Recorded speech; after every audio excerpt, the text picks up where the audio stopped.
And on behalf of the Saltzman Institute of War and Peace Studies, extend a warm welcome to everybody in the room. I don't know why everybody's sitting in the back. Come on, move up. What are you, students? A warm welcome to our 4th annual Robert Jervis Conference, this year titled Liberalism and the Future of International Order, a conference honoring the work of Jack Snyder. The current director of Saltzman, Elizabeth Saunders, sends her deep regrets and apologies for not being with us here today. She is on a trip that was planned before she agreed to step in as director of Saltzman, something that she did for which I am very grateful because it allowed me to step down and step in as Department of Political Science. So, it takes a village. So besides Saltzman and the Political Science Department, today's conference is co-sponsored by the Institute for Social and Economic Research and Policy, better known as ISERP, the Harriman Institute, and SEPA. So thanks to all of them for making this event possible, and special thanks especially to the SEPA conference personnel support, who, as you will see, run a very smooth ship. And also, of course, to the staff of the Saltzman Institute, especially to Ingrid Gerstmann and to O.G. Grinberg.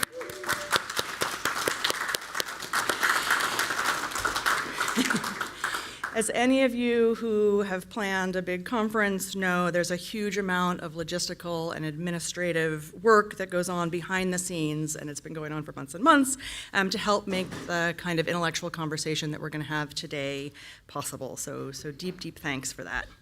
A little context, I think a lot of you are familiar with what's now the 4th annual Jervis Conference, but 4 years ago, the Saltzman Institute founded the annual Robert Jervis Conference to explore important themes in international relations connected to Bob's work, which is to say, all of international relations.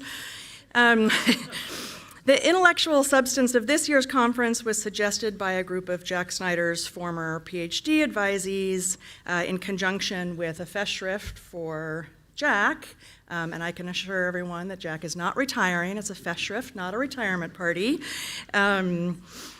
Jack was mentored by Bob and a close colleague and intellectual interlocutor of Bob for many, many years, so I can't think of a better way to honor Bob's legacy than to celebrate Jack. And I can't think of a better way to celebrate Jack than to hear from lots of his former students. So I probably don't have to explain this to people in this room, although I think people outside of academia maybe don't understand this, but there's something quite special within academia as mentors and mentees transform into colleagues and peers in the field. And so today we get to appreciate the intellectual lineage over at least 3 sort of generations, as it were, from Bob to Jack and then to Jack's former students. And so with that, I will ask one of Jack's former advisees and one of the thinkers up of today's conference, Ron Krebs, who's the Distinguished McKnight University Professor at the University of Minnesota, to tell you a little bit more about the plan for today and about Jack Snyder. Thanks.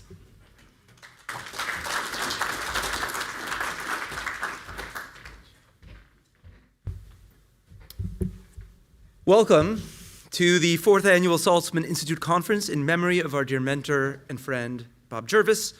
I know many of you in this room, but not everyone in this room. My name is Ron Krebs. I'm on the faculty of the University of Minnesota. I was and am privileged to be the student of both Bob Jervis and Jack Snyder, and I'm honored to be one of the organizers of today's proceedings. We are here today to honor our collaborator, our teacher, our co-author, our friend, the utterly indefatigable Jack Snyder. It is fitting that we're honoring Jack at a conference named in memory of Bob Jervis because so many of us owe so much to both of them. Jack and Bob were a remarkable team whose advising styles complemented each other absolutely perfectly. I remember distinctly bringing them both 3 ideas for my dissertation. I met with Bob first. Bob dismissed one idea, loved the second, but told me it was intractable. He'd been thinking about related issues for decades, hadn't sorted them out, and he left unsaid that if he hadn't sorted them out, I clearly was not going to. And then finally endorsed the third. A couple of days later, I went to Jack Snyder's office.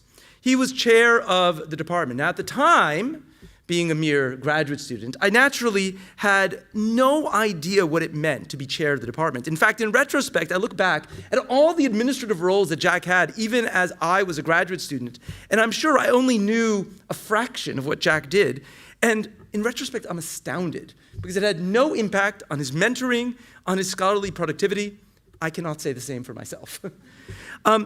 Jack and I sat down, and we had a singularly annoying conversation. I presented my 3 ideas. Jack sat back, looked at me with his famous long stare, and said, "Which one are you most excited about, Ron?" This is not why I had come to the great Jack Snyder. He was supposed to tell me what to do, and instead he asked me what I wanted to spend the next several years doing. But of course, Jack was right.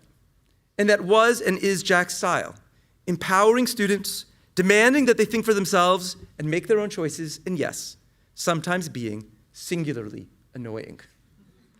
Our speakers today, as are so many of us in this room, are all students of Jack Snyder. Not were, but are students of Jack Snyder. Because we learned from Jack how to be the publicly engaged scholars that we are, and how to be the scholarship-engaged policymakers that some of us are. We learned from Jack how to mentor students, how not to reproduce our own ways of thinking. And the number and substantive range of dissertations that Jack has advised, it is simply extraordinary. Early in the process of what we have been taking to calling Snyderfest, we asked the department for a list of Jack's PhD advisees. We were sent a list on which Jack was listed as advisor or chair. We were flabbergasted. There were 150 names on the list, and they ranged across international relations and comparative politics. And of course, right, as Paige told us, thankfully, Jack is not retiring, and the number has grown only since then. Jack's greatest talent as a mentor, I think, was arguably leaving us alone. Yes, he asked incredibly smart and thoughtful questions. Sure, he pressed us on weak points in our arguments. True, he demanded that we ask big questions, but he never told us what to think.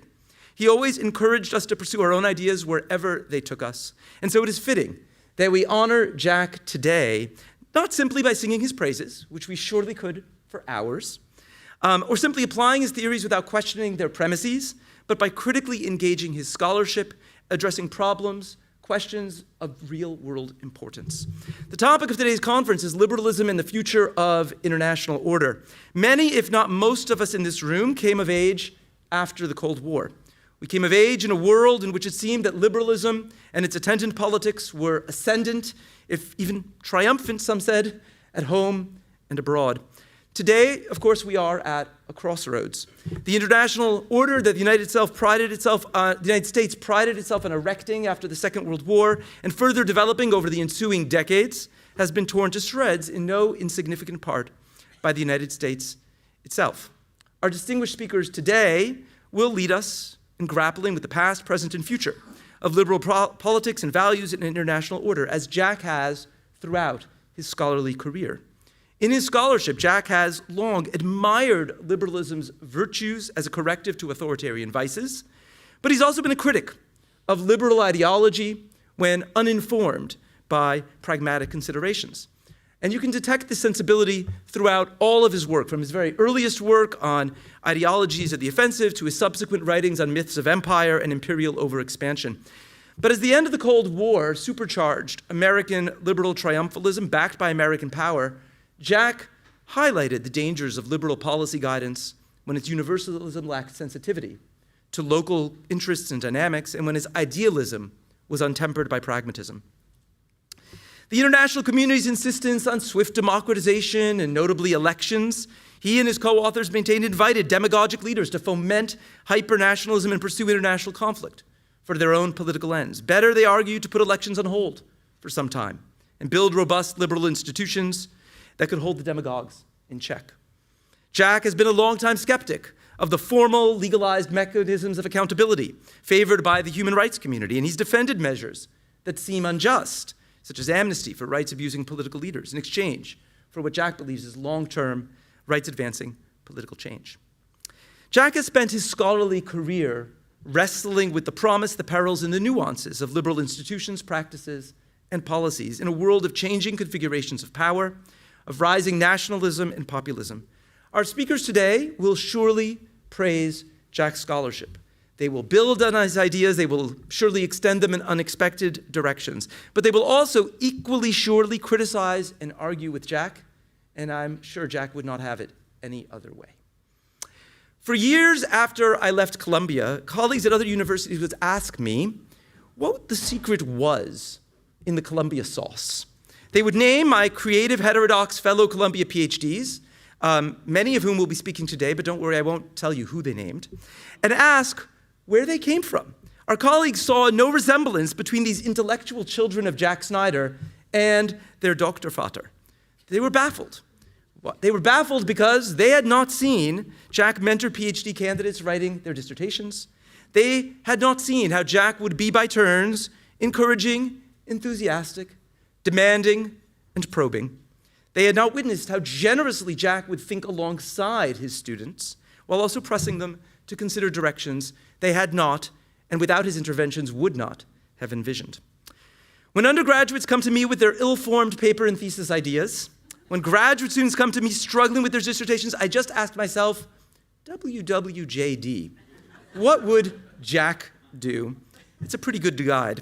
And so before we properly get this party started, I want to invite Alex Cooley, co-chair of Snyder Fund, as we're calling it, to come to the podium and talk to us about how we can cement Jack's legacy here at Columbia and support the next generation.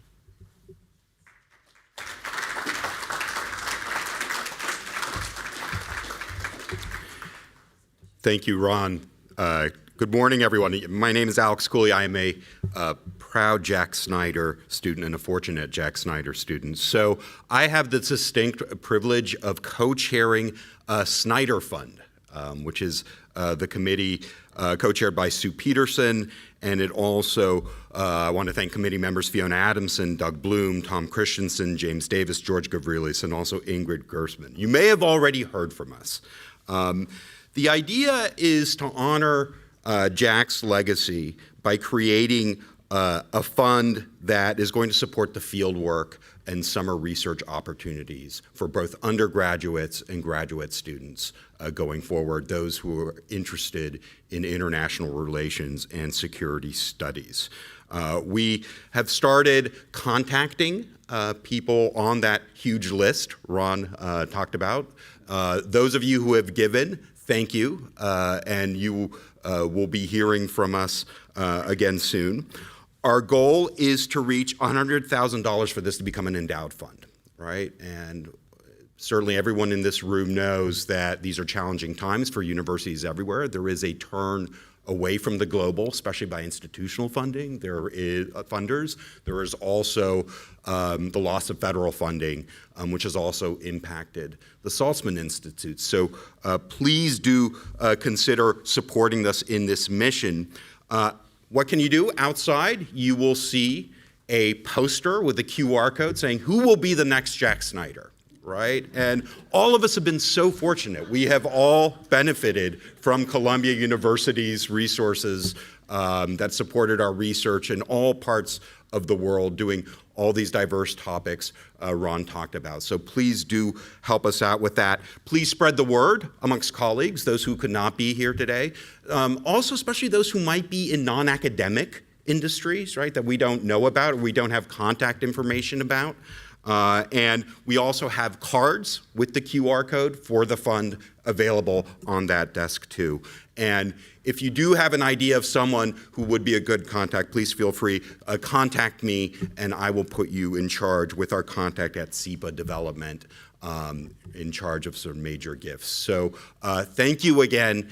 Thank you for all of your support, and on to the conference.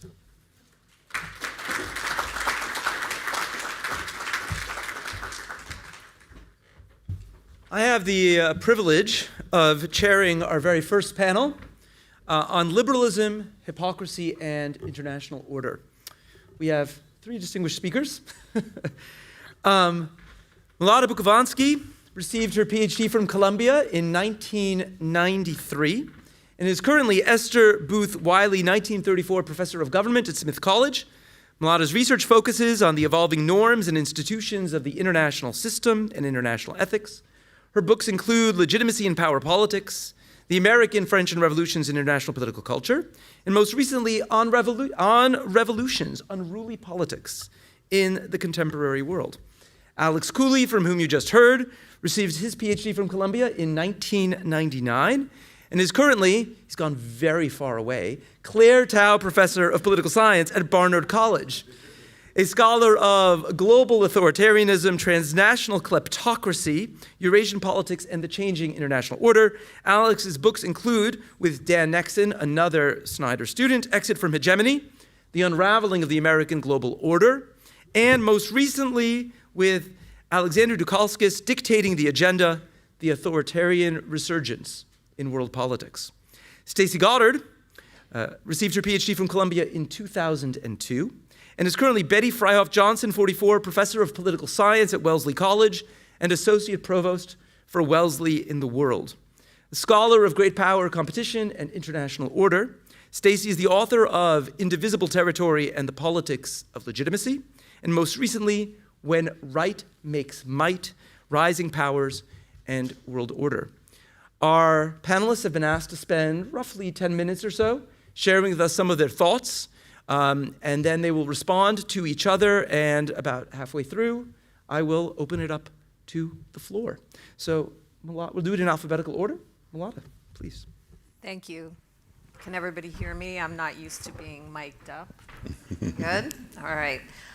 I'm really honored to be here, and I just want to preface this by saying what I have to say is not really drawn from Jack's work, but it does demonstrate how well Jack is able to nurture his mentees and even allow the pathologically independent ones to just go ahead and do what they want. So thank you for that.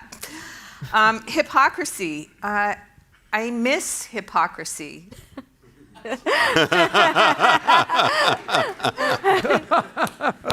La Rochefoucauld's classic line says hypocrisy is the homage vice plays to virtue. It's about assuming a false appearance, claiming to be acting according to a certain value or norm, while in reality exhibiting or following more base motives, behavior, or having a base character. To be meaningful, the idea of hypocrisy has to refer to a value system, which is somehow being pretended but not acted upon. Hypocrisy is a form of pretense, but this pretense at least acknowledges an underlying good tacitly recognized by the hypocrite. And it makes the hypocrite vulnerable to some degree to the anti-hypocrite who calls out hypocrisy. I think this is what critics of the policies of self-satisfied, wealthy, purportedly liberal democracies have long tried to do when calling out the behavior of governments when they betray the values they are supposed to stand for. When the wealthy countries push for global trade liberalization while protecting and subsidizing their own agricultural sectors, for example. Or when they criticize the human rights records of undemocratic governments while at the same time condoning inhumane prison conditions and torture. Or when they counsel austerity to less wealthy governments while continuing to grow the size of their own government sectors. I miss hypocrisy now that the US executive has apparently dispensed with it. Should we care? Should we care about hypocrisy? Do we see it as having weakened something called the liberal international order? Does hypocrisy contribute to the fragility of the liberal international order? The US may currently be the most obvious hypocrite, but there are many other contenders. The promises about the values to be achieved via liberalized trade and finance, democracy and human rights promotion, in many cases haven't been met, and part of the blame lies with the leading supporters of these values not actually living up to them. If this is the case, then the broad contours of a solution would be for those leading supporters to live by the values they purport to stand for. I can think of worse prescriptions. but virtue is weak when trying to hold vice accountable. If charges of hypocrisy are the only mechanism of accountability available to those challenging authority, then the anti-hypocrites don't have much leverage. If one believes that calling out hypocrisy is an effective mechanism for promoting values and order, one must also believe in the strength of other, perhaps hidden, mechanisms of accountability, such as God's wrath, or public opinion, or elections. Maybe we shouldn't worry so much about hypocrisy. Maybe the fact that there is a gap between values and practices is a feature rather than a bug of liberal institutions, both domestic and international. Institutionalized hypocrisy, as the sociologist Nils Brunson found, is a core feature of complex organizations, which need to attend to competing values and interests. The UN Charter articulates the sanctity of sovereignty as non-interference, but also of human rights. Sovereign equality is a foundational norm of international relations, yet obviously not all sovereigns are equal. Values don't follow the rules of logic such that something cannot be both true and not true. Humans very often do try to reconcile irreconcilable values, and institutions bridging humans across time can do this for us in ways that individuals cannot. If an institution embodies value pluralism, it will always be vulnerable to charges of hypocrisy. But we must also hope that the institutions will continue to develop ways to reconcile competing values and to develop mechanisms of accountability that are stronger than calling out hypocrisy. In fact, trying to simplify and demand consistency and adherence to only a single and logically consistent set of values and norms can be destructive. Think of attempts to assure orthodoxy or purity. Single-minded fanaticism can be a response to hypocrisy, but that can lead down the road of unrestrained violence and cruelty. In complex institutions and organizations, hypocrisy can paper over the differences and so allow people and states with conflicting values and interests to remain within the institutions and find them tolerable, not despite, but because of institutional hypocrisy. Counterintuitively then, if we aim to promote value pluralism, we should value hypocrisy, at least as an institutional necessity. And there is much to be said for that. On the other hand, not all values deserve to stand on equal terms, and so to determine when the hypocritical institution is worth preserving, we should consider also the question of what would be worse than hypocrisy. According to Judith Shklar, who informs a lot of my thinking on this, hypocrisy is not the worst vice for liberals. The anti-hypocrite can easily become a misanthrope, giving up on humanity. A worse vice than hypocrisy for liberals to worry about, however, is cruelty. In the current political climate, I would strongly second that, especially a cruelty that revels in domination and is genuine, unadorned, and consistent. That kind of cruelty is worse than hypocrisy.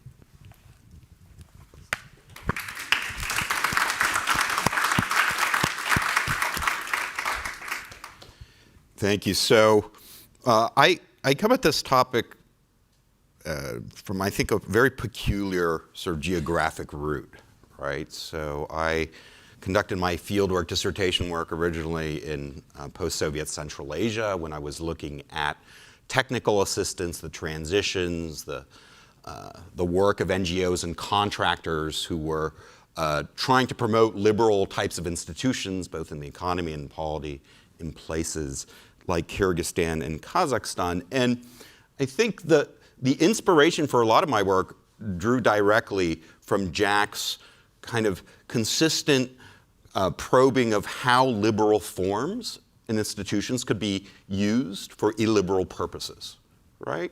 Whether it's a kind of the structure of a media market leading to sort of intense nationalism and conflict.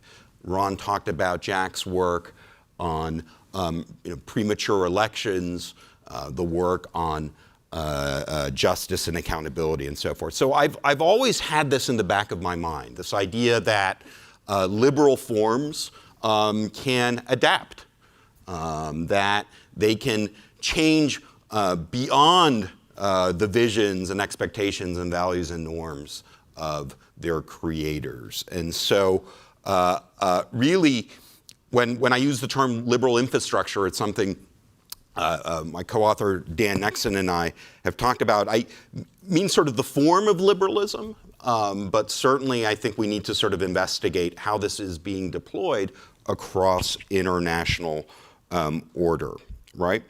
So I think the core claim in terms of like the first part of the work I did through really the mid-2000s was that the imposition of these institutions, their introduction in the post-Soviet space, right, led to their kind of adoption, and then I would say adaptation, and then some may even use the word mutation. But into sort of organizational forms that seemed kind of liberal, but very soon started really to serve the agendas of authoritarian regimes in the region, and in general, the kind of pushback against this kind of liberal infrastructure of NGOs, of consultants, of sort of political conditionality, and so forth.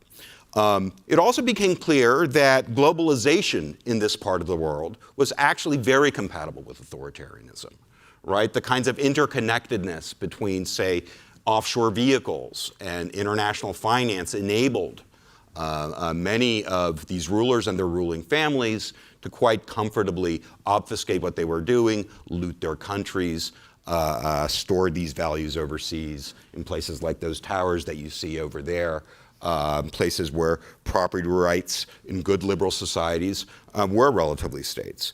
So in some ways, the liberal order has adapted to and been adapted by authoritarians, and we see this in this part of the world.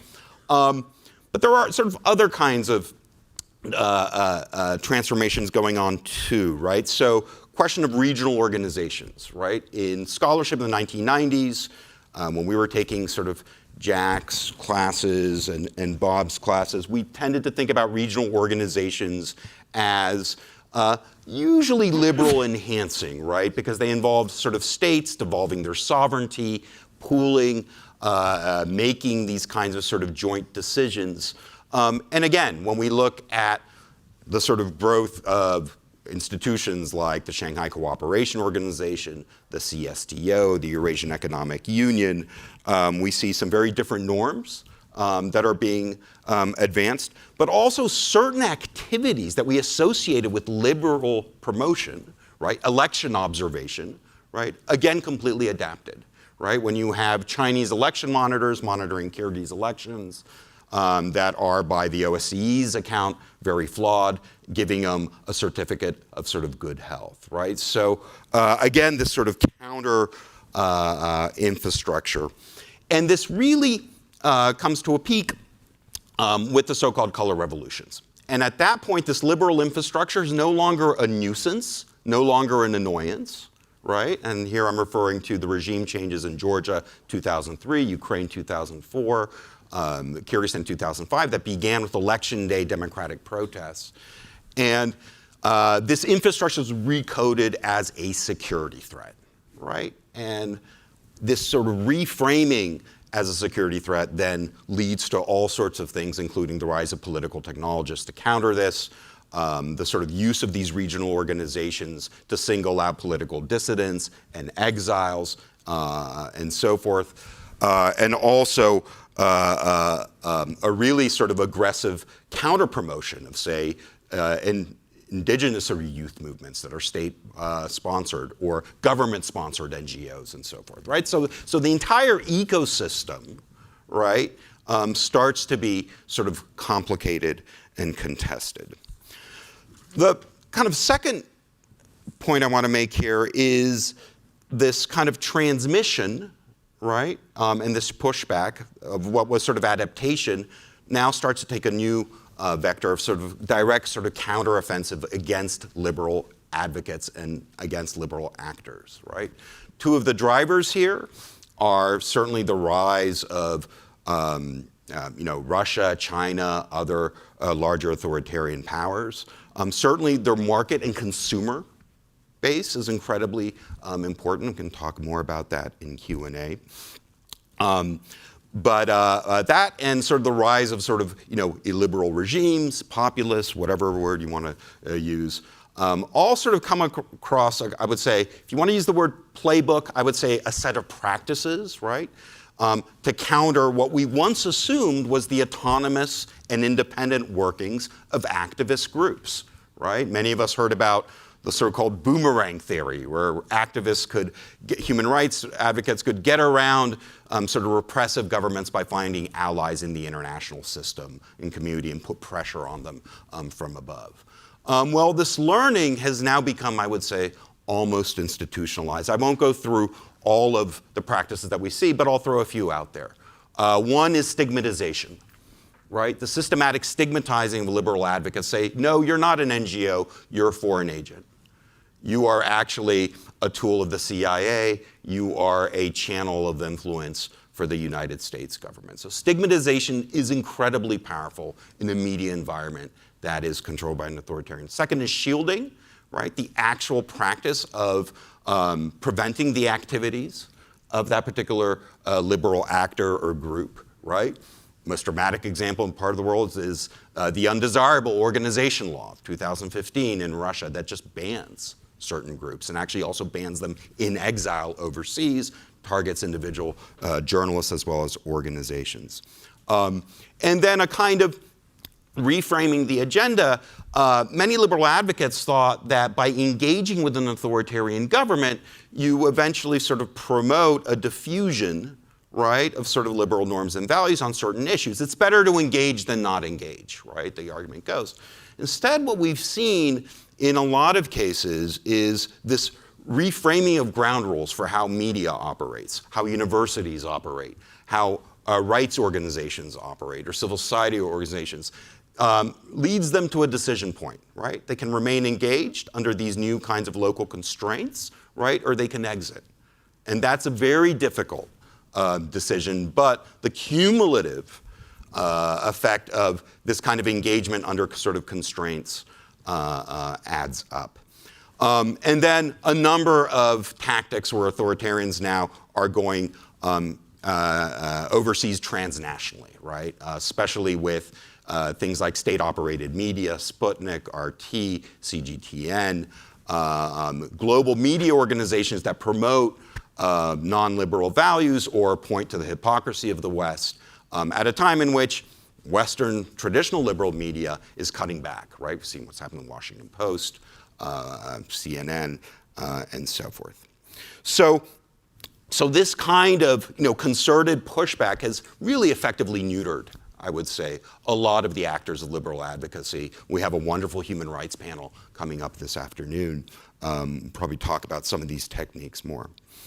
Very final point I want to make is sort of the current moment. How are we to sort of understand some of these practices, right? So again, from my perspective, I kind of see this kind of relentless shift westward in some ways. And it's not just an ideational one, it's an infrastructural one too, right? Sort of distinct practices that have been shared. For example, Orbanism, right? Becoming a model for sort of post-liberal societies. I think Trump is perhaps not uncontroversially, aggressively anti-liberal, right? But this anti-liberalism manifests itself in different factions and different coalitions, right? We see a set of personal kinds of kleptocratic practices, right? Where the president's inner circle use foreign policy for their enrichment, something Dan and I have written about. We see this sort of institutionalization of illiberal networks on the so-called sort of transnational right, sort of national security strategy of 2025, sort of takes aim at the European Union, right, for sort of abandoning its true sort of Western civilizational message. And then we have genuine, like, realists, right, who are like anti-liberal and who believe, right, that sort of this attention to sort of promoting liberal institutionalism has gone too far, and the U.S. has to make sort of informed choices and so forth. So these coalitions are all operating, I would argue, under Trump, and there's different ways to approach it too. And Stacey's very impactful article here on neo-royalism is another way to think about putting together these pieces. But I want to end with this particular, I guess, Snyderian insight, warning, concern, right? And that is, we have seen the adaptation of this infrastructure, its mutation and its deployment in different kind of ways. What happens when the hegemon or former hegemon and this enormous hegemonic infrastructure that was, at least in name in certain circumstance, meant to promote a liberal world ordering, right, becomes sort of untethered from that purpose, right? And so when I think about the alliance system, right, the question of who's a good ally over Greenland, right? We're told Denmark is not a good ally, right? Like what is driving that, right? When Vice President Vance sort of says that, right? It's a redefinition of what alliance actually means. I'm concerned about this enormous extraterritorial legal apparatus, right? We've just sort of seen a settlement with DOJ and Halkın Bank, a big Turkish bank, for violations of Iranian sanctions, money laundering, sort of billions of dollars, probably in preparation to a big transactional bundle and deal with Turkey. We have seen the Magnitsky Act, which is meant to sanction human rights abusers,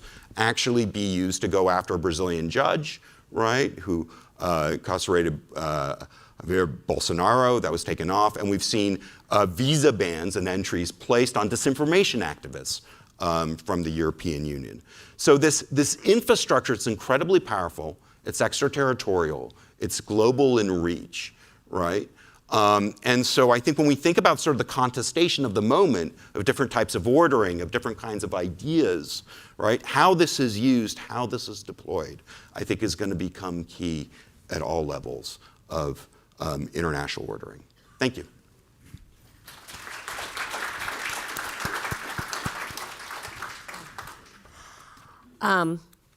Thank you for having me here, for all of you being here today. It is still a little weird because I started working on challenges to liberal international order a little over a decade ago. And the general response then to that type of work was, why? Why? You know, you would get kind of the commentary. It's like, look, you know, we see what's going out here. These are spoilers at best. The liberal international order will march on. And so gatherings like this about the liberal international order felt very much like celebrations. And now they feel a little bit like funerals. We gather here today to remember the liberal international order. It is deceased. It is, in the words of the great John Cleese, no more, an ex-LIO. And what do we do in this moment, in this wake? Well, perhaps what we can do, to echo Ron, is what would Jack do, is try to understand what happened, with the idea if we can understand what happened through clear-eyed analysis, perhaps we can build some sort of better world, right? Maybe we can become the pragmatic progressives that Jack would like us to be. And what I want to talk today builds on work that I've done with Ron, as well as colleagues Bertolt Rittberger and Christian Gudmundsson. And we really try to take on the notion that the collapse of the liberal international order is all about Trump. We totally agree that he has smashed it all to the ground or is in the process of it, but he's not the sole cause. The LIO was teetering before that. We also push back on the idea that somehow it's just external bad forces, be they the revisionist states, Russia and China, the radical right. These actors all play a role, to be clear. But we think that it's also really important to realize the dynamics that were going on within the liberal international order itself. And the way in which the order's liberalism actually made it extremely fragile, extremely rigid, and thus extremely vulnerable to this type of order-challenging contestation that ended up emerging. Liberalism, in brief, was supposed to be able to allow for this political contestation so it could reform in response to these types of challenges. And instead, over time, we argue that liberalism made it unable to encompass this type of politics.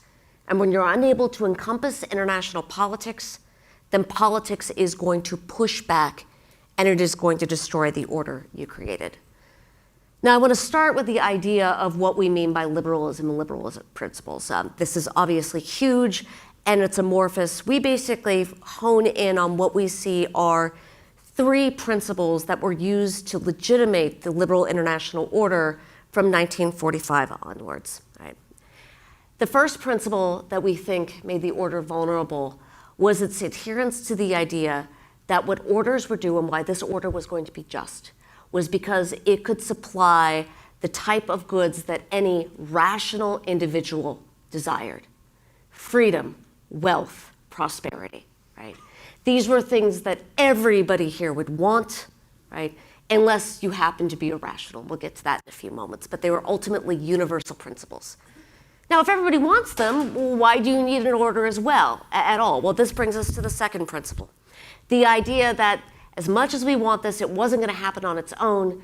We needed institutions that could provide the type of public goods that would make the pursuit of these universal principles possible.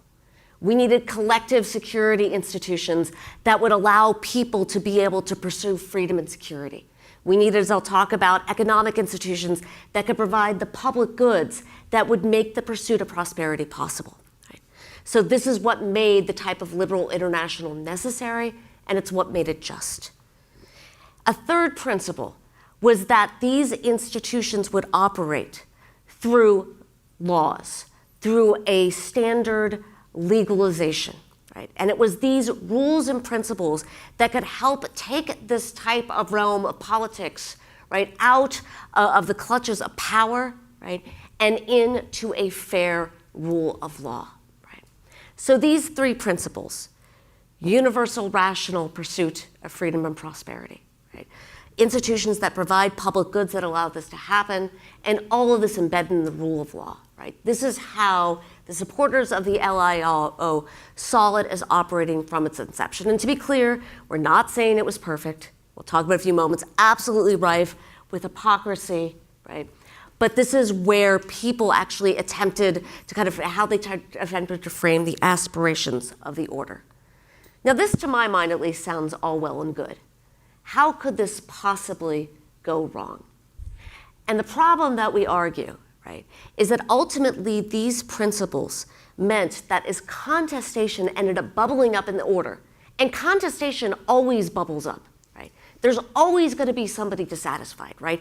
Institutions, by their nature, right, distribute goods in ways that are going to be uneven and questioned.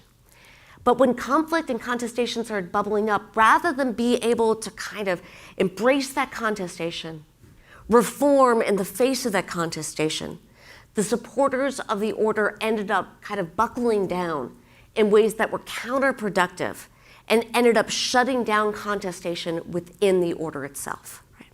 And to explain basically how this works, I just want to kind of walk through the example of the International Economic Order, and particularly looking at the GATT, the General Agreement on Tariffs and Trade. Right? So when this order starts out, it very much is an institution. It has rules and norms, and it's also fairly loose. There's room for a lot of politics and bargaining within the GATT. Contestation within the International Trade Order, however, starts fairly early, and it starts from all sorts of quarters, right? So in the Global South, among decolonized nations, you hear claims that the order is actually spreading goods not only unevenly, but very much unfairly, keeping the Global South at a disadvantage, right? So a call for reform in the international trade world that would allow for the advancement in the Global South. Kind of the most vocal, considered to be the most ambitious, would be the new International Economic Order, really kind of reaching its peak in the 1970s. You also hear call for reform over in the Global North, those on the left calling for reforms that would also address this type of inequality, as well as a beginning of a bubbling up of what we now know as the populist right? The idea that this was putting ultimately countries like the United States at a disadvantage. This was initially kind of put out at Germany and Japan in particular. What was the response? And we argue that the responses, again, were counterproductive and very much grounded in liberal principles. So if you believe that what you're delivering are universal goods that any rational individual would desire, what do you say to the person who doesn't want these goods? They're irrational at best, and they're acting out of bad faith at worst. Right? Anybody reads, for example, this really infamous piece that was written by Daniel Patrick Moynihan that came out in Commentary magazine in the late 1970s. He dismisses the entirety of the NIEO as nothing but a grift, right? An irrational rejection of the order, basically being brought by corrupt leaders, right? And you didn't need to go that far. You hear language, for example, of left-leaning reformers being dismissed as intellectual barbarians. They can't even quite understand basic economic principles, right? So those type of debates are shoved to the side, kind of stigmatized, as Alex said. Right? But it doesn't mean there wasn't a response. There was. If there are problems with the order, we know how to deal with it. What we'll do is we'll expand the order to deal with more issues, right? To move it, for example, from tariffs on industrial goods over into issues like agriculture. And by God, we're going to deepen it. Let's put the GATT aside. Now we have the World Trade Organization and an incredibly rigid, intrusive, intense legal architecture that can deal with the type of problems, right? Rather than address these problems, however, they only amplified it, right? Over time, as actors felt themselves stigmatized, they began to mobilize in the name of their own stigmatization. Oh, you're going to call us the deplorables? We're going to embrace this, and we're going to counter-mobilize, and we're going to make sure we smash the WTO to pieces. As the order also expanded to include other issues and it deepened, this only made the hypocrisy that was already there seem like it wasn't simply, rule breaking on the margins, that it was a systemic rot, right? That the people who could get away with violating the norms and rules, they were going to do so consistently, and they were going to do so in any single area that they could. And what this meant is that there was no hope for the liberal order as it stood. It meant that all you could do was begin to mobilize from the outside. So once again, if you can't do politics within the institution, if you can't argue for a change of order within the forms that were set up, what you're going to see are attempts to smash the institution from the inside and the creation of other institutions from without. And that's what we argued happened. So where to go from here? Now, the honest part of me wants to say, I have no idea. But let me at least try to offer a few possibilities. And I want to draw attention actually to a new article, a piece by Jack coming out in International Security that talks about some of these problems and calls for a rebedding within these institutions. What Ron and I want to suggest is that to really save the order, we need to bring politics back in. And that means paying attention to two things, paying attention to pluralism and paying attention to power. Right? So on the one hand, understanding that we're never going to come to the full consensus that this very legalized liberal vision required, that we need to actually embrace, not simply in kind of theory, but in practice, pluralism. And that means allowing for more institutions, perhaps regional institutions, right, that can actually kind of react to and reform with more local interests. And it also means allowing those institutions to have political power, right?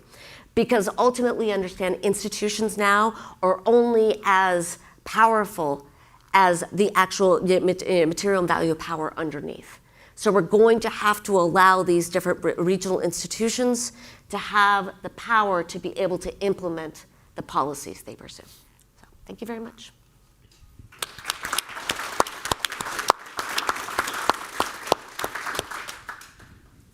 As chair of this panel, I feel a little responsible, and I want to apologize to all of you. We came here to celebrate Jack, and instead we started with quite a downer.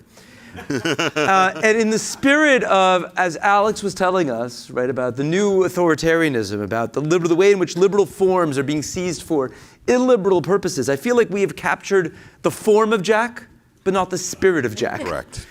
Because Jack is a realist who is also relentlessly optimistic. And so in that spirit, Yeah. I want to pose a question before opening it to the audience to the three of you. Malada told us about how the refusal, the lack any longer of the articulation of liberal values meant the death of hypocrisy, and I would add to that shame. Right? A word you didn't mention, but critical here. Alex spoke about the way in which liberal forms have been exploited by those who do not have liberal moral purposes. And Stacy spoke about how liberalism contained the seeds not of its own expansion, but of its destruction. But liberalism, historically, has been a really protean tradition, right?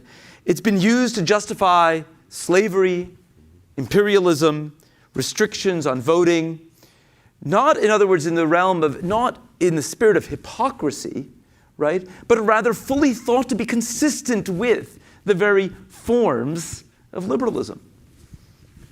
And yet, liberalism has lived, been reformulated, repurposed. It's true, we're in a depressing and challenging political moment. But are we perhaps, as we're in the midst of that moment, not seeing where it's going to end, are we too quick to proclaim the end of liberalism and of the international order founded in its name? Who wants to take that up? Who wants to take it? I just keep looking. Could you Yeah. repeat that? So, Ron, I think the thing is there are multiple questions in what you just asked. And you ended on the idea of, are we too quick to proclaim the death of liberalism? And, at this point, I think we are not in this particular form, right? I think that trying to imagine at least a rebirth and a regeneration of the types of institutions that dominated, whether it's 1945, 1991, I'm not sure if that gets us back to the place that we want. But there's something else that you said, which I think is what I want to steer into as the moment of optimism, which is the idea of liberalism as protean and liberalism as having multiple forms, right?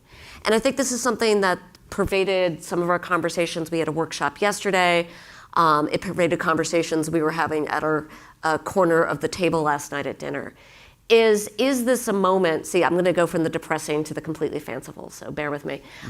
Is this a moment that we can begin to recapture and rethink as about the various forms of institutions that have existed in our time? Are there ways, for example, that a liberalism that favored and lent more towards collectivism, right? Whether or not we talked about Republican traditions, communitarian traditions, right? That adhered in many ways to the core of liberal ideas, right? But actually, rather than necessarily stress, kind of hyper-focused on the individual, focused on the way the individual thrives within political communities and the bonds of political communities, right? I think there are ways in which those type of forms became sidelined, right? Particularly as anything with the word collective in it got a bad fascist, communist name to it, right? Is there a way we can think about those forms, right? And I realize that's very ephemeral, but it's an unsettled moment. Let's be a little ephemeral.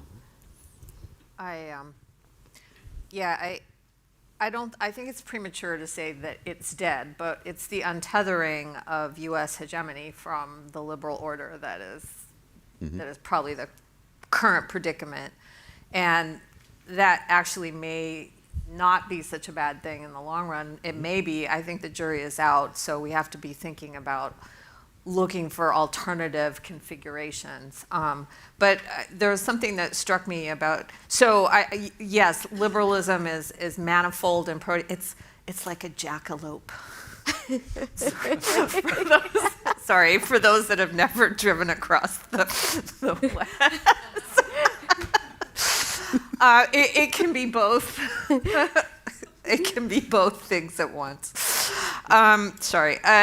But actually, the more serious, it occurred to me that, especially listening to my colleagues also, that, not all hypocrisy is bad, and some of it can help kind of reconfigure some of these institutional nodes. But one thing that maybe we should talk a bit more about is the hypocrisy of the populist who claims to be for the people and really isn't.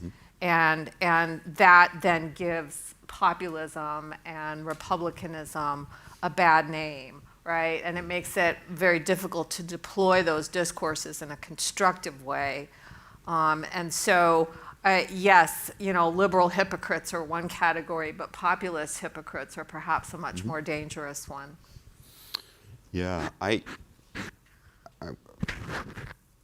so much on the table. I'll restrict myself to coming back to the information environment, because I think this is like really key, and also really key for channeling potentially sort of Jack's optimism, right? Do we have an national, international, global media environment, information environment that is going to allow us, right, to properly analyze developments in the world, hold leaders to account, right? Sort of highlight those sort of disjunctions between what leaders say that they will do and what's actually happening. And in my prepared remarks, I mentioned a little bit about sort of like the global media kind of resurgence, places like China and Russia and so forth. But it's actually the tip of the iceberg. A lot of what we see is not so much sort of state media out there, but a number of content sharing agreements, right? In places like Itar-Tas, Xinhua. So ordinarily, if you're a regional newspaper or a national newspaper, right, you pay, you have some correspondence, you have editorials, but you pay for your world news. And traditionally, you would pay the AP, Reuters, AFP for this copy, right? Xinhua and Itar-Tas either give it away for free or make it available very sort of cheaply. And we, with Alex Tucholsky, we sort of counted hundreds of these sort of just publicly available agreements that are out there. And so this really sets the agenda of what issues are being covered and how, right? Sort of outside. And I would say that, that's one. Second is our own media environment here, right? What is happening? If the kind of Orban playbook is something that we want to look at, Viktor Orban systematically took over, right? Different state media outlets. His political allies did so. They bought this. And we're seeing very sort of similar trends here.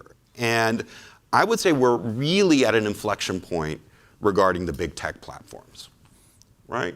The big tech platforms do not want to be regulated. They do not want to be responsible for their content. In fact, they want to sort of smash the European Union, right? And its particular sort of, regulations that are out there. And perhaps we've had some litigation recently, sort of, Meta and Google were found liable in terms of some teen content. But unless we get a handle of this, we're not going to have an information environment actually to be able to help us think about how do we rebuild institutions, how do we hold leaders to account. So to me, this is a really pressing issue. And I see my colleague Kim Martin in the audience, and she could probably tell this a lot better than I can. But one thing that really sort of struck me with this sort of turnaround in big tech and the platforms, it eerily reminded me of a period in Russia after the arrest of Khodorkovsky, 2003, when Putin sort of summoned the oligarchs to the Kremlin, basically sort of enshrined what these new rules were, right? You don't work against the state. You don't work against the regime. Your wealth is contingent on our good graces, our access, our regulation, right? And seeing people like Bezos and Zuckerberg, right, get in line very quickly just eerily reminded me of that. Maybe I'm overreaching. Maybe, again, this is my post-communist sort of lens putting in. But, yeah, we have an issue here. This was you being optimistic, Alex? Yeah. I thought you were trying to save us. The floor is open. I believe believe people need to wait for a microphone. When you get the microphone coming your way, please do introduce yourself.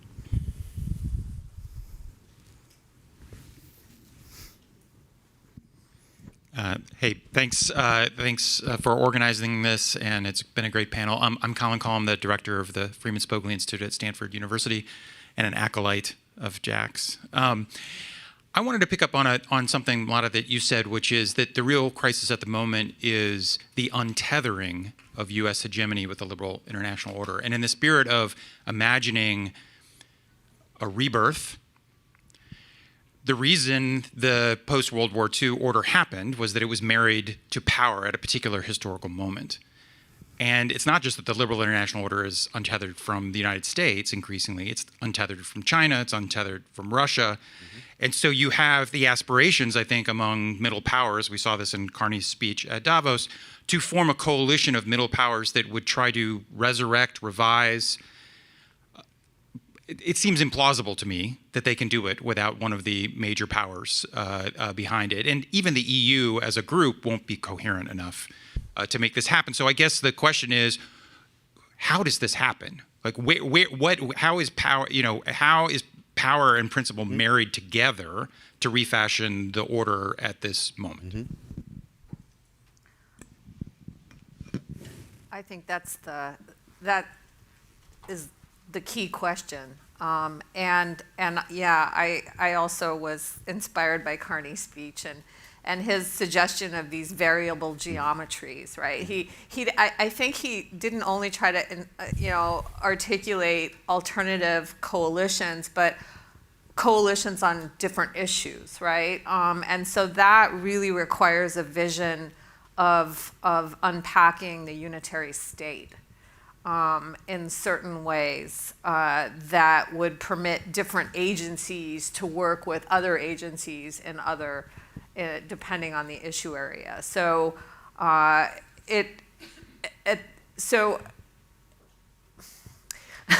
on the one hand, anything I say to answer your question is going to be unrealistic. On the other hand, in my defense, realists are just disappointed idealists, aren't they? but no, I mean, seriously, I think it does require us to, in a sense, the only short answer I can give is you have to unpack the state in a way that you don't see it as unitary, entirely unitary, right? And you start to think about the potential autonomy of agencies and interests within the state to work across borders with each other on shared issues of interest. And I actually think it's possible to see this happening even in the most material power areas of military and police competition, right? So I guess that's a gesture to the direction I would go to begin answering that question. Right? So don't look for an alternative single hegemon, but start breaking down the political architecture of our system so that we're sort of seeing beyond the state as one entity and seeing the different political agencies and ministries that are working in multi-level governance contexts. The question was posed to Mlada, but I don't know if Stacey or Alex, if you want to say anything. Yeah. I mean, I think the thing is, when we think about what the hegemon brought to the table, right? The hegemon came to the table bringing the public goods that made collective action possible. And sometimes those were material investments, sometimes that was being able to pull together the coalition through symbolic appeals. Obviously, in the case of NATO, this is a huge military architecture, right? And so, Colin, when you say this, I think what you're saying is you're skeptical that anybody else could deliver that type of architecture of collective mobilization and action. And to kind of echo what Mlada's saying is, I think, and this also gets back to the question of different forms, right? Are there ways in which a variety of what we're referring to as the middle powers can construct the type of relationships, economic relationships, security relationships, social relationships, that would allow them to engage in consistent and predictable collective action, right? So much so, right, that as one of the major powers kind of pushes out against whatever rules, they can credibly act to be able to contain and, if needed, punish, right? So, for example, I think about recent acts, recent events like the creation of the EU-Mercosur Free Trade Act, right? Can you build those types of conglomerations that could then potentially act in concert, right, if one of the other great powers goes rogue, right? And can you see those types of connections being built across those other issue areas, right? So like, Melissa, I don't want to sound like the idealist. Yeah, Europe just needs to get a defense industry, and that should do it, right? We all understand the kind of constraints on that, but I think that there are other levers of power politics that these actors can pull, and they can pull more quickly. Yeah, I think one thing to think about too is, will other countries follow the U.S. in this massive deinstitutionalization of their foreign policy, right? So regardless how you feel about the interagency, what everyone did, all their inputs, this was like, a very, sophisticated, a very complex way to try and ascertain the national interest. And Dan and I talk about this in the context of sort of stripping away this to make way for things like personal envoys, right? This kind of, direct sort of influence and executive decision making. What are other countries doing, right? Do we see the same sort of attempt to sort of, cut down, sort of empower executives and sort of their inner circles? Because I think that'll give us a clue as to what the capacity is to make the kinds of deals that sort of Stacey is talking about. I think the other part of this, okay, here's my optimism. When I look on the US side, the sort of, the raising of a lot of this sort of federal kind of infrastructure gives, I think, opportunities to other political units to immerse themselves in the communities that they feel a part of. I think this was going to happen regardless, actually, of who won the election, right? We saw a massive decarbonization pushback, right, in many of sort of the states where big energy and carbon interests reign, and they were clearly sort of setting the scene for what was going to be a legal challenge. Now it's just been done by almost executive fiat. But in that sense, we have states like Illinois, right, joining, I think, was it, Leslie would know better than this, I think the WHO Early Warning Initiative, right, on behalf of the state. We have different states that have different rules for their pension funds, right, and what they want to invest in, the kind of values they want to promote, or the countries they want to exclude. So I think there's some interesting different sort of locations where you can get that kind of political community. But ultimately, the kind of ordering is going to depend a little bit on the kinds of forms of sort of bureaucratic and administrative capacity that states have. Great. We've got a question here in the second row, gentleman in the second row.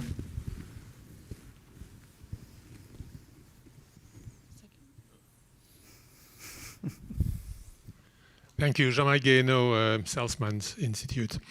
I'm intrigued by what you said on regional organization linking up with, in a way, it's a follow-up to Carney's speech.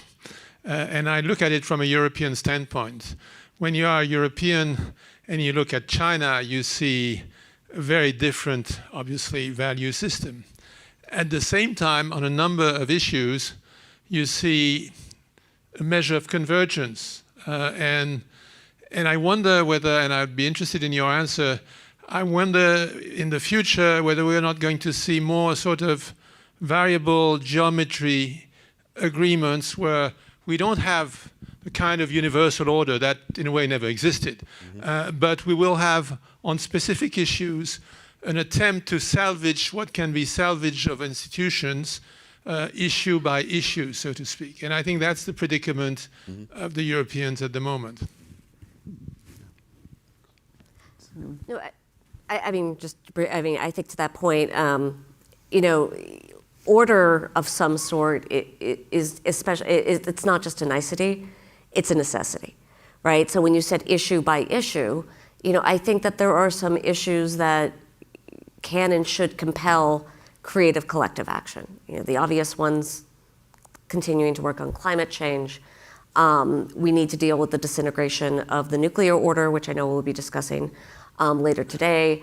We can think creatively about the human rights order, right? But I think to the extent, this isn't so much a world of consistent, coherent alignments, right, as being able to kind of move and create order around particular issues. And some, by the way, would argue that ultimately this is a closer description to what was happening anyway, right? That there never was a universal liberal order, and it was always organized around these pockets. I know there are tons of folks who want to get in on the conversation, but I also want to make sure that I'm not only paying attention to one side of the room. So I want to move this way across the room. Are there folks on this side of the room who would like to get in on the conversation? Ira Katz-Nelson. Just wait for the microphone, please.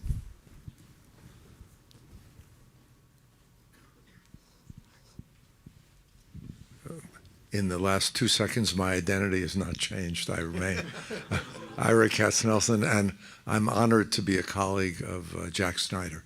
I wanted to think a bit more about hypocrisy and its relationship to the character and future of the liberal order. First, a typological set of questions. Hypocrisy there's a question mark after each of my declarative sentences. Hypocrisy can be sincere or strategic. Hypocrisy could be willful or unreflective. And I could go on with these.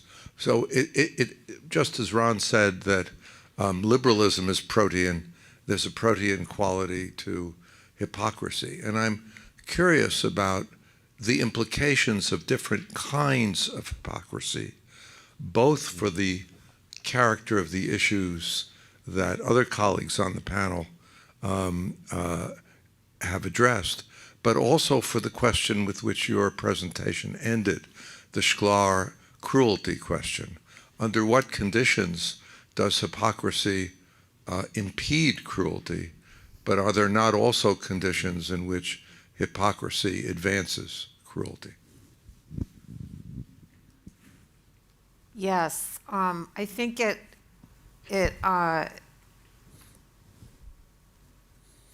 helps to think about, well, it's very hard in international relations discourse as it stands today to talk about character. And especially because we so often talk about institutions. And so a couple of the hypocrisies, sort of the willful and the deceptive, those are qualities of human character, right? We attribute it to human characters. The human being, a particular individual, maybe has captured an institution and turned it to their, the autocrat can deploy these mechanisms. And then you always have to think of the audience, right? There's a performative quality to it because you have to have an audience in mind. So when I think this might link up also to Alex's point about media. If you've conditioned your audience in such a way that they will revel in cruelty, right? So sort of being able to precondition your audience to want cruelty, I think that's really the danger, right? And then saying, I'm doing this for you, but so I think in a way your questions reaffirm for me the danger of this kind of populist hypocrisy, which has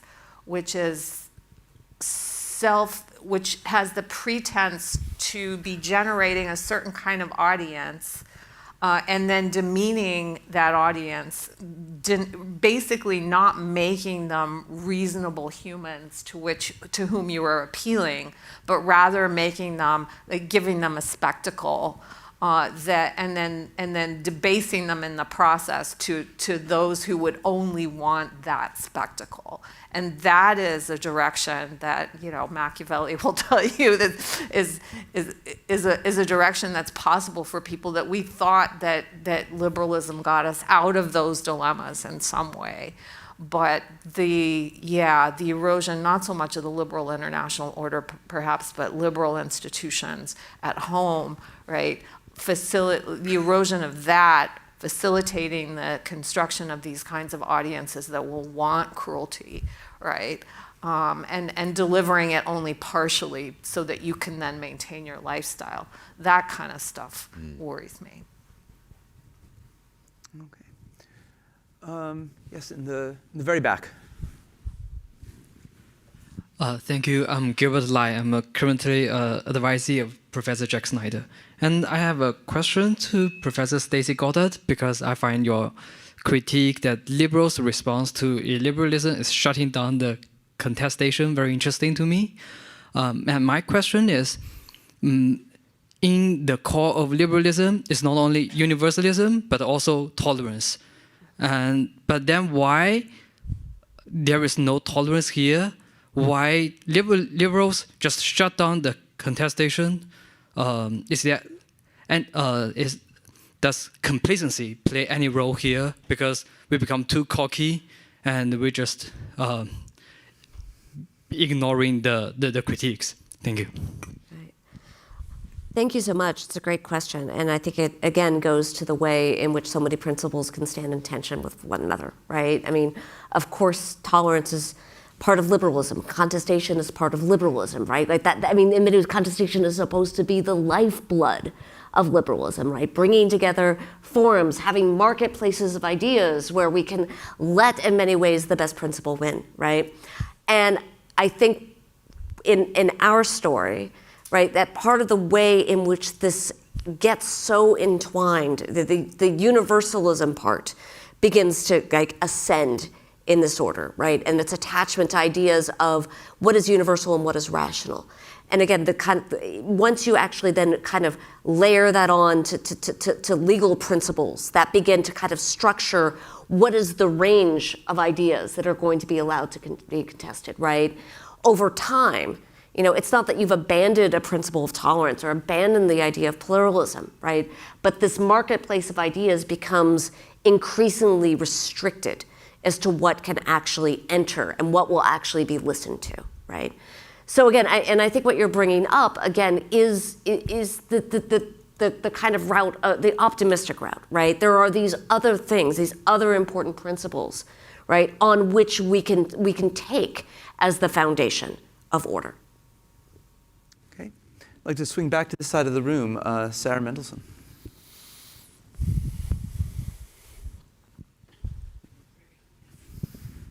Hi, I'm one of the Jack Snyder students that leans heavily into, I guess, pragmatism. So my comment question is really, I think, for Alex, but maybe a little bit for Stacy. As a former practitioner and scholar of democracy promotion, it's kind of fashionable right now to bash how we did democracy promotion, and I'll do some of that later. But I wanted to ask you, the story you tell, I think, is very compelling about Central Asia and obviously the Russian Federation.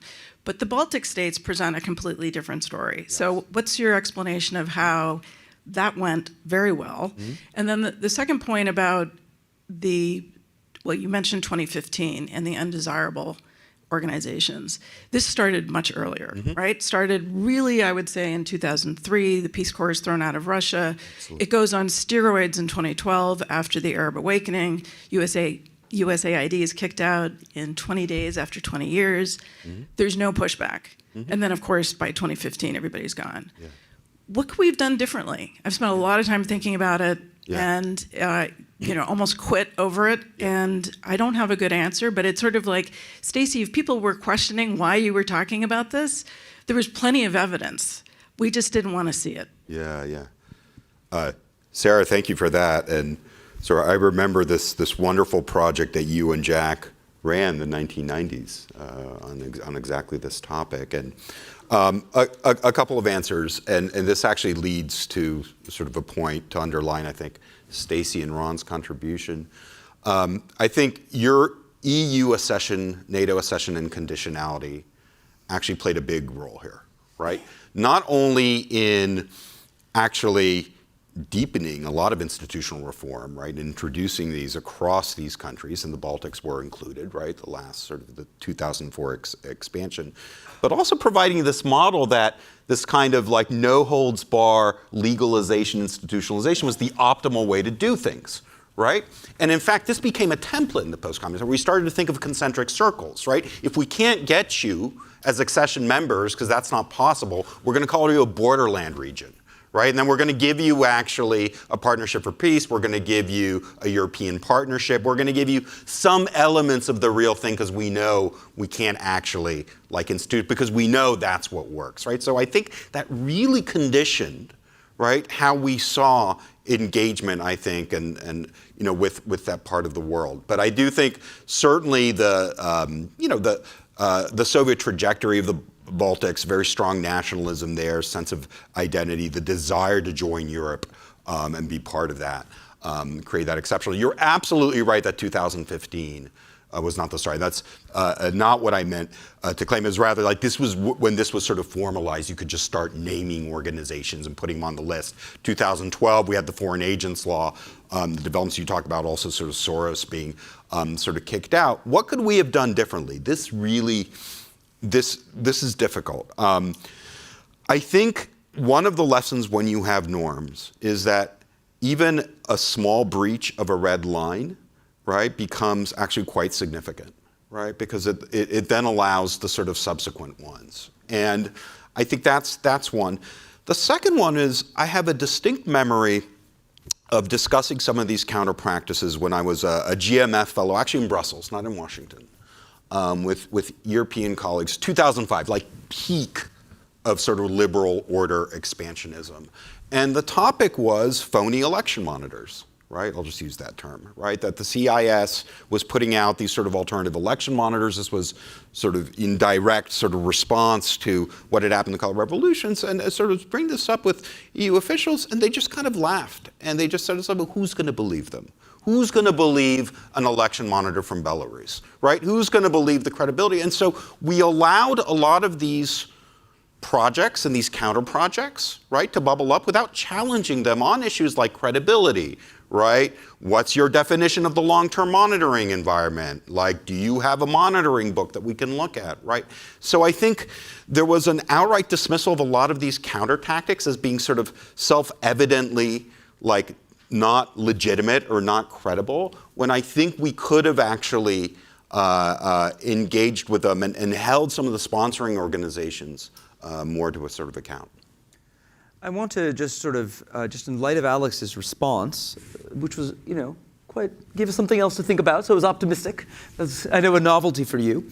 But it struck to me that there was a tension between your response here and Stacey's view. Because what you were saying is really lean hard into cracking down on even we were too tolerant, right, of those violations. You should have delegitimized the counter tactics, better specified the rules. And I see sort of is there a potential tension here between the two of you? Stacey, I don't know if you want to speak to this. What could have been done differently?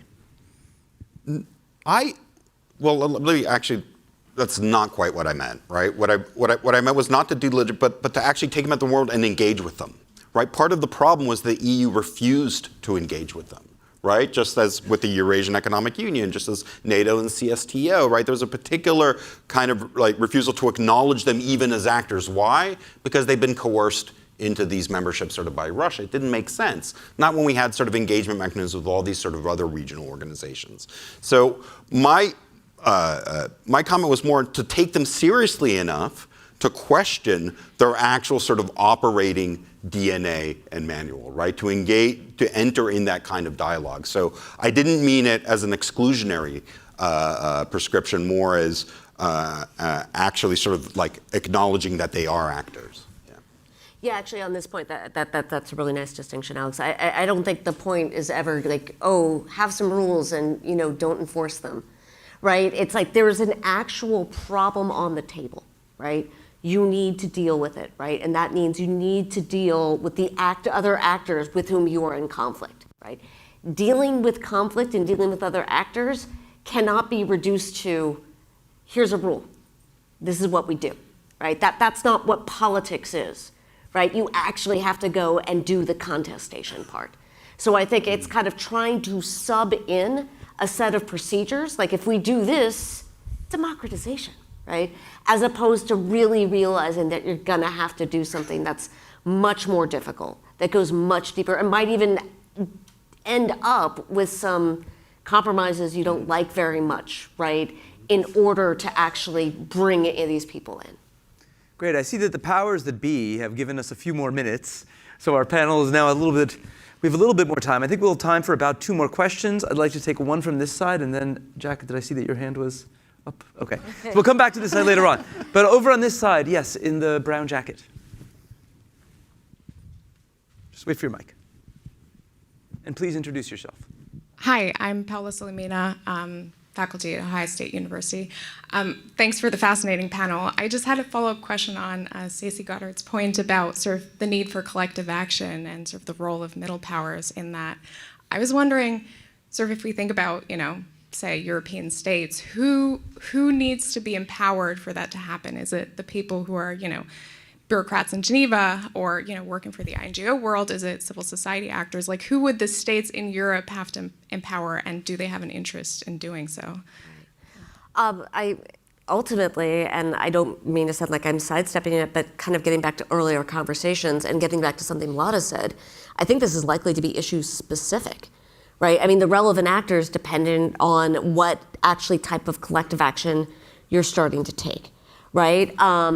And, one of the things I would actually point out, if I can, is that, there were even actors within the Biden administration who realized that they should be enabling this early on, right? And I'm thinking specifically in the areas of security in the Indo-Pacific, as well as diplomacy in the Indo-Pacific. And you can actually watch during the Biden administration an increase both in training exercises as well as in diplomatic meetings that were being initiated from Japan, for example, as opposed from being initiated from the United States, right? So I think that's what we're talking about. It's like having multiple spheres of power, and then what we're talking about, obviously, like if we're talking about the issues of high security, right? That's going to need to come from the states, right? If you're talking about building serious economic ties, that's a part of state policy, but like a lot of that infrastructure also comes, from private sector. Lada or Alex, would either of you like to weigh in? Swinging back to this side, Leslie Vinjamuri.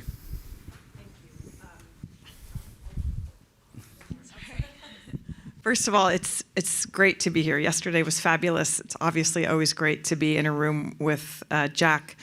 And it was so cool to hear Ira Katz-Nelson ask a question, because I hadn't seen you in the audience. So I feel humbled and honored to be part of this. And Ira actually got to the topic, not the same question, but the topic that I also want to ask about, which is the hypocrisy part. There's been some very good research on it. I think far too little, to be very honest. It's become a sort of throwaway line, I think, that many of us say. I think we say it seriously, and I heard it a lot in London during the global war on terror from Europeans, which was, the line of, boy, we miss the hypocrisy. Can you go back to that? And I'm not so sure. I mean, I've said it plenty too, but I'm not so sure. And I think it is an empirical question. It's obviously a theoretical question also. And I guess the question is, when does hypocrisy create over time a backlash effect? And it's a really important question. I mean, I'm not entirely sure that it is directly linked to the categories that Ira set out. I don't know if how it's assessed by those on the receiving end is linked to what they think the motivation is or the way it's being used. I think sometimes it's linked simply to how it's read. And two cases that I think about a lot empirically. One is the reactions that came from many officials and people in developing countries in the so-called Global South on the back of the sanctions against Ukraine, on the back of America's complete failure to do anything surrounding the pandemic to alleviate the debt crisis, the problem of vaccinations. We know the story. And then asking many countries to step up and take even a greater burden on by supporting the sanctions was seen as your war, Europe, not our war, your war, Europe, the United States, not our war. Great, profound hypocrisy. And I'm not so sure that the intention mattered, but is it part of the story of a backlash and a rupture? And it didn't happen, it didn't happen under President Trump. And the other, case that clearly riled this university You know, one of the things that I love this university, one of my greatest frustrations is that it's become a closed university. And I pray and hope that that has a time limit and that one day we can kind of walk across the campus again.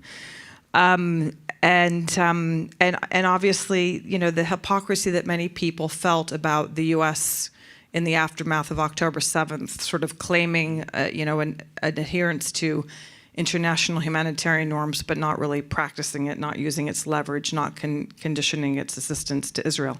So that, you know, those things happen under different administrations. I think, you know, there's a code here that is Trump doesn't do hypocrisy, Democrats and other Republican, well, not GWB perhaps, you know, haven't done hypocrisy. One is bad and one is good, but I think we need to kind of do some really serious conceptual but also empirical work to see, because it's a time frame, right? It's not distinct cases. So I'm curious what your reactions are to that, and also, since you are all very serious scholars, who's doing the really rigorous work on hypocrisy right now? We know kind of what's been published, but where is the really good work right now? Who wants to kick things off? Oh, I'll kick some things off because there's a lot to unpack there, Leslie, and I mean, broad sympathy and alignment with many of your points. I do think the kind of the overall narrative, right, that you've seen sort of about Ukraine, that that Russia has started to push really, like, from the summer of 2022, and the Global South has been far more effective, I think, than many of us wanted it to be or have sort of given credit, right? And the resonance in the Global South, this was not a question of denazifying Ukraine or even sort of questions of sort of NATO expansion. It just became this kind of just big grab bag of everything you don't like about the international order. That's what Ukraine is about, right? And so the messaging varies really widely, right? In South Africa, it's about anti-colonialism, anti-imperialism. In other places, it's about hypocrisy. And so you see this kind of appeal to the Global South, and it lands, it resonates. I actually think your point about COVID sort of illustrates to me, the issue of the media environment, right? My understanding, and Colin can correct me if I'm wrong, is that we gave, or the US gave, 2 or 3 times more vaccine than China did in the end, right? In terms of sort of donations to Global South. But it was Xi who appropriated this language of public goods. China is ready to provide public goods. China is ready to support WHO. China is ready to supply vaccines. And that story, actually, of who provided vaccines, I'm not saying it was enough or sufficient or even handled well, I think has been narrated in an opposite way than sort of the facts suggest. I'll leave others to talk about good research and hypocrisy.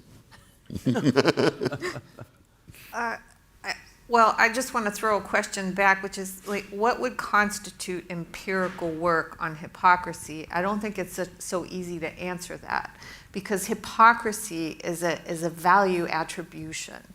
So first of all, who are your units, right? Are we attributing character to states? That means we're going back to the national character discourse, right? I mean, it may be part of that. It may be part of the discursive realm of passing judgment, but there's a lot of steps that we would have to go through to specify what constitute an empirical research on hypocrisy, right? If your dependent variable is the durability of the institution, right, and then your independent variable is somehow hypocritical behavior, well, you still have to be mediated through the discursive dynamics, right? So there are all sorts of interesting tools and methods one could use, but we have to first answer those basic problems of, are we attributing character to institutions or to individuals, and how are we dealing with the discursive milieu in which they make accusations and counter accusations against each other. And there I would say we find better resources in probably political theory and, you know, and media studies too, right? But right, so like specifying what the empirical reference are is, I don't have time to do it. Last word, Stacey Goddard. No, no, no. I mean structured out. I am okay. Well, I apologize to those who were not able to ask their questions. Obviously, time is limited, and this was a very rich and robust discussion. The good news is that we will have plenty of time over the course of the rest of today to address these kinds of questions. I am not being at all hypocritical, but how will you ever know, when I say this was really a fantastic way, and I think a true tribute to both the form and, in the end, the spirit of Jack Snyder. Please join me in thanking our panelists.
The program will begin shortly. Please find your seats.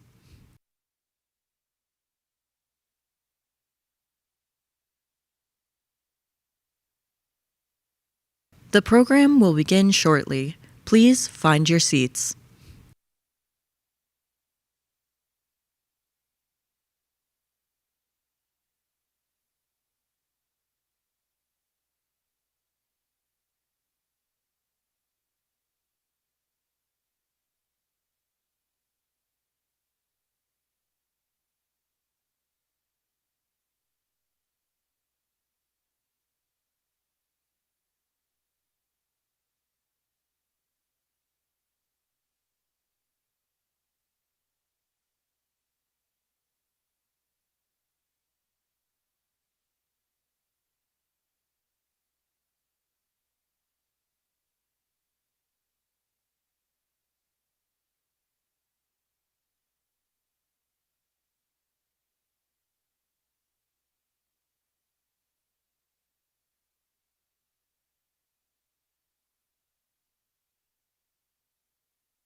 The program will begin shortly. Please find your seats.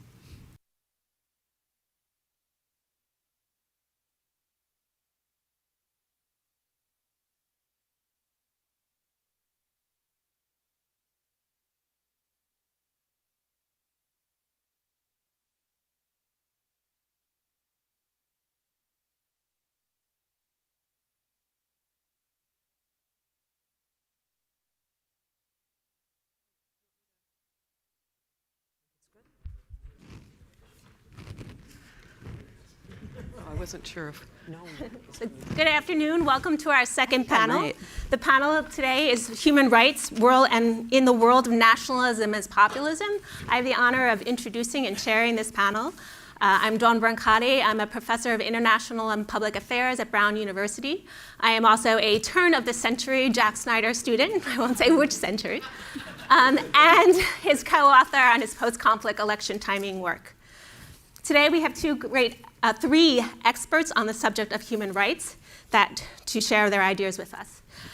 In alphabetical order, Fiona Adamson, who is a professor of international relations at SOAS University of London. Fiona has authored numerous articles on migration as it relates to international relations, national security, diplomacy, and mobilization, among other issues. Kate Cronin-Furnham, sitting next to her on the left, is an associate professor of UCollege London, where she also directs the Human Rights MA program. She is the author of Hypocrisy and Human Rights, Resisting Accountability for Mass Atrocities, as well as multiple articles on justice and accountability for mass atrocities. And finally, Shireen Hertel, who is the Victor Oshetinsky Chair of Human Rights and a professor of political science at the University of Connecticut, where she founded and co-directs various programs on human rights, including the Economic and Social Rights Program and the Engineering and Human Rights Initiative. Shireen is also the longstanding editor of the Journal of Human Rights and has authored numerous monographs, edited volumes, and articles on human rights with a particular focus on labor and economic right issues. So join me in welcoming this panel. We'll start with Fiona, and everyone has about 10 or 15 minutes to have conversation, and then we will throw it out to the audience. Okay, great. Can everyone hear me okay? So it's a huge honor to be here and to kind of think through this current moment with Jack and his former students, current students, colleagues, and all of you. I thought I'd start by sort of bridging some of the themes from the last panel and this panel by looking at the issue of migration, linking migration with changes in the international order and also human rights. And I mean, as we all know, migration has risen to the top of the agenda, both in the United States with the election, the current administration, but also more broadly in Europe with Brexit, and across the world. We really see a lot of political engagement around migration issues. And I think this is an issue that I'm very curious to hear, Jack's views, because it bridges the domestic and international, and we often look at migration just as a domestic policy issue, but I want to argue that it's also kind of a structural issue related to this moment in time and larger changes in the international system. And I think it's useful to think back at earlier periods of international reordering. Migration, and especially state-organized forced migration, has played a role in previous historical moments of global reordering. So if we think back to the end of World War I, the transition from empire to nation state was marked by forced population exchanges between Greece and Turkey, population exchanges in the Balkans, and also, if we think even of the League of Nations in the interwar period, we often think of the Nansen Passport and humanitarian actions, but there was actually quite a lot of population transfer, organized forms of colonization that involved kind of semi-voluntary and sometimes forced population movements. At the end of World War II as well, we saw massive population transfers, organized as well by the U.S. In the Potsdam Agreement. 12 million Germans were transferred within Europe. In Asia, 6 to 8 million Japanese after the end of the Japanese Empire. We can also think of decolonization processes of 5 to 7 million people who were repatriated from colonies during the process of decolonization, partition of India and Pakistan, formation of Israel, and so forth. All of these were accompanied by massive forced migration. So in the current period, I don't want to make a direct analogy, but I think we're also seeing some forms of organized forced migration in terms of discourse around mass deportations, the processes that we're seeing in the US. We're seeing similar language in Europe with arguing for remigration, but also in Europe as well, the use of returns or repatriations by states as a kind of migration management tool. And we're seeing other worrisome things such as, border externalization, migration diplomacy between states that is about preventing migration, and also very problematic from a human rights perspective is offshoring and warehousing populations. We see this in the U.S. with the shady agreement with El Salvador, but the U.S., the Trump administration has made many agreements with states across Africa and elsewhere to sort of deport people to be processed. So this is third-party states, not just returns.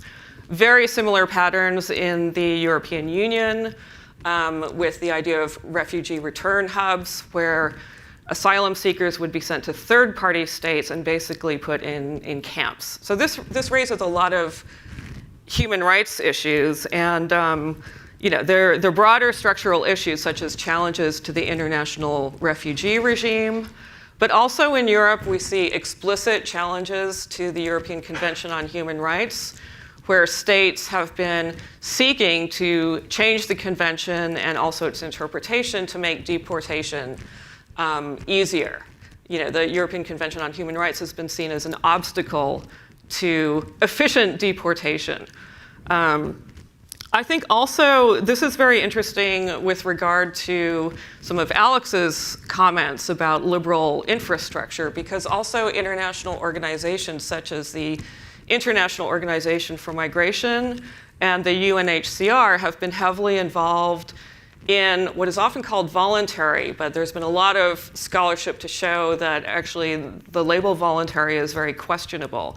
To assist in voluntary returns, the IOM is doing this in the US for the Trump administration, and the UNHCR, even though repatriation is part of a durable solution, there's increasing evidence that many returns of refugees are more forced than voluntary. It is interesting to see that the Trump administration has not withdrawn funding from the IOM and the UNHCR. And in some sense, these organizations become implementers, possibly, of this agenda. So what does this mean for human rights and human rights activism and thinking about how migration also fits into the broader issues? I mean, I'm going to leave it to my colleagues to some extent, but I do think we have to think, in addition to the domestic issues, we have to think structurally about this, that debates around migration, partly they're scapegoating and racialization and so forth, but they're also, to some extent, manifestations of unresolved tensions in the liberal international order. Tensions between very expansive regimes for trade and finance and very restrictive regimes for human mobility, which that is not new. Tensions between kind of political closure and the nation state and economic openness, which some have referred to as the liberal paradox. And also, I think, tensions in terms of levels of inequality in the world. And as I was saying, why, markets are open, but mobility is closed. And that's where we see migration as a real issue. I also think, just to return to Jack's work on principles and pragmatism, that just as with human rights, one has to strike a balance between principles and pragmatism. Also thinking about migration, one has to think about, and I don't have the solutions to this, but what do we do if states are actively deporting people, even talking about denaturalizing citizenship, changing rules about birthright citizenship, but also that the international organizations that are supposed to be part of the regime that themselves advertise as protecting the most vulnerable and be focused on migrants, they are also captured by this agenda because of the funding system. So I think, this is a real challenge, and I'm going to leave that here, and we can discuss collectively ways forward. So thank you.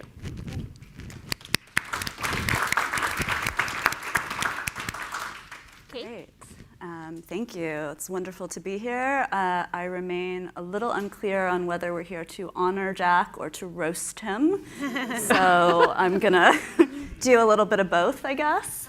I am Team Snyder New Avengers, I guess. I got my PhD here about 10 years ago. I came to the department from a career as a human rights activist. So I was a human rights lawyer. I worked on refugee issues. I worked on transitional justice issues.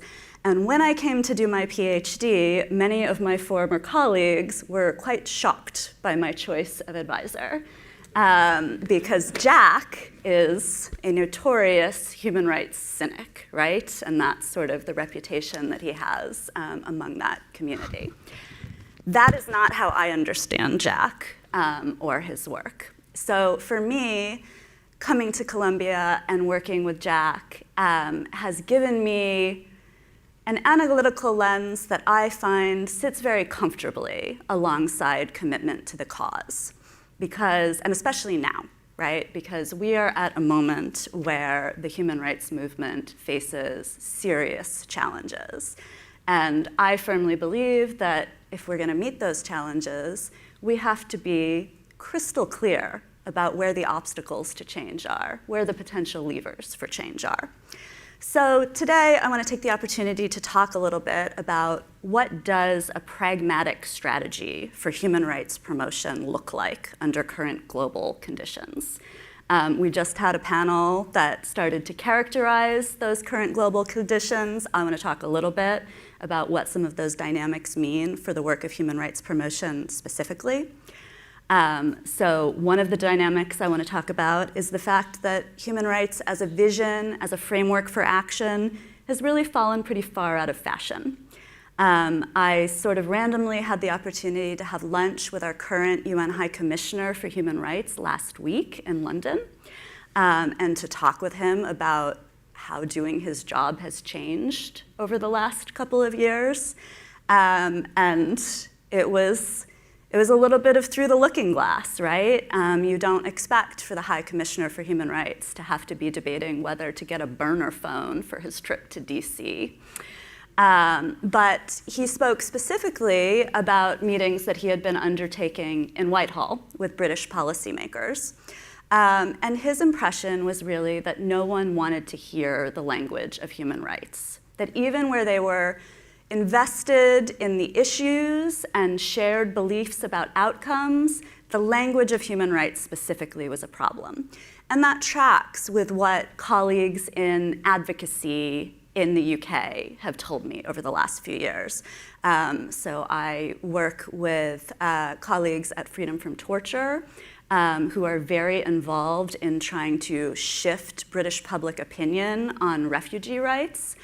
And they have an internal policy of not using the language of the right to asylum. They talk about people seeking safety, right? And they never use the language of human rights because they find that it's alienating. So that is one feature of the current global environment that I think is important for us to consider. The other picks up on a theme of the last panel, and that is the loss of American hypocrisy. So historically, even when US actions at home and abroad have directly contravened human rights law, the US has always maintained a significant bureaucratic investment in promoting human rights around the world. And that has meant a massive reporting apparatus, right? The annual State Department reports on human rights in the world, which serve as a resource for activists around the world. It has meant, for instance, that even though the US never joined the ICC, it has provided significant direct support to the court's work, from facilitating the transfer of suspects to The Hague, to, under the Biden administration, even sharing military intelligence about Russian war crimes in Ukraine.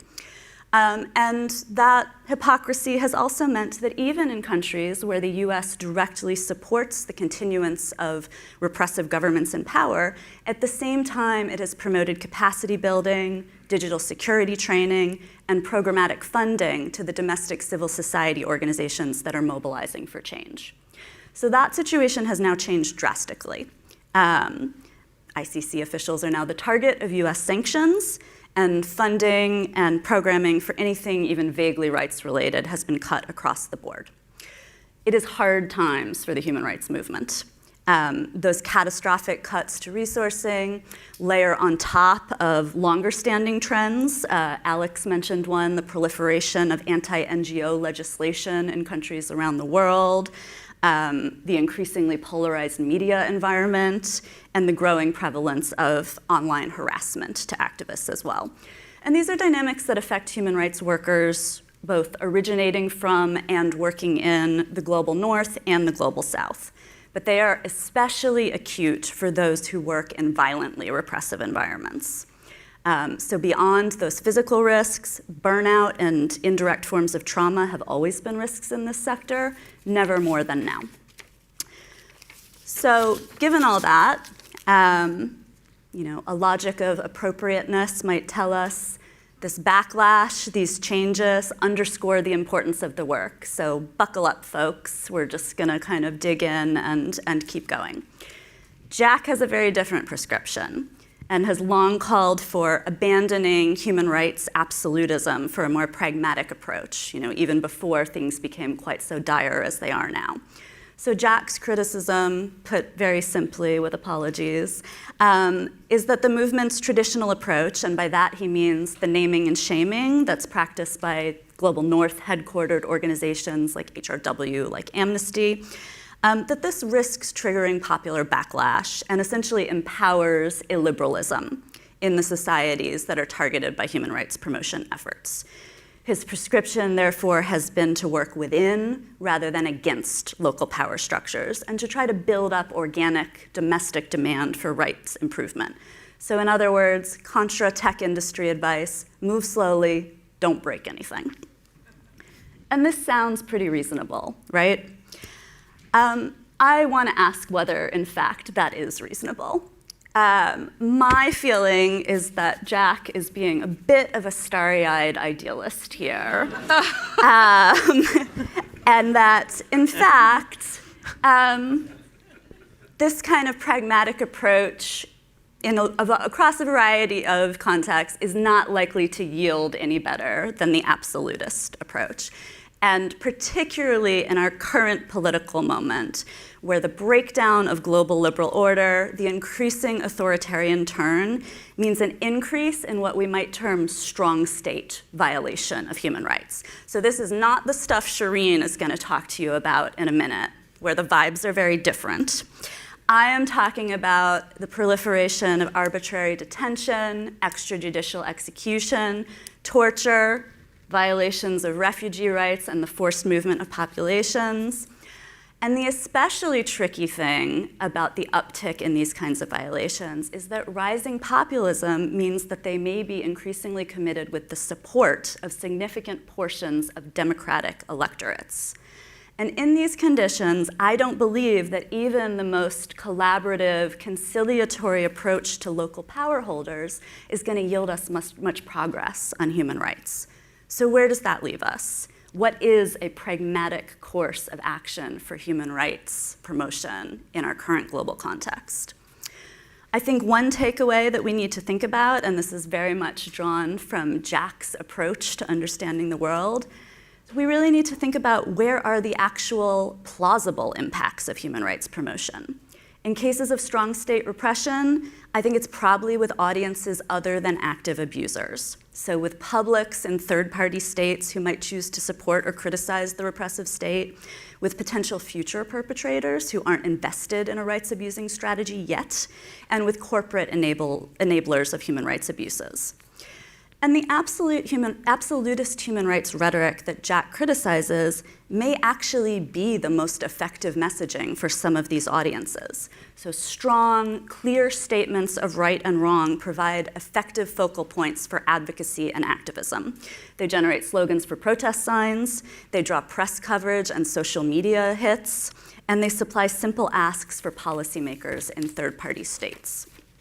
And I do think it's worth remembering here, human rights promotion is a global project, right?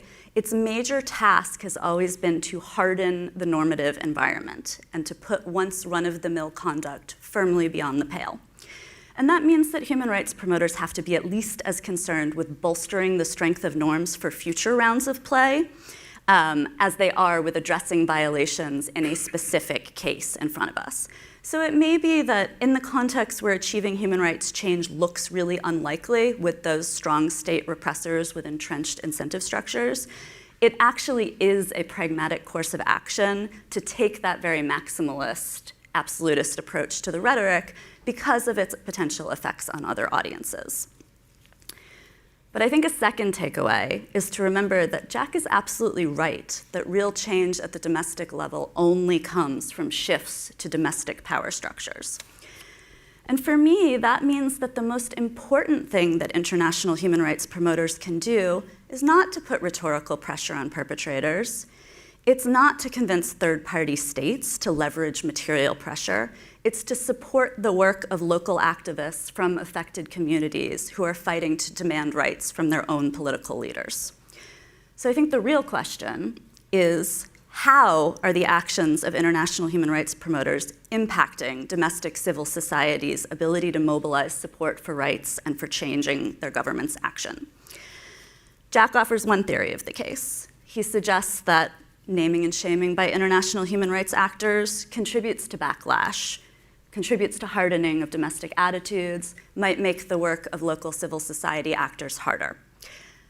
There's an alternate account, which is that instead, international human rights promoters holding a hardline position provides cover to domestic activists, right, to adopt those positions themselves. It keeps them safer, and it provides focal points for advocacy.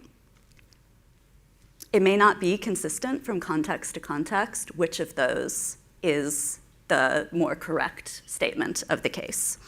It really might vary in the short term which of those things is happening and how any of it weighs against the long-term interest in clear international norms that serve as kind of focal points for advocacy on the international stage, bolstering commitment to human rights in the long term, et cetera. But this is something that we can ask grassroots activists in the communities that are facing human rights repression, right? We don't have to assume that a generalizable theory of human rights change applies across cases. And when I say we, I mean both the international human rights promoters who can and do coordinate with their local counterparts on strategy selection, and I also mean human rights scholars, right, who can contribute to building a knowledge base about the contextual specifics of how change occurs. So one of the enduring themes of Jack scholarship is that good intentions are not enough, right? Particularly in a moment when the odds are stacked against the Human Rights Project, it becomes all the more important to accompany those intentions with clarity about on-the-ground realities, right? So we can see both those obstacles and the avenues to progress. Thank you.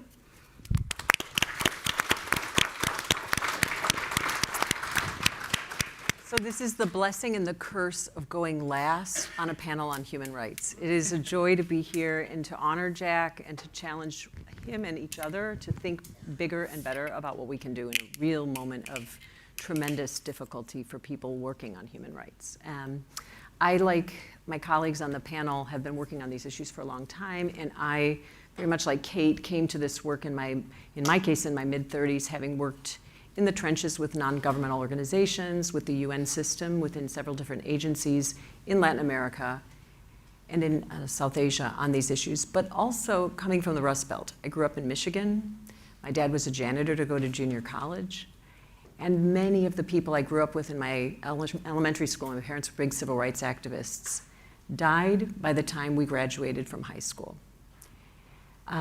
So I come to the work that I do on economic and social rights with a deep and personal and abiding commitment to finding common ground on the issues that really matter for making life better for individual people, for any children or those for whom they care, and for looking at these systems of care, systems of information gathering, systems of transforming our understanding of what the good life is that are deeply collective. And I should come to that right up front so people understand the perspective that I take as both a scholar, a teacher, and an advocate. And I think those three pieces are also very important to situating the issue of economic and social rights. All of us will consume infinitely more times than we will ever vote in our lives. Getting to this panel today involved a whole series of consumption choices. What did you eat? What clothes did you put on? What mode of transportation did you take? Do you use a phone? Do you not use a phone? What kinds of paper did you choose? And some of those choices are highly intentional, and in other cases, we're embedded in systems over which we have very little control. And to do the work of human rights advocacy, I love to say to my students, is to stop preaching, because in order to do the work, I have to use a cell phone. And that cell phone is made with products that, although I work on economic and social rights, and I work deeply in community with colleagues in the engineering space, and have for over a decade building a program within the national academies that's really reaching out to people in the hard sciences as allies and colleagues, and I work in business and human rights issues around supply chain management. I'm going to use that cell phone knowing there is a margin of error that means that no factory, no mine, and no intermediary refinery is perfect 365 days a year. And I use that cell phone knowing it's a tool for transformation that is imperfect. So all of that is the throat clearing that I think is really, really important to say up front. Before then, I launch into what I'm going to share, which is brief, and I hope we can really open up for conversation. So I'm going to refine Jack's pragmatism, and I'm going to say he's not necessarily wrong that we need to be pragmatic, but that there's so much more we can do around economic rights that I remain eternally hopeful. And I remain hopeful because if I sit on a plane, as I said to colleagues yesterday, and I say to someone, what do you do? And they ask me what I do. I never say anymore, I teach human rights. I say, I work on supply chains. And then I start the conversation about what I do with supply chains. Why do you work on supply chains? Well, I'm from the Midwest. Everybody growing up knew where the car parts were made. My dad made more plant gardening in the summer as a teacher than he made in the entire year teaching. Wow, that's crazy. And so by the end of the conversation, labor and economic rights, which I'm deeply committed to, are completely legible to the person next to me, no matter whether they vote red or blue. And I'm not preaching to tell them how to live. I'm inviting them to a conversation to share their story about their consumption practices or their challenges. And I had a whole bunch of slides, and I'm not going to bore you with them, but one of the statistics I gave to colleagues in our workshop yesterday was that we spent more on Halloween candy in 2025 in the United States than we did on our entire development budget. That's a scandal, but it's also one in which we're all imbricated at all levels of consumption. Everybody wants a better life for their child, but we're consuming in a manner that is ecologically and socially unsustainable. And so I'm inviting a conversation around this pragmatic approach to human rights by situating these economic rights as an invitation to a conversation and an incrementalist strategy towards achieving things. I'm going to defer to Sarah, who's going to talk about shared work we do with the context of voluntary local reviews for the Sustainable Development Goals at the very local level in Orlando, Florida, and places where you wouldn't imagine human rights taking place. There's a voluntary process that people, despite the administrative change, are committed to. So I'm going to say that economic rights and social rights are progressively realized, not absolutist, by definition. Ontologically, they are not fixed. They are constantly iteratively improved upon. And that in and of itself is really crucial to understanding why we can build common cause around them.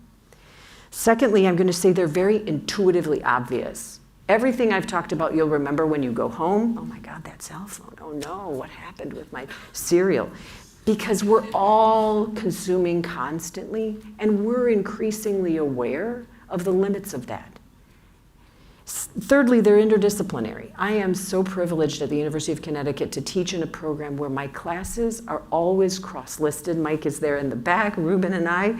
We co-teach with colleagues in engineering, in the arts. Our program is big and interdisciplinary because it's a public university in the first or second most unequal state in the country.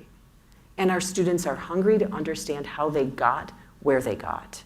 So Connecticut is grossly unequal. And when we talk about, I work with colleagues on energy justice and access. I work on developing widgets that the CLNP can use to boot the power back up in a way that's socially adaptive instead of raw numbers. How might we ensure that as the power comes back on, we think about who's achieving access to that energy differentially, right? If you live in inner city Hartford and the power goes out and you lose all your food, you're hosed.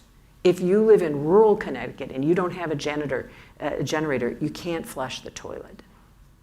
But if you live in Fairfield and you have a whole house generator, we have students in class who don't even think about a power cut because the power never goes off. So if we think about economic rights then as an invitation not to shame the kid from Fairfield, but to think about how we might adapt grid restoration to be more socially adaptive, that's an invitation then to my tools and students with tools in civil engineering and in geospatial mapping and geography to think differently about how we approach the issue of energy access in a very unequal state, both rural and urban inequality. Thirdly, I think we can think about economic rights and social rights as doing two things. One, they protect us from harm. So the intuitively obvious thing when I'm talking to the person on the plane is to say I work on supply chains, and some of the issues that you think about in that realm are not dying at under 18 driving a forklift. Warehouse workers' rights globally, we know because of attempts at unionization by Amazon workers, are very precarious. And one of the largest fines ever litigated against any company in the state, in Connecticut, was against Walmart for kids under 18 doing hazardous work in Walmart's distribution centers. So there are protections from harm that are very obvious. None of us, no one, under ILO 182, the Convention on the Worst Forms of Child Labor, no one wants their child to be killed working. But there's a difference, and my own research at the grassroots level in Latin America and in Asia reveals this. There's a difference between acceptable forms of child work and worse forms of child labor. I always start my classes on the ILO distinction between those two by asking who's worked, and all the hands in the classroom go up. Keep your hand up if you worked and clopened, meaning you closed a retail institution and you opened the next morning on a school night. So a fair number of hands will stay up. That's illegal. That's illegal under US labor law. The Department of Labor would inspect and look at timesheets if it had the capacity, because you should be able to go to school. Doesn't mean you can't work, but we have to adapt and think about how we're going to manage that. So there are certain protections from harm that are very obvious. But then we're also thinking about creating a minimum floor. And there are many roads to creating a minimum floor that are going to be necessary to fulfill economic and social rights. So I'm thinking about Fiona's work around migration. Any of us who deal with elder care know that the disproportionate share of the work that is being done now to care for our elders is being done by people who come from someplace else. Most Americans don't want to take care of old people and clean their bedpan and ensure that they get in and out of their wheelchair. What are we going to do if we don't build socially resilient systems for elder care on an aging planet? So we have to think about then minimum floors for protection. And finally, fulfilling economic and social rights isn't only the obligation of the state, it's the obligation of state and non-state actors. And so we were talking before the break about a whole generation of students who want to help do that from within private sector companies. We have a regime in Europe now that requires supply chain traceability. How do we ensure that that's not a paper tiger? That's not just a series of books you cook that are shown versus not. And so we have to bring together this question of who the state actors and non-state actors are in public and private spaces, assisted and engaged with local community members in order to be able to trace and then implement and deal with proactive approaches to addressing shortfalls. So I love to say to people, if I want to know what a living wage is in Bangladesh, I'm not going to be able to tell you sitting here on this stage. I'm going to have to be in conversation with folks who are going to tell me how much is a basic foodstuffs, how much do those cost here? What does transportation cost? What's the cost of housing? What's the cost of childcare or education? In order to know how to assess what a living wage is, I have to be in dialogue with labor union members, with civil society organizations, and with workers themselves.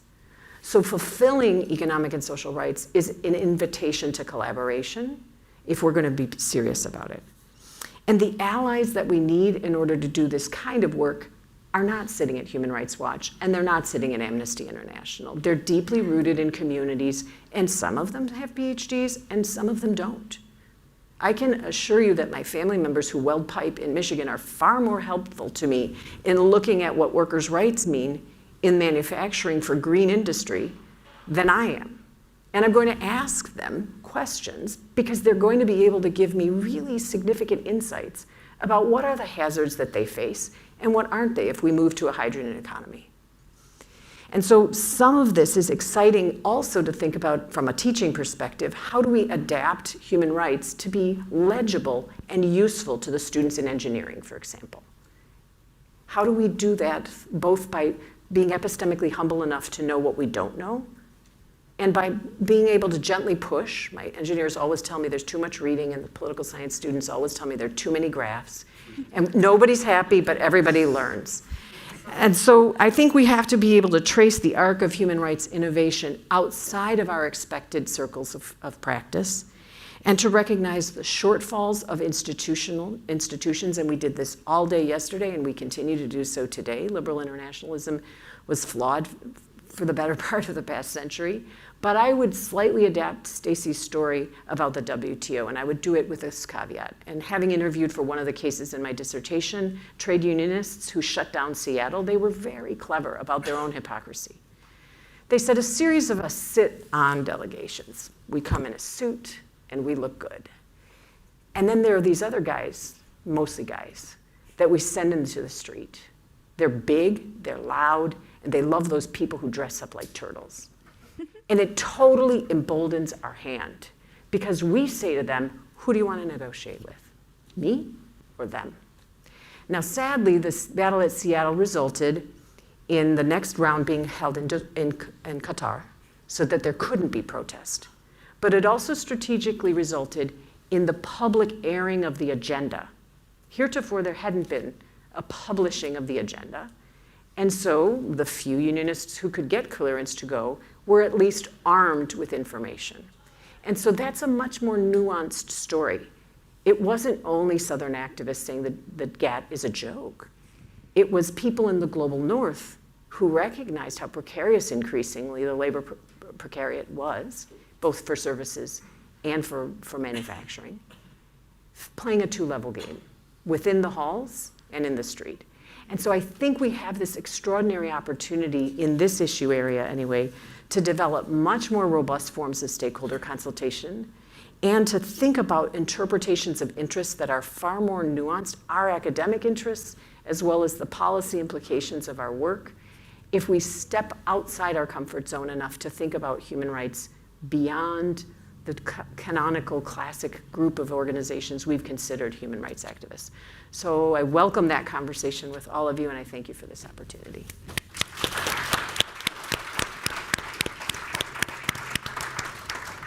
Well, let me thank the panelists for their apt description of the dismal state of human rights today, but also with an optimistic pathway forward. I'd now like to open an opportunity to the audience to ask questions or to roast Jack. The gentleman on the back, yes. Is that Andy Nathan? It is. You're no Hello. gentleman. Yeah, so great panel, thank you, love you all, you're all correct. A sort of a footnote on here. Sometimes the abstract language of human rights is needed, and an example of that, this is Jack's hypocrisy too. Do you know that Jack is on the steering committee of the Institute for the Study of Human Rights? Confess, but one of the programs that the Institute has is called the Human Rights Advocates Program, and it brings people from very, very grassroots situations. Stephanie Greppo runs it to the campus for one semester. And oftentimes those people need to say to their local community or government, you're violating international human rights law, because if they try to vernacularize the argument, they can't do it. The example I'll give is gay activists in Africa. They are broadly detested, and so they can only go to their local community or to whatever level they're advocating and say, there's an international human rights law, which there actually isn't, but and make that argument. So that's sometimes the case. I mean, I agree with Kate that, and Shireen, you have to use different arguments in different environments. Sometimes that's the argument. Thank you. Others?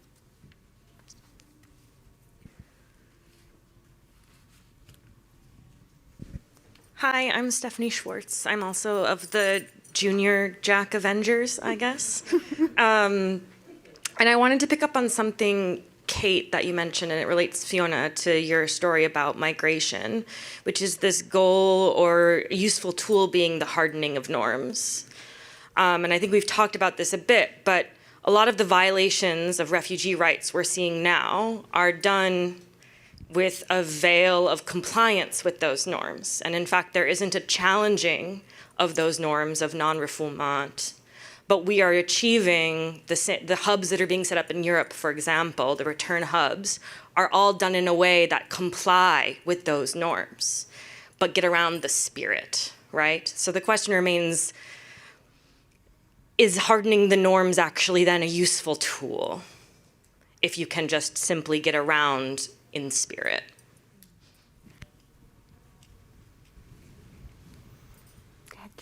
Do you want me to take it?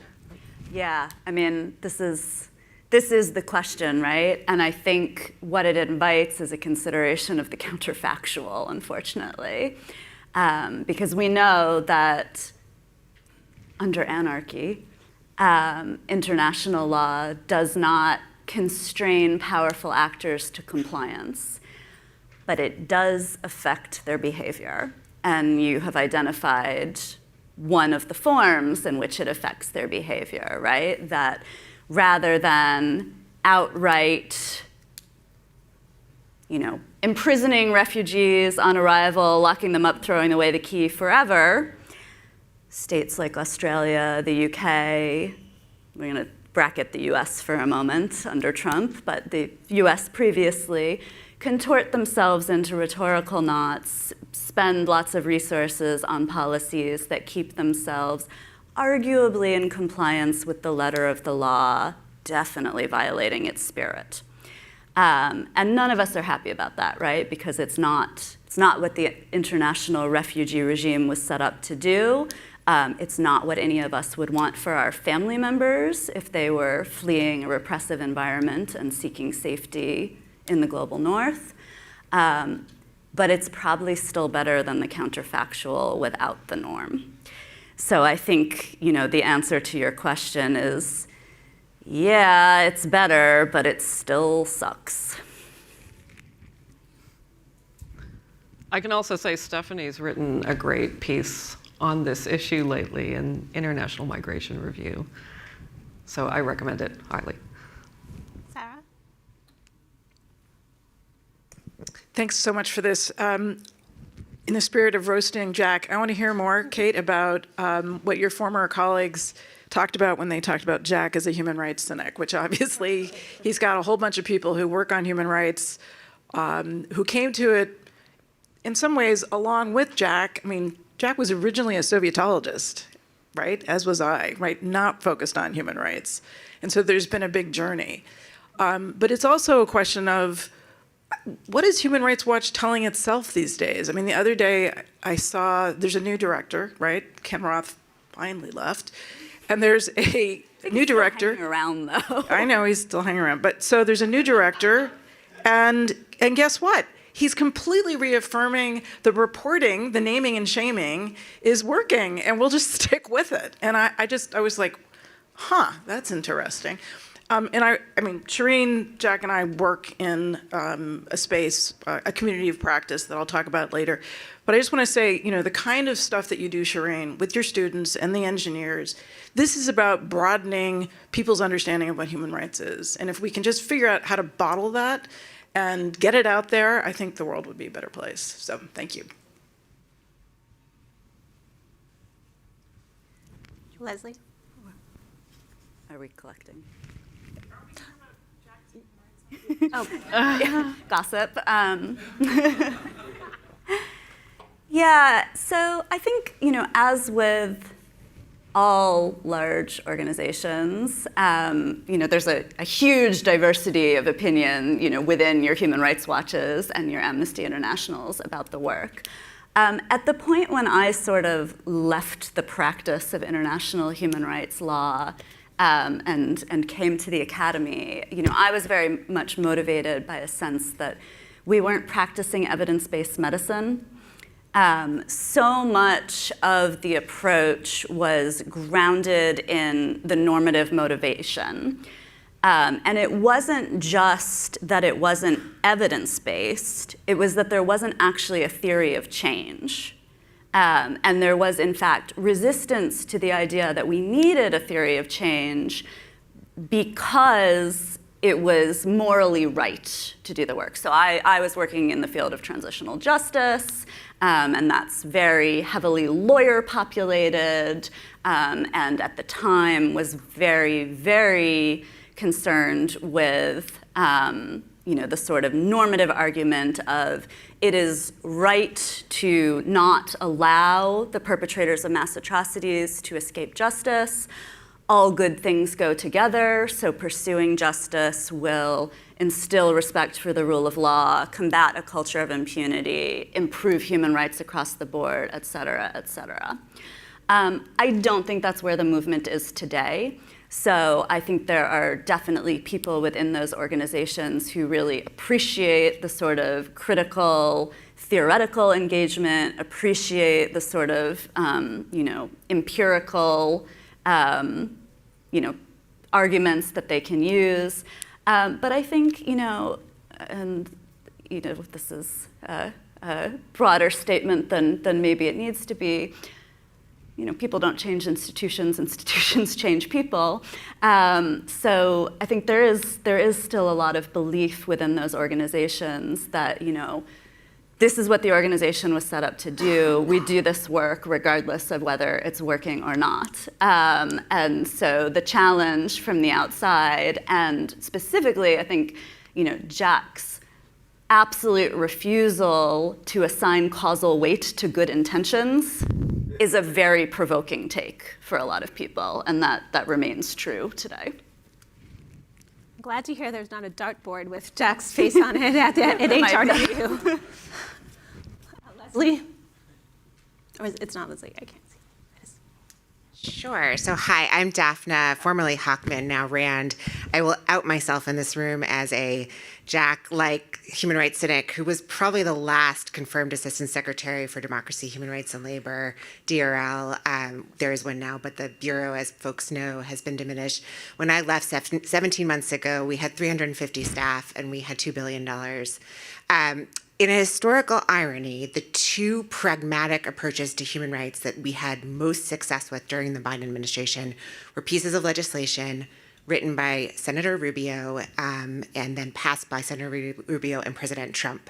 The first one was the Global Magnitsky Sanction, which was the targeted sanction of individual repressive individuals and regimes for corruption and human rights abuses. In Iran, we were seeing more traction on affecting the regime by these designations of individuals, they were both financial and visa sanctions, than some of the oil and broader countrywide sanctions. And folks in this room understand why.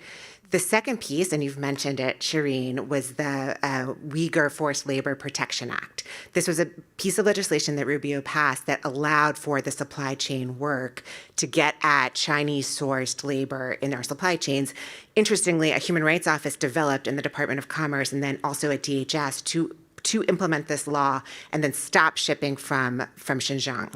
And what was fascinating about it was it dovetailed and converged with our countering China strategy on the economic front. So therefore, it had a lot of uptake across the interagency.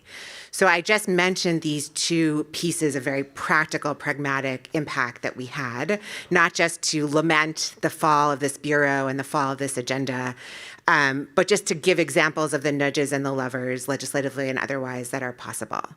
I am also a firm believer in leadership of all foreign policy and global leadership, and the U.S. obviously is not the leader and probably will not be able to again resume the leadership mantle. So the question for the panel is, what is the substitute leader? Absent a leader and an agent, it is a very diffuse, very disempowered, and diminished agenda in the international system. Would anyone? I'll start. So two thoughts, and this is really helpful, and thank you for your service, first of all, and please bring your expertise to bear as a co-author. Many other ways I can think of collaborating. But first and foremost, I would say there's a lock-in effect for some of the work that's being done in the EU, certainly around due diligence. It's not perfect, but there are systems already in place. If a company invests quite a lot in managing its supply chain for quality control, then we can piggyback some of that. And I would look to the European Union at this point as potentially an outpost where there's at least a regime in place. It was watered down, certainly upon passage. And then we also have rules on the books. I wasn't actually talking about Uyghur, I was talking about the hot goods provision from the early 1990s, which was simply for traceability of child labor in supply chains. And there's lots and lots of bipartisan organizational agreement on worst forms of child labor. This is not a hard sell across the aisle. Nobody wants little kids' pictures emblazoned on the internet, dying, making whatever product they used today. So actually the hot goods provision exists. And I think in order to comply with European due diligence laws, you still have in place at least a framework for traceability. The second thing I think that's really important and that we undercount the value of is accessible, free, and public information about CSR, BHR, whatever acronym you choose to use. So the center, the Business and Human Rights Resource Center data, this is upwards of 20,000 companies. It's completely free, it's accessible. It allows companies to post, it allows NGOs to post. It's easily codable. I've done work with colleagues who do quantitative data analysis looking at that. I have an article in progress right now with 2 colleagues in India. We need to be very, very upfront with consumers that they have the capacity to demand that they have transparent information about those supply chains. And it can be easily piggybacked into the European compliance regime that's simply around transparency of first and second tier suppliers. And then the skeletal remains of things like the hot goods provision are useful in a bipartisan way to say we want to continue to demand information, if nothing else. What worries me terribly is that we've eviscerated our foreign aid budget. And so if we say even in voluntary standards like the Social Accountability International SA 8000 standard that I helped write, that there's a right to remediation for kids you find in child labor scenarios. We used to be able to then piggyback that onto US contributions to the ILO and to UNICEF, and we don't have those contributions at this point. And so what are we going to do in a world where we do identify those children doing worse forms of child labor who are entitled to remediation at the company's behest and also in collaboration with governments and local NGOs? I don't know. And that's my bigger concern. And so that's why I use my Halloween candy statistic constantly to people. How much we pay for dog food, how much we pay for Halloween candy, and what that could be doing in terms of remediation for some of the people most impacted at the worst end of our supply chains, in which we're all complicit personally. So yeah, thank you. The gentleman in the fourth row. Thank you so much. Nick Lotito, I'm at Princeton University now, and hi, good to see you. I know. It's glasses, I know. We used to work at Yale together. So most importantly, I was a TA for Jack's human rights class when he was covering, teaching that, and I think it was the first time you had done it for a while at least, and so it was a fascinating intro for me to step into the human rights world sort of from more Jack's perspective, right? I was the IR student, not the human rights student, and then engaged with the extremely idealistic sort of oriented interdisciplinary human rights students. So that was my first experience. But my question is, going back to sort of the previous panel on the state of the international order, the liberal international order, we were debating whether it's dying or dead, but it's certainly so much weakened and hollowed out at this point. And I think when I hear you talking about the different aspects, the migration regime and the labor regimes and all these things, where do we locate action? Does that necessarily change in a world where international law and international institutions are weakened? And also, I think, increase, also the theme of hypocrisy and all, I think those critiques are very much damaging right now the ability of those global institutions to take meaningful action on these subjects. So I wonder how you see sort of the relationship between the state of the institutions and the state of the system, the order, and the much more localized work. I mean, I think it points towards perhaps, so I can direct my question to you, Shireen, but sort of maybe more meaningfully grassroots organization. So one response, and I think it's an extraordinarily good question, and I want to not just have me answer. I really feel it's important that colleagues who work in different issue areas can also weigh in, but just in response, I would argue that international law still definitely matters for setting a baseline. So I didn't make ILO 182 up. It's a consensual document. It came with impetus from the global south. My dissertation looks at the role of Bangladeshi activists in pushing for a regime that made a distinction between worse forms of child work and acceptable forms of child labor. But companies are no fools. They've piggybacked by saying, my code of conduct refers to ILO 138. I'm going to pick the ages for the country in which I'm operating. If they've ratified it, that's the bottom line. And for me, that's a lock-in effect then. I can say to all the cynics about the UN, this isn't a suspect number that I pulled out of thin air to shame you. It's something that's part of the DNA of the way that the labor rights regime exists in that country. And it's locked in through a consultative process that's been going on since the presaging of the UN and the ILO with this 200 plus conventions. And so the lock-in and pragmatic effect of that's very, very pragmatic, right? To say, Nike has a code of conduct, they've picked 18 or 15 in this country. I didn't make it up in the global north, they ratified it, now I'm gonna monitor against it. That's incredibly impactful on two levels. Number one, it's not me, the white lady from the global north, telling Bangladesh what to do. Bangladesh chose to engage in a conversation around the distinction. Number two, I'm then reinforcing the importance of those international norms from a very pragmatic standpoint.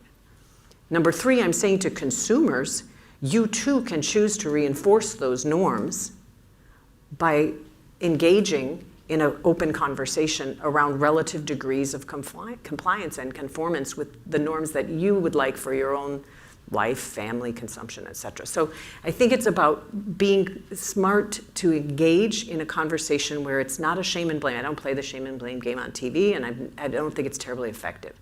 But I do think that there's suasion that's very concrete and economic, but that's also moral in some ways, and that enables people to move. It's not perfect, it's not fast, but in a gradualist, progressively realized manner over time to improve performance.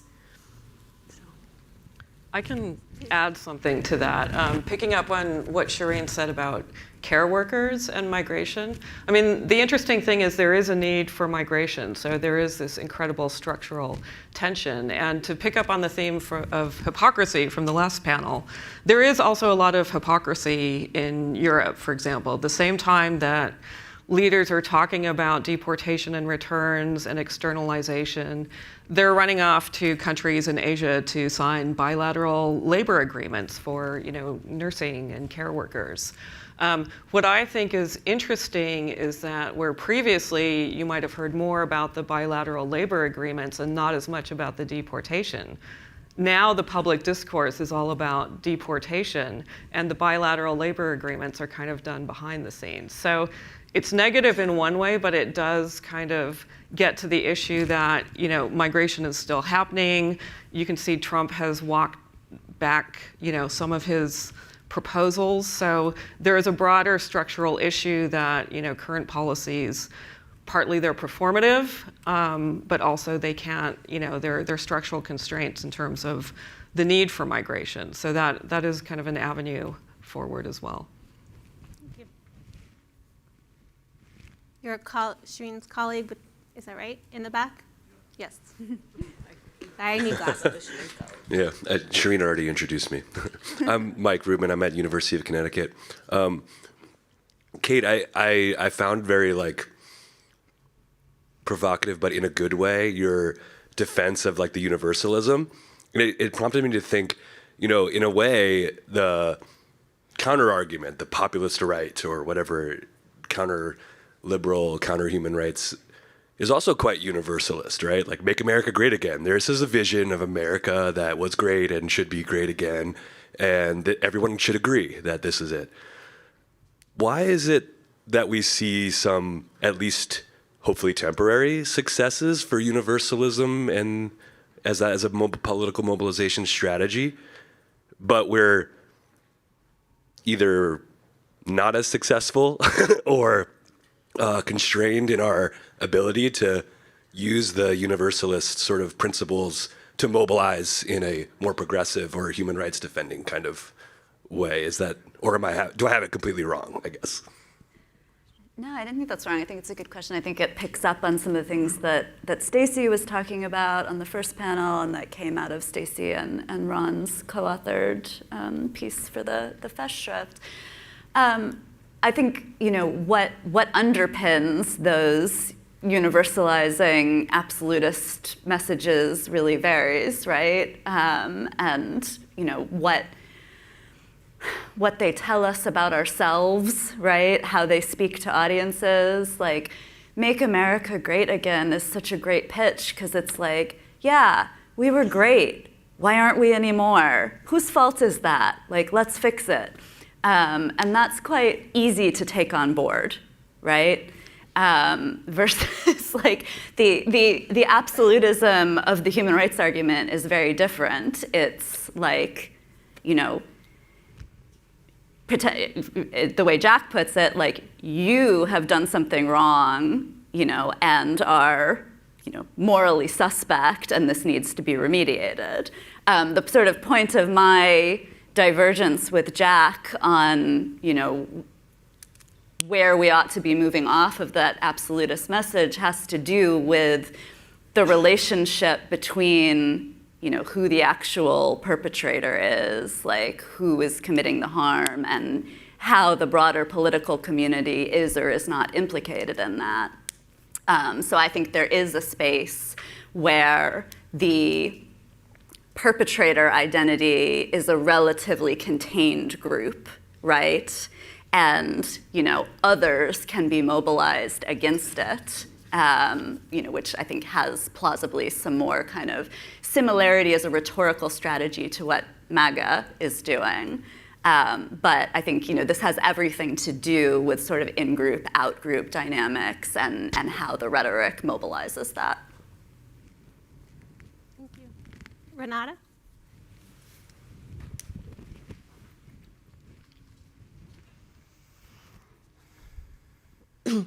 Yes, Renata Mustafina. I'm a postdoc at Harriman Institute, and Jack Snyder is our director right at the moment. So I was wondering. So there is this important work on human rights and lost causes, agenda vetting, and like issue emergence and non-emergence. And I was wondering how this dynamic of interaction and communication, like between local activists and their international colleagues, is changing. Like on the one hand, at the time when international human rights promoters are themselves in trouble, and how do activists like from local communities get their message across to the international level when in some contexts like their international interlocutors are gone, but also when it's almost impossible to work with some of the local activists like due to bureaucratic restrictions and regulations and financial sanctions. And I think because like one of the criticisms is that like international human rights promoters, they're often gatekeepers and they act as a filter of what will become a human right issue or not. But like here is just like, I'm wondering how like this communication and interaction works now between these two levels. Thank you. Do you want to speak to this? I mean, I can think about it in the sense that the nature of who a human rights activist varies dramatically by context. And the gatekeepers of traditional shame and blame practices were often themselves very elite actors. However, in many contexts, individual people consider themselves non-affiliated but allied with groups that are seeking to change social reality at the grassroots level. And those people can operate individually in a manner that's a lot more vociferous and a lot more fluid than the traditional NGO with a masthead and a website. And what I'm seeing happening quite a lot in the labor and human rights space is actors who are very strategically operating on person-to-person exchanges or through groups outside of the coterie of groups that have been prohibited from acting. And that is a strategy of survival in many ways, but it's also helpful because we're too often beguiled by the notion of hierarchy and the excellence and expertise of these groups at the top of the food chain. And I can assure you from work in the US-Mexico borderlands that there's lots of rivalry, intergroup rivalry between metropole and periphery internal to the global South. So this moment, while a crisis and will certainly worrisome from the perspective of individual actors sanctioned and or endangered, doesn't mean human rights work has to end, because there are all sorts of local level actors who may be doing human rights, but in an encoded manner and or with person to person and or much less obvious exchanges. And I would defer, in some ways, this is because I also do work on human rights in the USA. We had a big project on this in the early 2000s at UConn. I continue to do work in this, and as an editor for Journal of Human Rights, we've increasingly mainstreamed cases and work and empirical analysis of human rights work being done here. And it's not being led by the conventional, traditional human rights NGOs. For the most part, they're late to the party. It's being led by other kinds of groups. And we saw this very much in Minneapolis, and I would have to defer to Ron and other colleagues working at the local level, but there's a wellspring of actors. Sure, George Floyd's family definitely went and worked in the African diasporic kind of testimonial space at the United Nations. But there are plenty of groups that are working on promotion of a range of rights and data gathering who are not going to fall into the conventional category of human rights monitors or denunciators or allies. And it's up to us to widen our imagination to think about who we might work with, especially in times where there's this explicit attempt at sanctioning. Yeah, I think I would echo that as well, to just say, like, yes, it is definitely the case that the sort of traditional modes of working are being foreclosed, the sort of classic boomerang idea of, like, the professionalized domestic civil society reaching out to the professionalized international advocacy corps, like, is getting squeezed on both sides. But, many of the folks that I work with, and I'm, largely in the sort of advocacy for accountability for mass atrocities space, are not professionalized activists. So the Tamil Campaign for Justice for the mass atrocities committed by Sri Lanka at the end of the Civil War, Ethiopian Tigrayans campaigning for recognition and accountability for what happened to civilians in the war between 2020 and 2022. Like, those are campaigns that are very much carried forward by people both on the ground and in the diaspora whose day job has nothing to do with human rights. And I think, then again, there's people like Shireen and myself who are part of the movement but are not professional activists. So I think, that's why I so welcome Shireen's call to think more creatively about this. Yes, the foreclosure of these traditional avenues is alarming and it is squeezing the work, but it also may allow us to kind of bulk up some of those more decentralized, less beholden to traditional power structure avenues for doing the work. And in the end, that may be a positive. We have I'll time just, for, oh, sorry, go ahead. I was just going to say on migration, I think we're also seeing kind of a backlash against the backlash, both in the US and Europe. And so there are, interesting opportunities of new coalitions emerging that are taking up these issues in creative ways. The opportunity for the last question to the lady in blue to quote the song. Thank you. Sally Onesti Blair. Hello, everybody that remembers me. I'm here with Deepa Olapalli. There's Sarah. We're all part of that class with Jack. I was in Sovietology, IR, and Jack was my advisor back in the 1980s, 1984 when I arrived. And I think Jack sort of saw me as someone that was really into the area studies, but his door was always open. And what I'll always remember is that no matter what I came up with, you always found a way to embrace it, work with it, discipline it. And it made such a difference in my life, Jack. So thank you.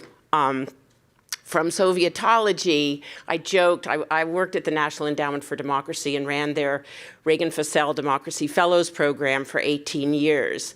So we were dealing with human rights activists at the endowment, bringing people in from all over the world who had been in the grassroots community. I joked to all of my fellows, I got my degree in 1991, and the Soviet Union collapsed, and so did my academic career. So I did end up in the democracy field, and I started there in 2001. But by 2006, it was very clear that all that optimism and Jeffrey Sachs over there in the early 90s and everything was no longer relevant. And by 2006, I started writing to the State Department, to DRL, that actually we need to support people at risk. It's no more of a fellowship program to bring over people who were going to go home. So much more frequently they couldn't go home.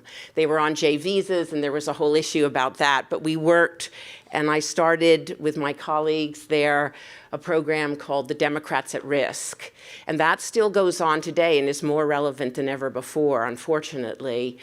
But I just wanted to say that with the clarity and the analysis of this panel is extraordinary. I already feel like I've learned so much.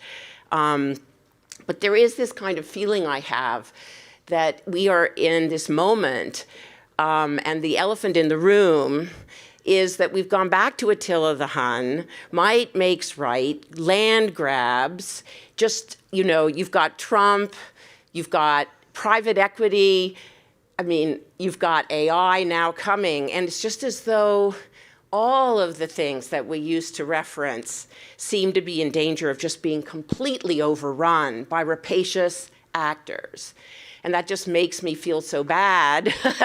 And at the National Endowment for Democracy, which is still hanging on by a thread, how do you promote democracy or strengthen democracy around the world when you're in the United States, in Washington, D.C.? And that's a question I ask myself a lot. So thank you very much. Thank you. Does anybody want to? Well, I see we have got 40 seconds. I know. You solve world peace in 36, 35, 34. So with that, I'll thank the panelists and invite you to. Okay. And invite you to join lunch if you can do that guilt-free after this conversation. Saved by the bell.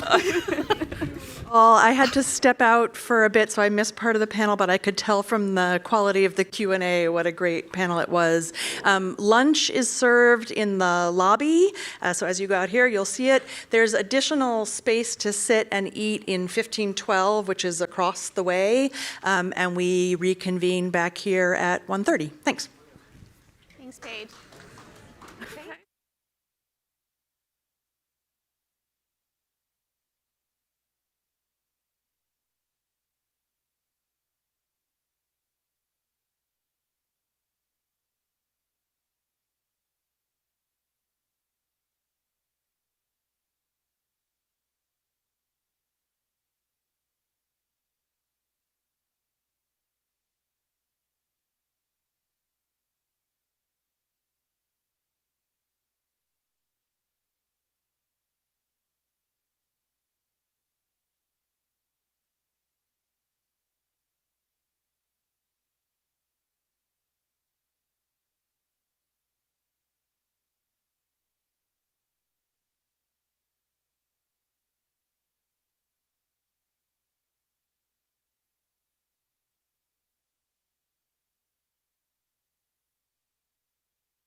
The program will begin shortly. Please find your seats.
Oh, there's a clock too. That's good. Yeah.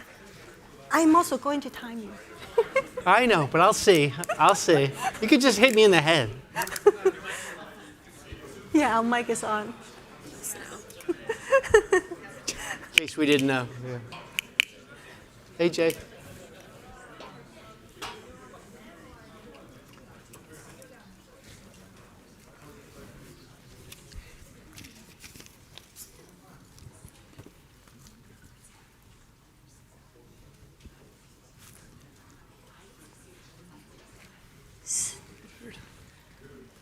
So as soon as Jack is seated, we can get going.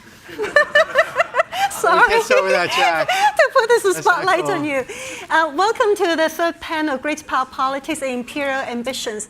We have the honor to bring together 3 generations of Jack's former advisee, from one of the earliest to one of the youngest. So I'm going to introduce, Tom. I'm the old guy.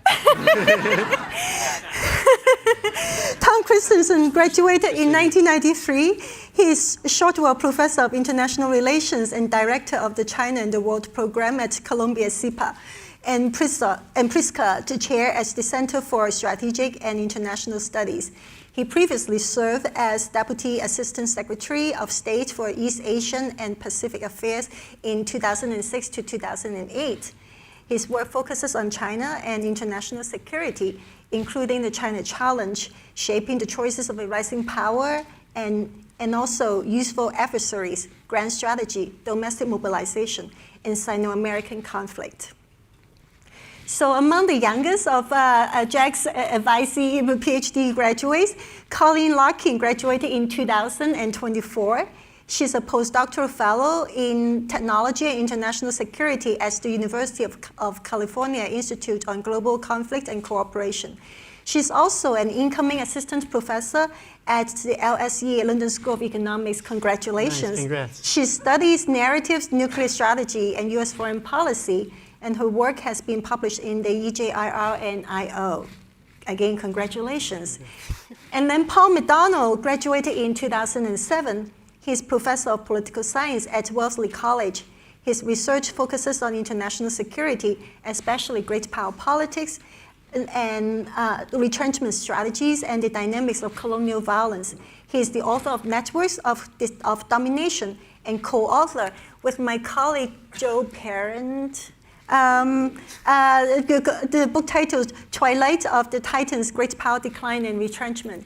And I'm Victoria Hui at University of Notre Dame, and thank you so much. So we're going to get started, and I told the presenters that I'm going to time them, so they're supposed to speak for about 10 minutes each. We will just go in this order. Thanks, Victoria. It's great to be here. Jack was my dissertation committee chair, and that was a great experience for me. I don't know if it was for Jack, but it was for me. And I think of his work as covering various topics that relate to what I study, China and China's foreign relations. One is imperial ambitions and nationalism. For China, I think it's a little bit more complicated. It's more about lost empire and nationalism, which makes things even trickier because China is trying to recover things that they believe they lost in history in Taiwan, South China Sea, East China Sea. And Snyder's work touches upon this. I see my classmate Ed Mansfield in the audience, along with Jack. They wrote articles on related topics about democratization and war. And the first thing I'll say is that China, from their perspective, is a nightmare, because they say that if a country is going to democratize, so imagine China democratizing, it needs to have civil society institutions, independent courts, protection of a free media, et cetera, for it to be a smooth process that doesn't include hypernationalism. If China were to democratize, because the Chinese Communist Party has stamped out any possibility of a civil society, independent courts, or free investigative journalism, China would be a really bad case. Hypernationalism would be likely, and you have all this lost empire rhetoric that would likely lead these new competitive politicians to emphasize nationalism as they competed against each other to get power. But what I want to say today is that authoritarianism has its own problems, and I've never been fully comfortable with the Snyder-Mansfield thesis, because I see China's Communist Party trying to adjust its authoritarian rule to stay in power in ways that also focus on nationalism and cause a lot of friction with neighbors.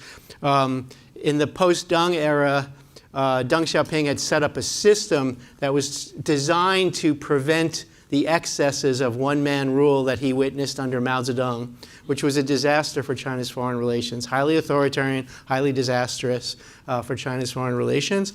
And Deng tried to set up an institutionalized system, a kind of collective leadership system, to avoid those kind of excesses in the past. But my colleague Susan Shirk, who's a China specialist extraordinaire, she wrote a book, and she tapped into Jack's other work on Myths of Empire, and said that that collective system became a cartelized system in the Chinese Communist Party, and it had all these little fiefdoms that were highly corrupt and were also playing on international tensions in ways that increased frictions with the neighbors in a way that would be familiar to Jack Snyder's work on cartelized systems in history in places like Wilhelmine Germany and Japan before the Pacific War and World War II. So she said, that adjustment in Chinese nationalism actually produces a lot of, Chinese authoritarianism produces a lot of hypernationalism in the same way. So it didn't work very well. The other thing it produced a lot of was corruption. So those fiefdoms had sort of independent rule over their domains, and they were highly corrupt, and you got a lot of billionaires at the top of the party, and the party realized that. But instead of doing what Ed Mansfield and Jack Snyder would have recommended, which is to reform yourself to create independent courts and encourage investigative journalism to uncover the problems of corruption and tackle them, China went a different route, the authoritarian route. It gave all power to one person with a giant hammer to go onto an anti-corruption drive. And that has problems of its own for China's foreign relations in the security realm. One is that it prevents honest analysis from getting up to the top leader. And a lot of the people who were fired in the Chinese Communist Party system under the current leader Xi Jinping were fired on corruption, but the whole system's corrupt, so they're being selected for a reason. And there's, one of the analyses of why so many generals were arrested is that they weren't meeting his very ambitious goals for military modernization in China. So if that's the case, if you see all your superior officers fired for not meeting the goals, and then you're the next general up, you have a really strong incentive to say, everything's going great, boss. Every decision you made is wonderful, boss. And that's a real recipe for crisis mismanagement and for excessive confidence by a leader, and that could lead to bad results in and of itself. And then the second problem, and I'll conclude with this isn't a long-term solution to China's institutional problems of corruption or anything else, as would be independent courts and investigative journalism and journalists with legal protections, because you have to have a succession process. So even if Xi Jinping is extremely wise and extremely powerful, in Chinese they say, for long live the king, they say, for the leaders they say, wan sui, so live to 10,000 years, live to 10,000 years. Well, people don't live to 10,000 years, so he's not going to be around forever. And the succession process is very likely to be very rough because he's squashed all powerful people underneath him, so there's no clear successor. And that process could easily be competitive in the way that Jack and Ed's early immature democracies would be competitive. And the coin of the realm could easily be this kind of empire lost. Why are you so weak on Taiwan? Why are you so weak on Japan? Why are you so weak in the South China Sea, my competitor? I'm much stronger than you and much more nationalistic. And you could produce the same results without even going to the direction of liberal democratization. So if I sound worried, it's probably because I worry a lot. It's kind of my job. I did meet the 10 minutes, didn't I? Yes, you're on How about time. that? Thank you. I think it's a record for me. Yeah, thank you. So prior warning works. Yeah, but no, Victoria, when I walked up here, I was trembling. You're in charge. I was not going to go over 10 minutes. Colleen. Great. Thank you. So I'm very honored to be here. I'm going to switch gears. I want to talk about sort of the state of the nuclear order as it pertains to great power competition and the international order more broadly. I think this is certainly on the Jack theme. Jack started his career at RAND thinking about strategic culture and nuclear strategy, and his work more broadly has informed a lot of my thinking on these ideas. And so I do basically see some aspects of the nuclear order eroding as we see this rise of great power competition, but I'm not sure that all hope is lost. So I want to talk briefly about this order and the nature of its erosion, and then maybe possible ways forward. So when I think about the nuclear order, I think it's built both on a series of norms and institutions around nuclear use and non-use, as well as it's very much rooted in great power competition. And so components include respect for the non-use of nuclear weapons, norms against nuclear use, non-proliferation as commitments to the Nuclear Non-Proliferation Treaty or the NPT, a moratorium on nuclear testing, mostly systems of arms control and verification, and the safe control of nuclear materials. And I think there have been several challenges or erosions to the nuclear order recently in tandem with sort of the return of great power competition. So we've seen the demise of great power arms control with the end of the New START agreement last month between the US and Russia on caps on their strategic warheads with no sort of future in sight.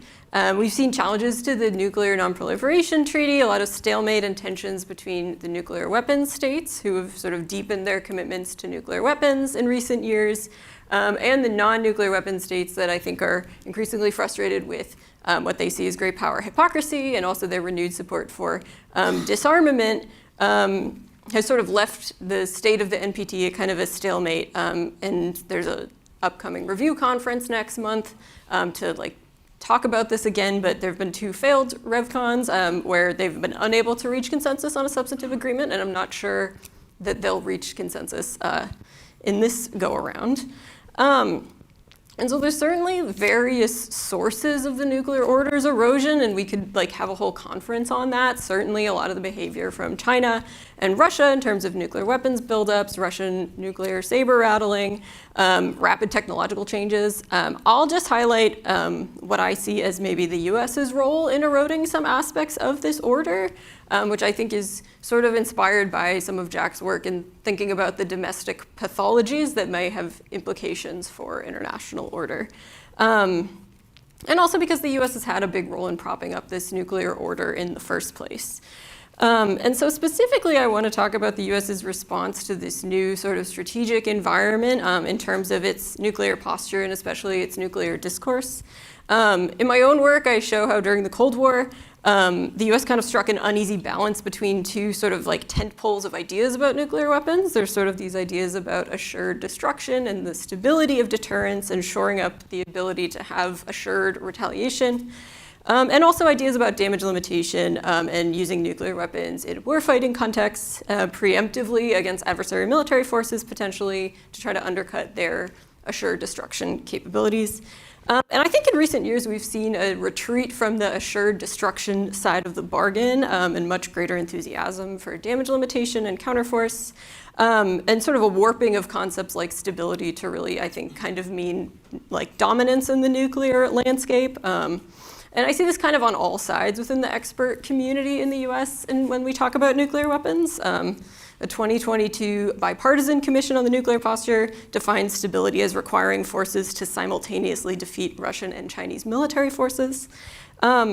And so this is all compounded also by maybe a lack of clarity in the nuclear posture right now. And plus the recent actions in Iran does suggest that there is this trend towards sort of seeking nuclear dominance in policy as well. And so in terms of what are the consequences of this, I think Jack's work is also instructive.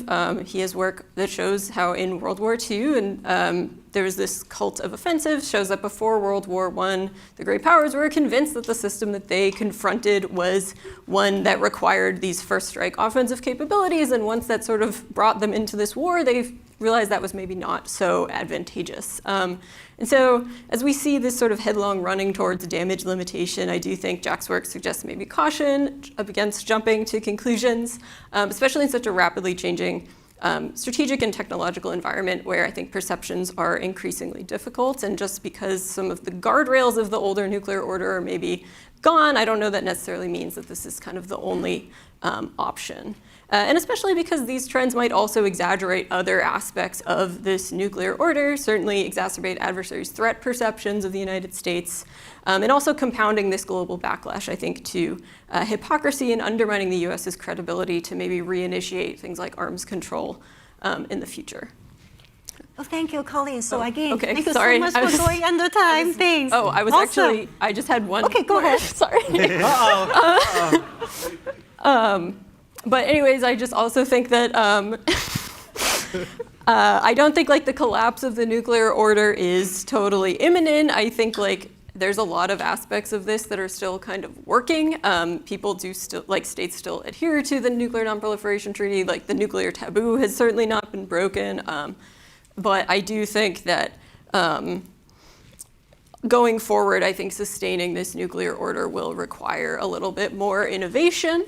I think rather than seeing this as a moment to maybe like revert back or try to save old, now lapsed things like arms control agreements or old pieces of the nuclear order, I do think of this as an opportunity to think about future arms control, a future institutional environment to sort of meet the new nuclear landscape as we find it today. So thank you. Okay, sorry. Thank you, Colleen. All right, I'm going to switch gears to talk about great power politics. When I timed myself yesterday, it was 12 minutes, and now I'm terrified that Victoria is going to come flying across the stage if I go longer. So I'm going to compensate by speaking much faster. So this is a strange time to be studying great power politics, in part because if you open up newspapers or foreign affairs, you'll see many articles that say great power politics is back. And it's strange because, from my perspective, great power politics never really went away. At the same time, it's hard to argue with the premise that the world seems more violent, more nationalistic, and more zero-sum today than it's been at any point since the end of the Cold War. And even if we accept this premise that great power politics is back, it's far from clear what form great power politics will take going forward. There are some who argue that we are entering an era of great power competition, where we will see superpowers like the US and China competing globally in something that resembles a kind of new Cold War.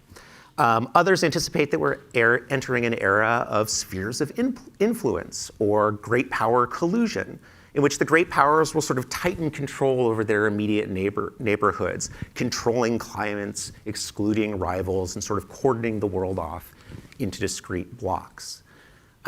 Still others say that we're entering an era of more ideological polarization, that we might see increasing standoffs between leagues of democracies, perhaps centered in Europe, against sort of loose coalitions of non-democratic states, Russia, China, Iran, that are increasingly linking themselves together. Frankly, at this point, all of these outcomes seem possible. All these outcomes seem conceivable. So it is at times like this, when experts are divided, when the future is unclear, and when events are moving quickly, that I like to return to the classics. I like to return to first principles. I like to return to the works of Jack Snyder. I did not expect that. There is perhaps no scholar better than Jack Snyder to help us understand the present moment. Over a series of field-defining books, Jack explored how great powers, despite having many material advantages, were prone to making serious and costly strategic errors. Jack's work illustrated that power politics often works on the reverse Spider-Man principle, that with great power comes great irresponsibility. Consider Jack's first book, The Cult of the Offensive.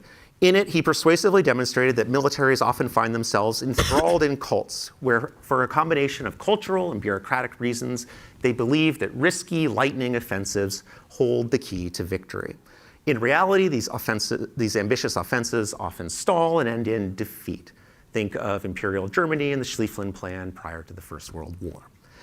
Or consider Jack's second book, The Myths of Empire. In it, he highlighted how great powers become ensnared by the myth that the only way they can ensure their security is through territorial expansion or economic autarky.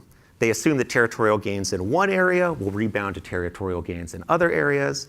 They assume that their adversaries are nothing more than paper tigers. They assume that allies and partners will simply flock to their side.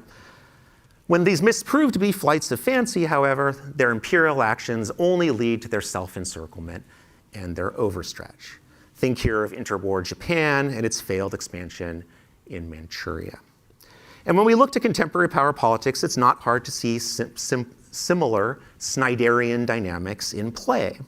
Russia's disastrous and costly invasion of Ukraine in 2022, for example, could be read in precisely these kinds of terms. The Russian military appears to have assumed that a lightning offensive could quickly reach Kyiv and was unprepared for the grinding war of attrition that resulted. Perhaps here we see a modern example of a cult of the offensive. Similarly, Vladimir Putin appears to have believed that Ukraine would rapidly submit when challenged, while NATO would simply stand aside. Neither of these things has proven to be the case. Here then perhaps we see a myth of empire at play. At the same time, the world today is much different than it was in the late 19th or early 20th centuries, the places that Snyder finds his most robust evidence for dysfunctional power politics. Indeed, as my co-author Joe Parent and I have explored, one can conceive of all kinds of cults of the offensive, or all kinds of myths of empire in recent power politics that might shape power politics going forward. In many ways, the situation may be even worse than Jack thought. Consider cults of the offensive. Jack was primarily interested in militaries that assumed that large land invasions provided the route for security. But we can imagine other recent cults of the offensive. In the early 2000s, we observed, perhaps we could call it the cult of transformation, which believed that the combination of precision air power and smaller, more mobile forces could easily lead to victory and effect regime change. The cult of transformation resulted in a military invasion of Iraq in 2003, where a small coalition force was able to dash quickly to Baghdad, but was arguably undermanned and underprepared for the social unrest and insurgency that followed. As a side note, I have vivid memories of sitting in this room and watching Bob Jervis, Dick Betts, and Warner Schilling talk about that war every month and sort of filling us up with insights about that conflict.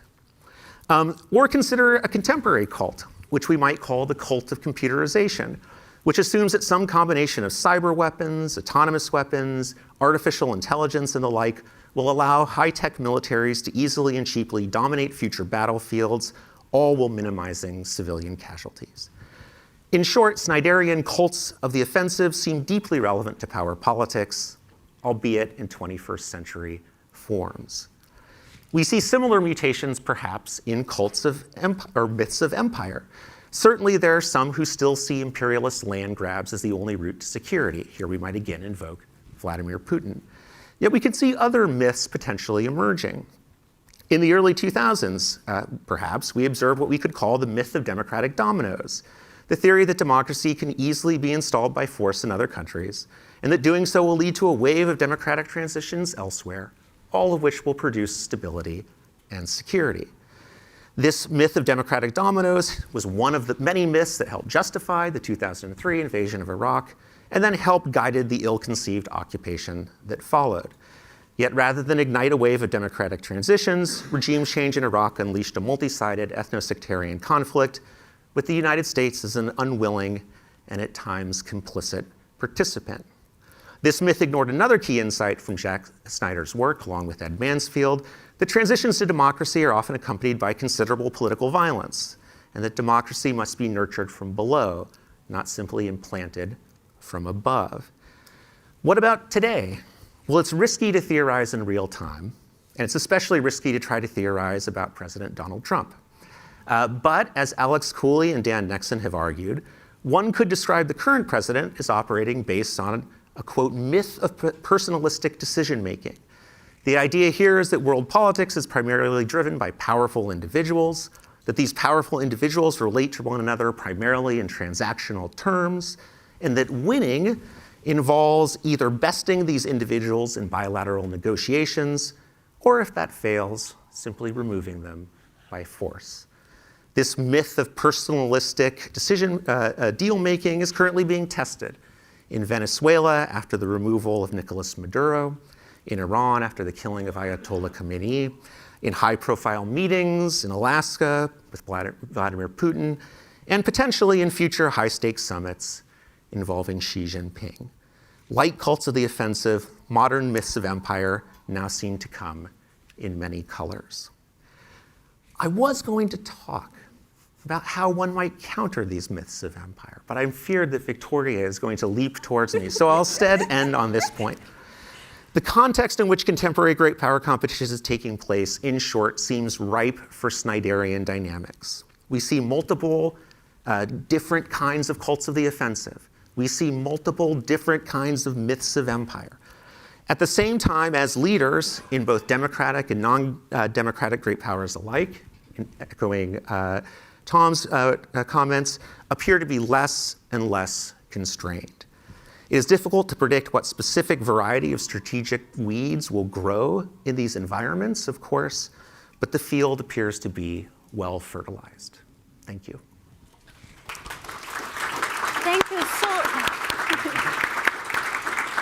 Thank you so much. I demonstrated that issuing threats actually works. There were no assurances. Everyone worked on the time. Given that the panel's title is Great Power Politics, Imperial Ambitions, I'm going to basically, based on what you guys said, to frame it also around the theme of the panel. Especially, we have to talk about US-China competition. When it comes to that, then we also really have to talk about Taiwan. So Tom, so yesterday we were joking that Tom belongs to the elite.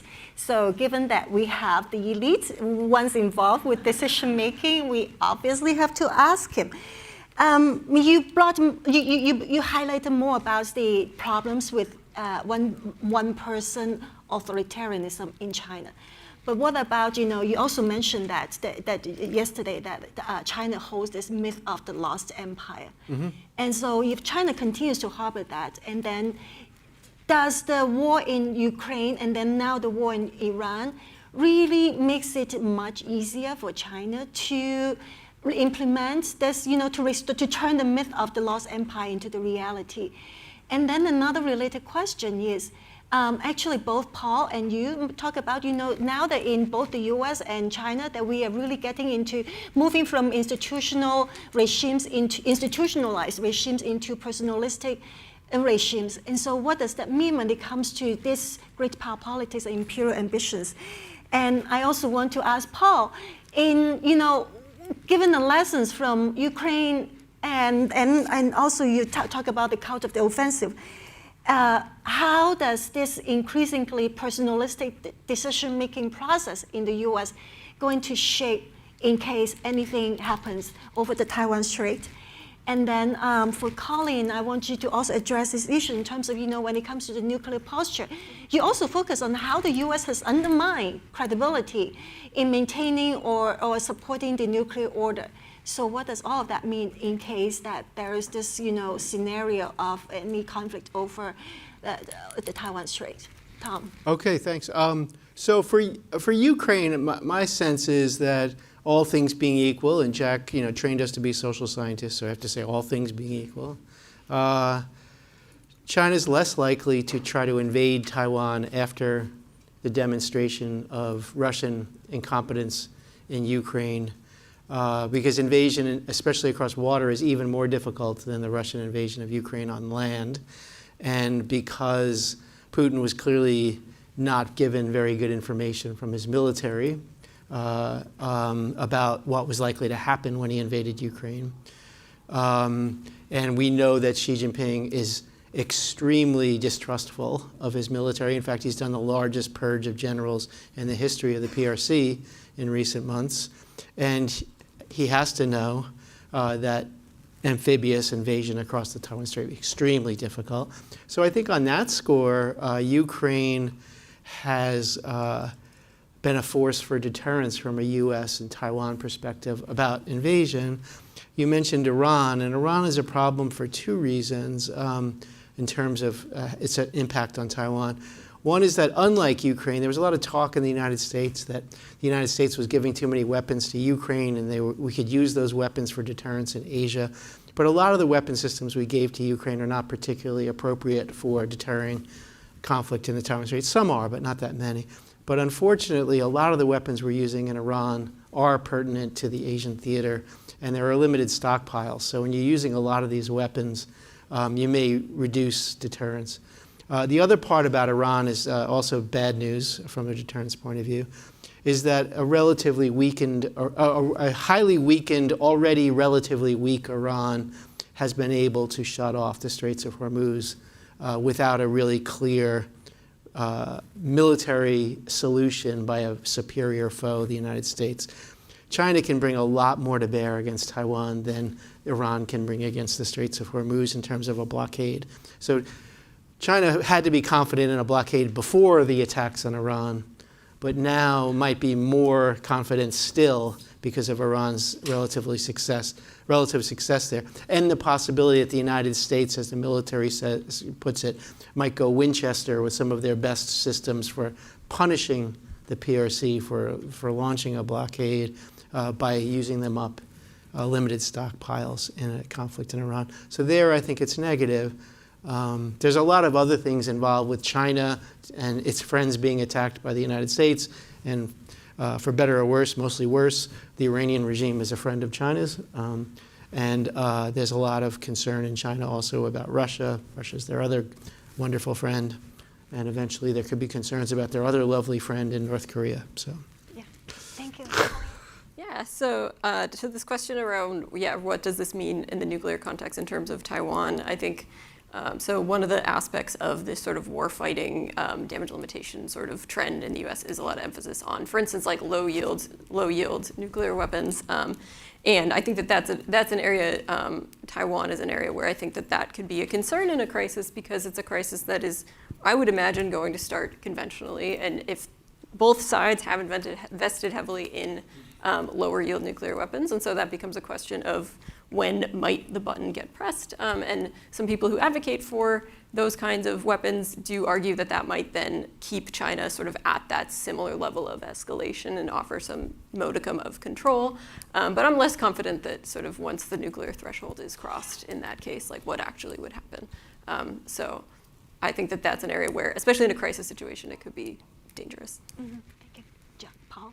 I don't really have much to add to what Tom said about how these three conflicts are interrelated. I will say that one thing that is interesting to me, and I'm glad you asked this question, Victoria, because I can now give the comments I was going to give until I was cut short, is the antidote to myths of empire, as Jack argued, was democracy, right? Like holding leaders to accountable when they make strategic errors, or having a system that forces them to build a coalition that's broad enough so that it includes both expansionist and anti-expansionist elements. And if you worry about myths of empire taking root in the US, I would be very alarmed about what we saw in the run-up to the Iran war, which is where you had a president who didn't feel like he needed to make any public case to the American public, or engage in any mobilization, or build any coalition, just assumed that he could do it.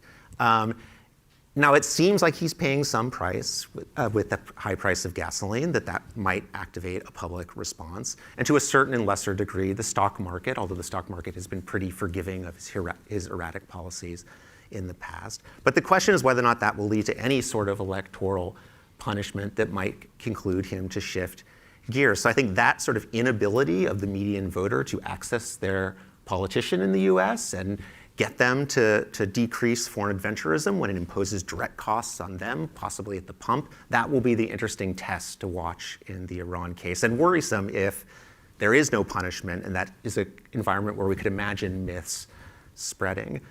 The only other thing I will say, and I'd be interested to get Tom's response to this, is I would be much more concerned about a potential Trump-Xi summit where Taiwan is on the table and what that kind of negotiation would look like and the extent to which the current president views the longstanding US policy to sort of not take a stance on Taiwan, but also to oppose China's forcible reunification of Taiwan. I wonder if Trump might be willing to abandon that policy without getting much for the United States in return.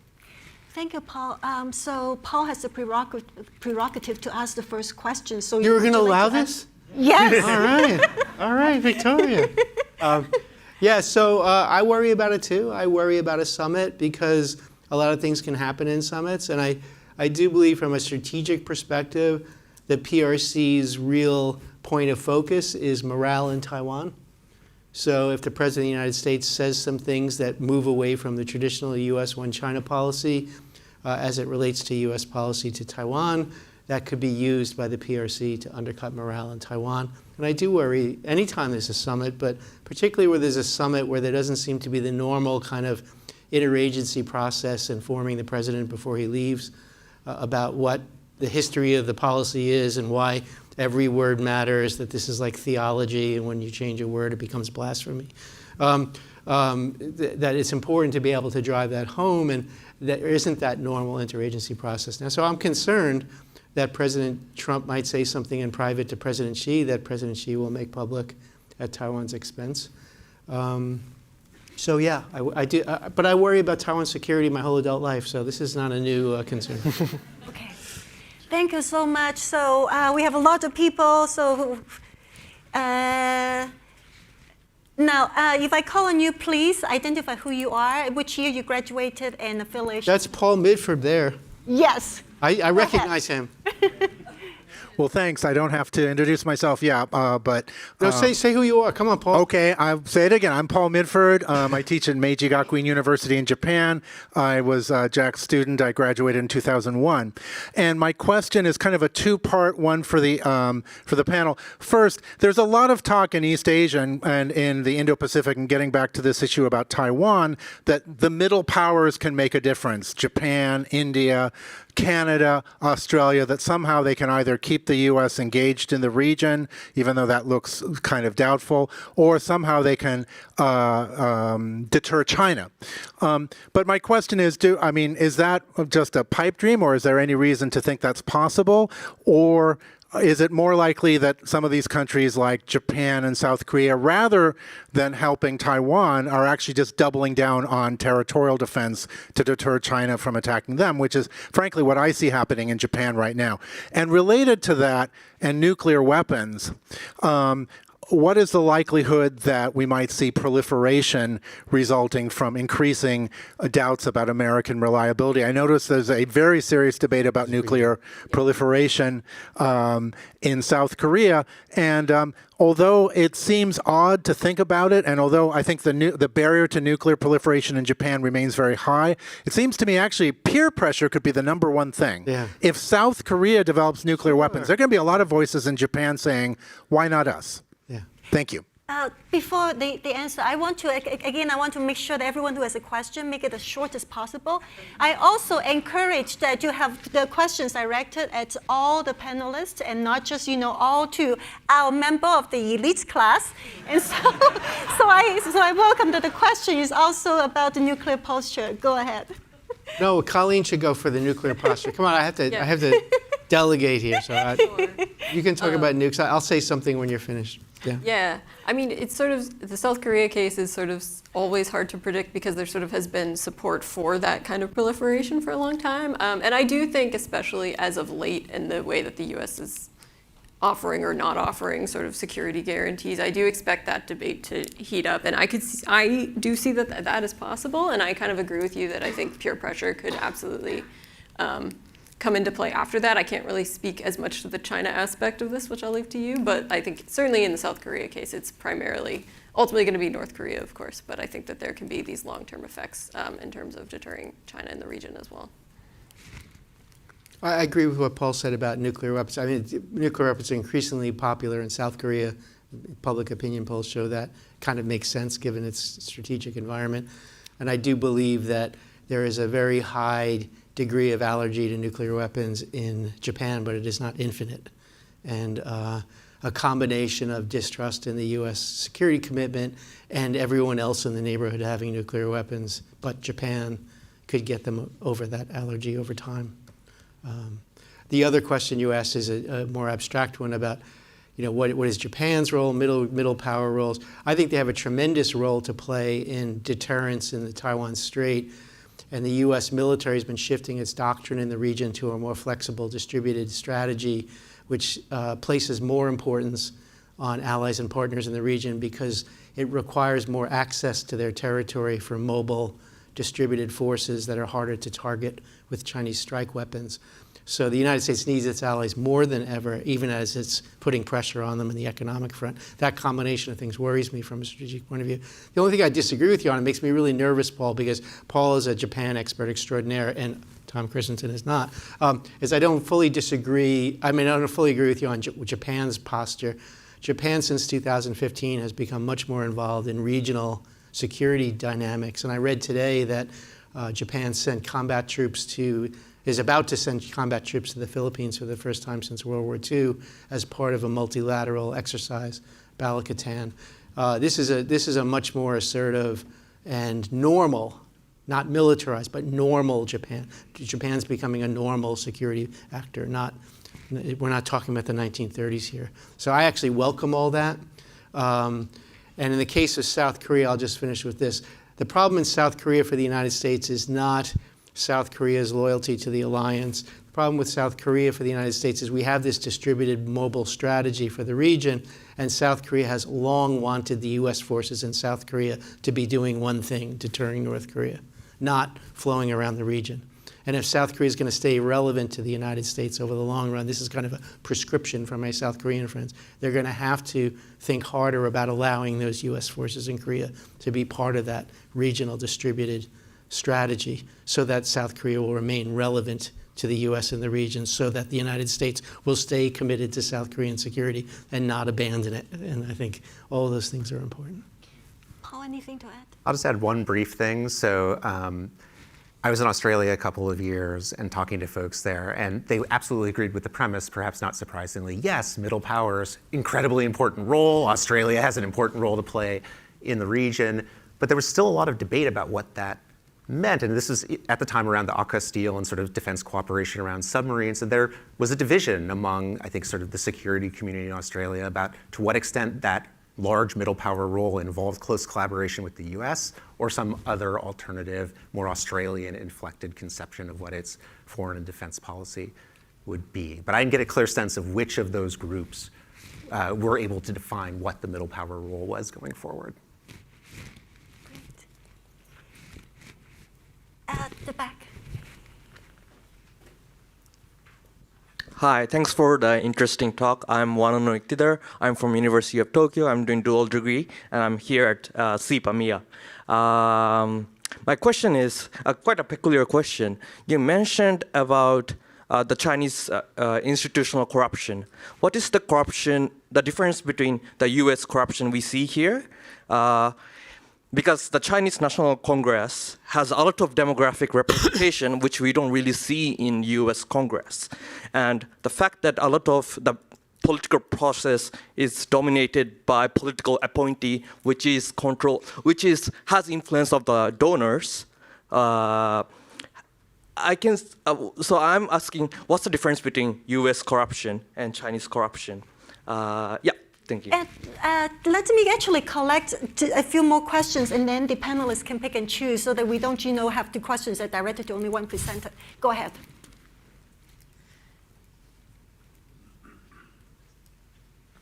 Hi, I'm Mariam Saifi. I was a SIPA student here now close to 20 years ago. Most recently, I was in the Foreign Service as a State Department career officer. But my question is on purges. I was purged July 11th of last year. And I was purged in March. I was purged later. I was in the second wave. Yes, the second wave, exactly. But when we talk about purges, typically, and when I was a SIPA student, I would never have thought sitting in this chair on the 15th floor of SIPA as a survivor of a purge, we'd be talking about the United States self-immolating, the State Department self-immolating through purges.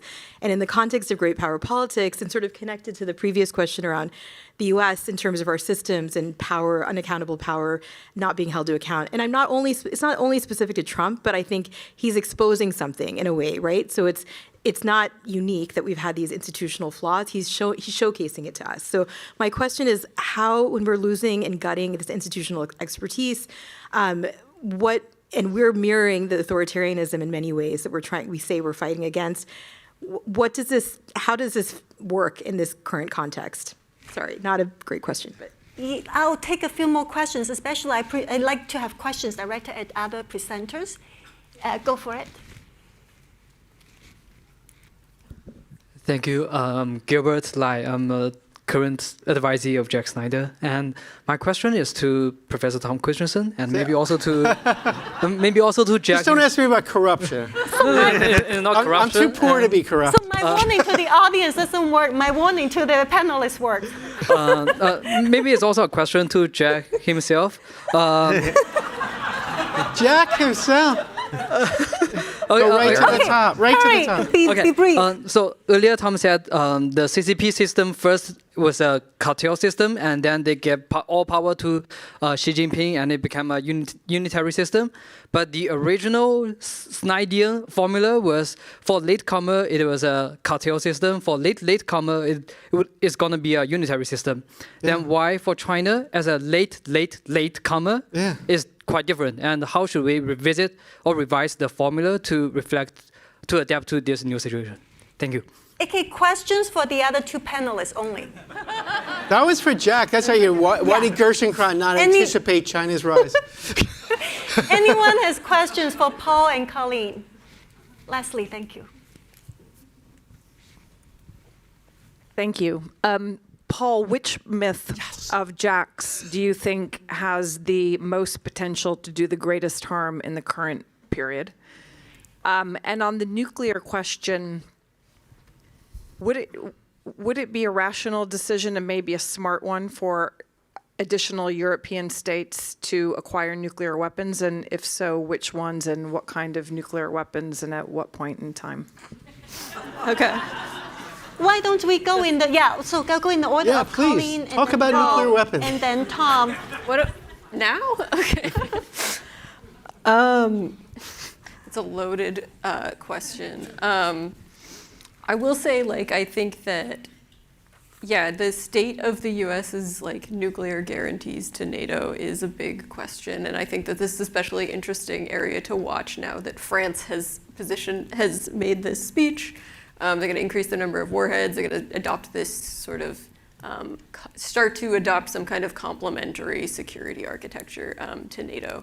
And so I don't know immediately who is going to proliferate next in Europe, but I do wonder if there might be this sort of emergence of alternative, maybe more regional architectures around nuclear issues. And I know that France, is directly citing Russia and its dual capabilities. And so I do think it depends both on what this architecture becomes and sort of how the war in Ukraine continues to progress, that we might start to see this sort of shifting in that kind of regional architecture. And I also will just speak to the purging question, because I do think that that's in the U.S. side, not the China side. Right. But I do think that among both the U.S. and China, there is this sort of divide between the personalist ruler and then the sort of expert communities, and especially in issues like nuclear and arms control, et cetera. This has been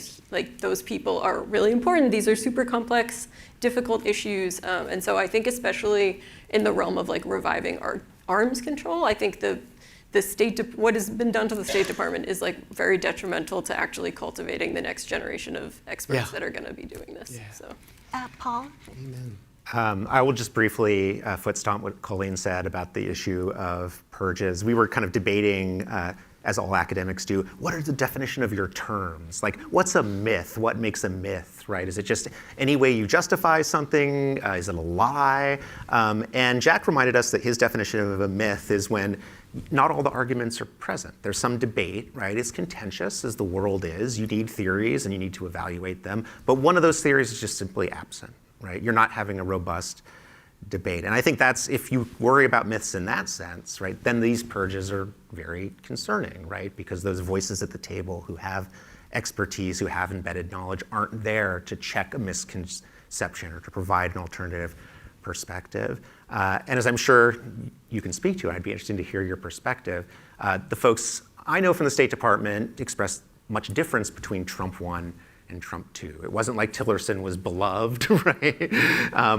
But were still folks there. There was still at least some respect of process that seems much different from what it's like under Trump 2. And again, if you're worried about myths taking root, I think that's a difference to pay a deal of attention to.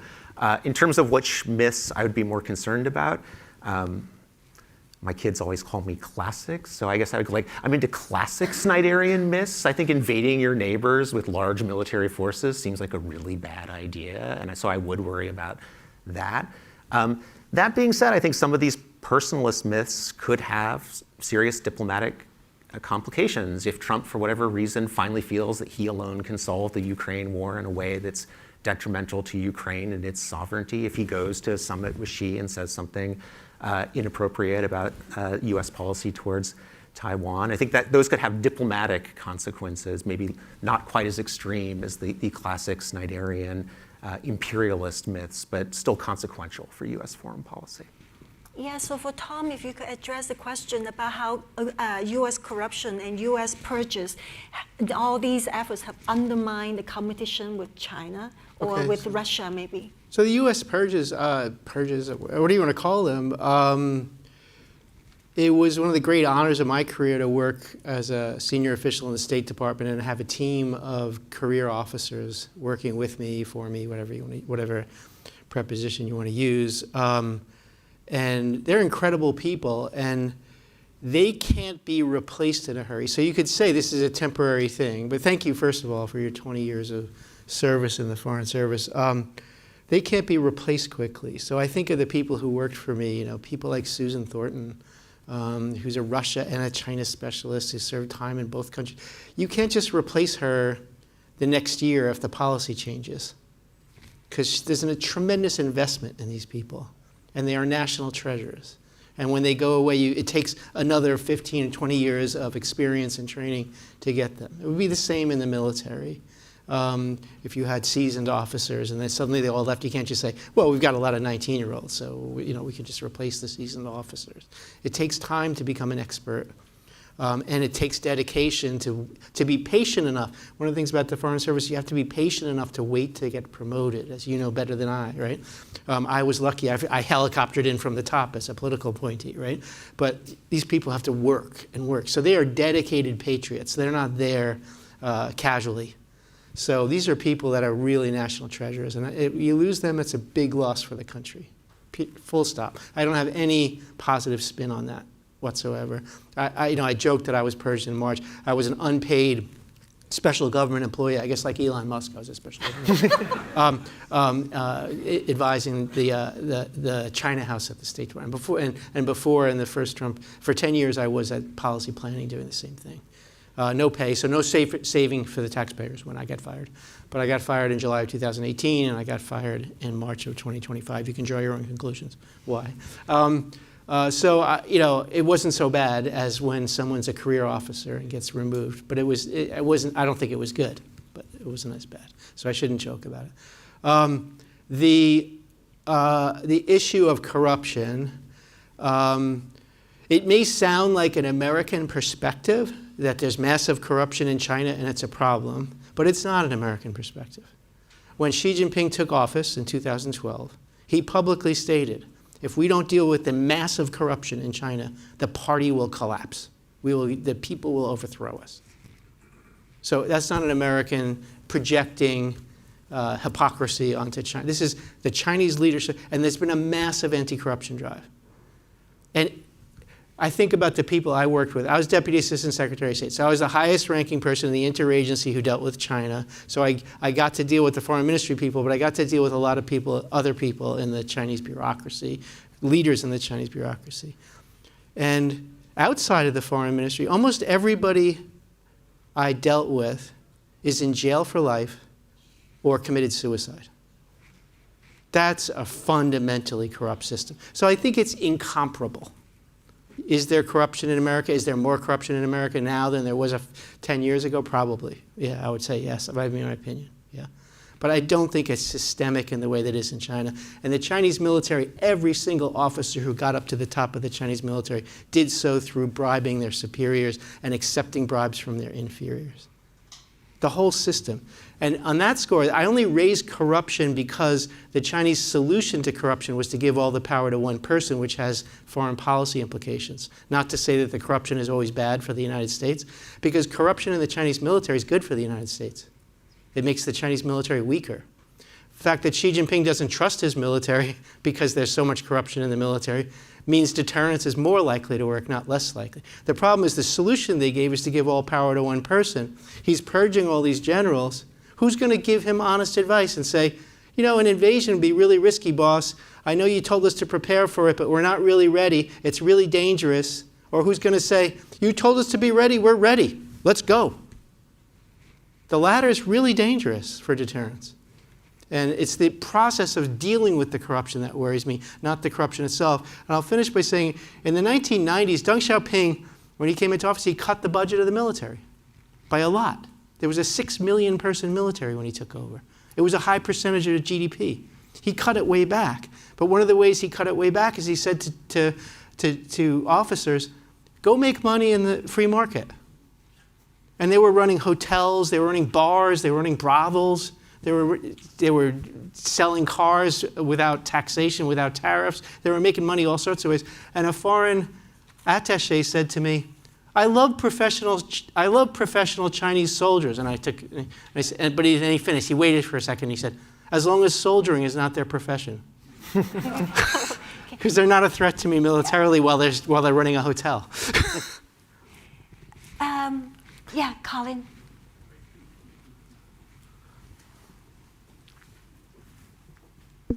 I'm not going to ask Tom a question, even though, no, I'm just kidding. Yes.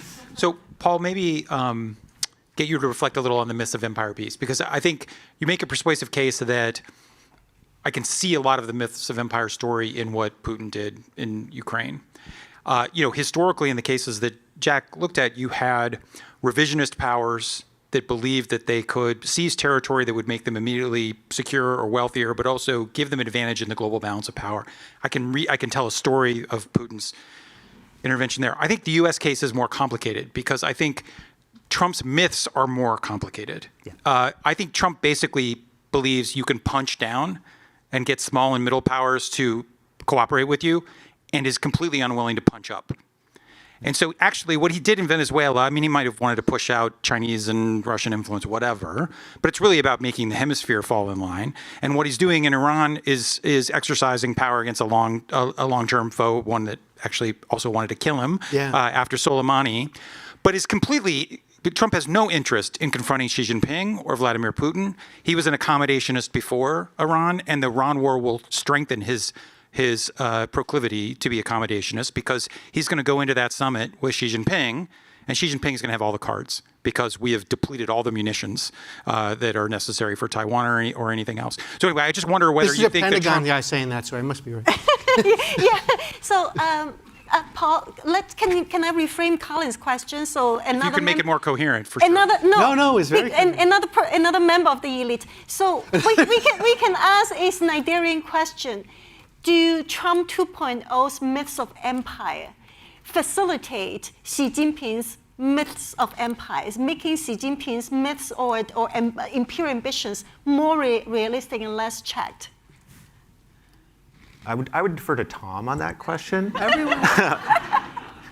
Maybe on all questions. Colin, your point, I see what you're saying. I guess the thing that I'm wondering about is where does this imaginary hierarchy in Trump's head come from, right? Like, what is informing that worldview, right? If you just were to think that the U.S. is supposed to be a hegemon or has traditionally been a hegemon, shouldn't the hierarchy have Trump and the U.S. first and then secondary powers and third powers or fourth powers, however Trump in his cosmology decides to arrange that? I think what you're suggesting is that There might be sort of different ways in which he categorizes leaders, that certain leaders are part of this oligarchy, right, that he can kind of work with to kind of divide up the world. Abe Newman and Stacey Goddard have this idea of neo-royalism, that there's these, like, they kind of see elite cliques as being the way the world should be organized. So that's completely compatible with a personalistic preference, perhaps shaped by his history as a real estate magnate or failed real estate magnate in New York City.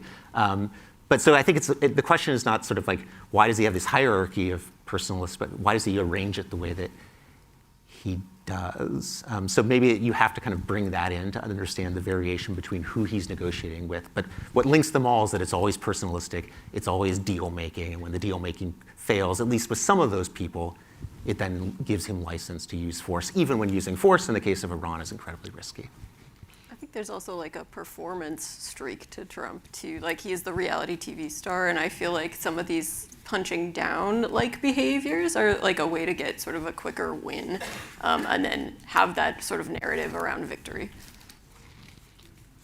Do you want me to answer your question about how China is? Yeah, go ahead. So I think some in China were probably hopeful when the national security strategy came out last year, and it seemed to be an emphasis on U.S. dominance of the Western Hemisphere as a kind of 19th century sphere of influence argument about U.S. security interests, because China would love to have, you know, that kind of sphere of influence granted to it by the United States and its allies and partners in East Asia. That would be a great outcome. I don't think they really put a lot of faith in that happening. There was a downside for China in that part of that logic, and it might be related to Venezuela, is that it's not just about Maduro, it's about reducing Chinese influence in Latin America. And China is by far the biggest economic partner of all the countries in South America these days. And if this is the first chapter of a U.S. effort to drive Chinese influence out of Latin America, I don't think it will work, but it would be very friction causing if it was attempted. So I think there's a downside there. But if it's really a sphere of influence and they get to have East Asia, almost all their military efforts, almost all of their diplomatic focus has been on getting Chinese leadership settled in East Asia and reducing U.S. influence there. So that would be a good outcome. I just don't think they fully believe it. And I think if there's a positive function of the attack on Iran, is that the Trump administration has showed that the United States is still a globally focused power. Right? There's still other areas of the world where it's willing to use force, and it's even pulled some forces out of East Asia to move to the Middle East. So Iran obviously matters to the president. So that view may have been decreased somewhat. And I would think that in a more subtle way, President Trump's relative comfort with the Russian war in Ukraine, on Ukraine, might also encourage President Xi to get President Trump to say things about things like Taiwan. That, you know, great powers have their immediate sphere, and Russia, of course, concerned about Ukraine and NATO expansion, and you know, we're of course worried about Taiwan. So let us have it. Okay, great, thank you. Yeah, this lady. And I'm going to again collect a few questions. Okay, I'm going to endeavor to ask all three of your panelists. And as much as I'm enjoying, first of all, I'm Cynthia Roberts. I'm also a former Jack Snyder student, everly grateful for him. She's an elite too. No, I'm not. Anyway, as much as I'm enjoying the Myths of Empire discussion, I'm going to go back to Jack's work on ideology of the offensive and endeavor to ask each of you a question about it. So Jack argues that in this case, in his World War I cases, these were misplaced ideologies. We all know what he argued. If Scott Sagan were here, he would remind us, and I think if Dick Betts is still here, he can remind us, and Steve Biddle can remind us that offensives do sometimes work. They're not always the product of military organizational biases. As someone, as Jack Snyder's student, wrote about Soviet military organizational biases, even under Stalin, and having a deleterious effect on 1941. I'm very much in that camp, but let me ask the counterfactual or the counter-argument to you, or to some of you. So for you, Tom, the question is,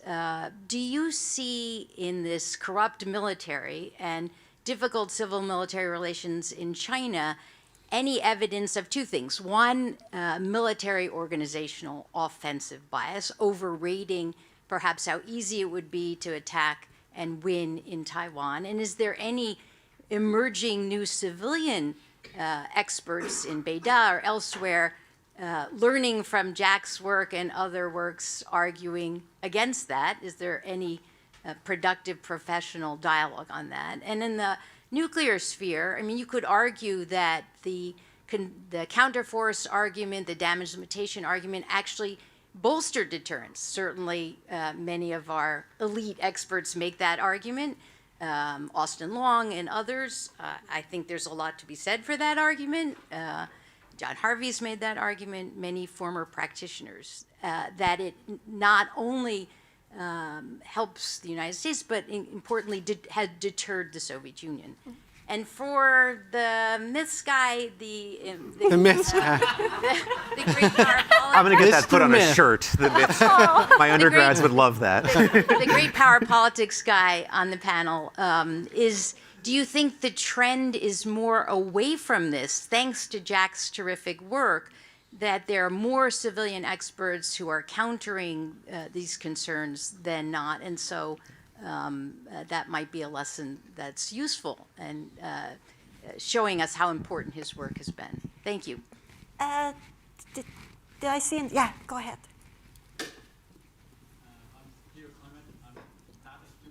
He's another elite.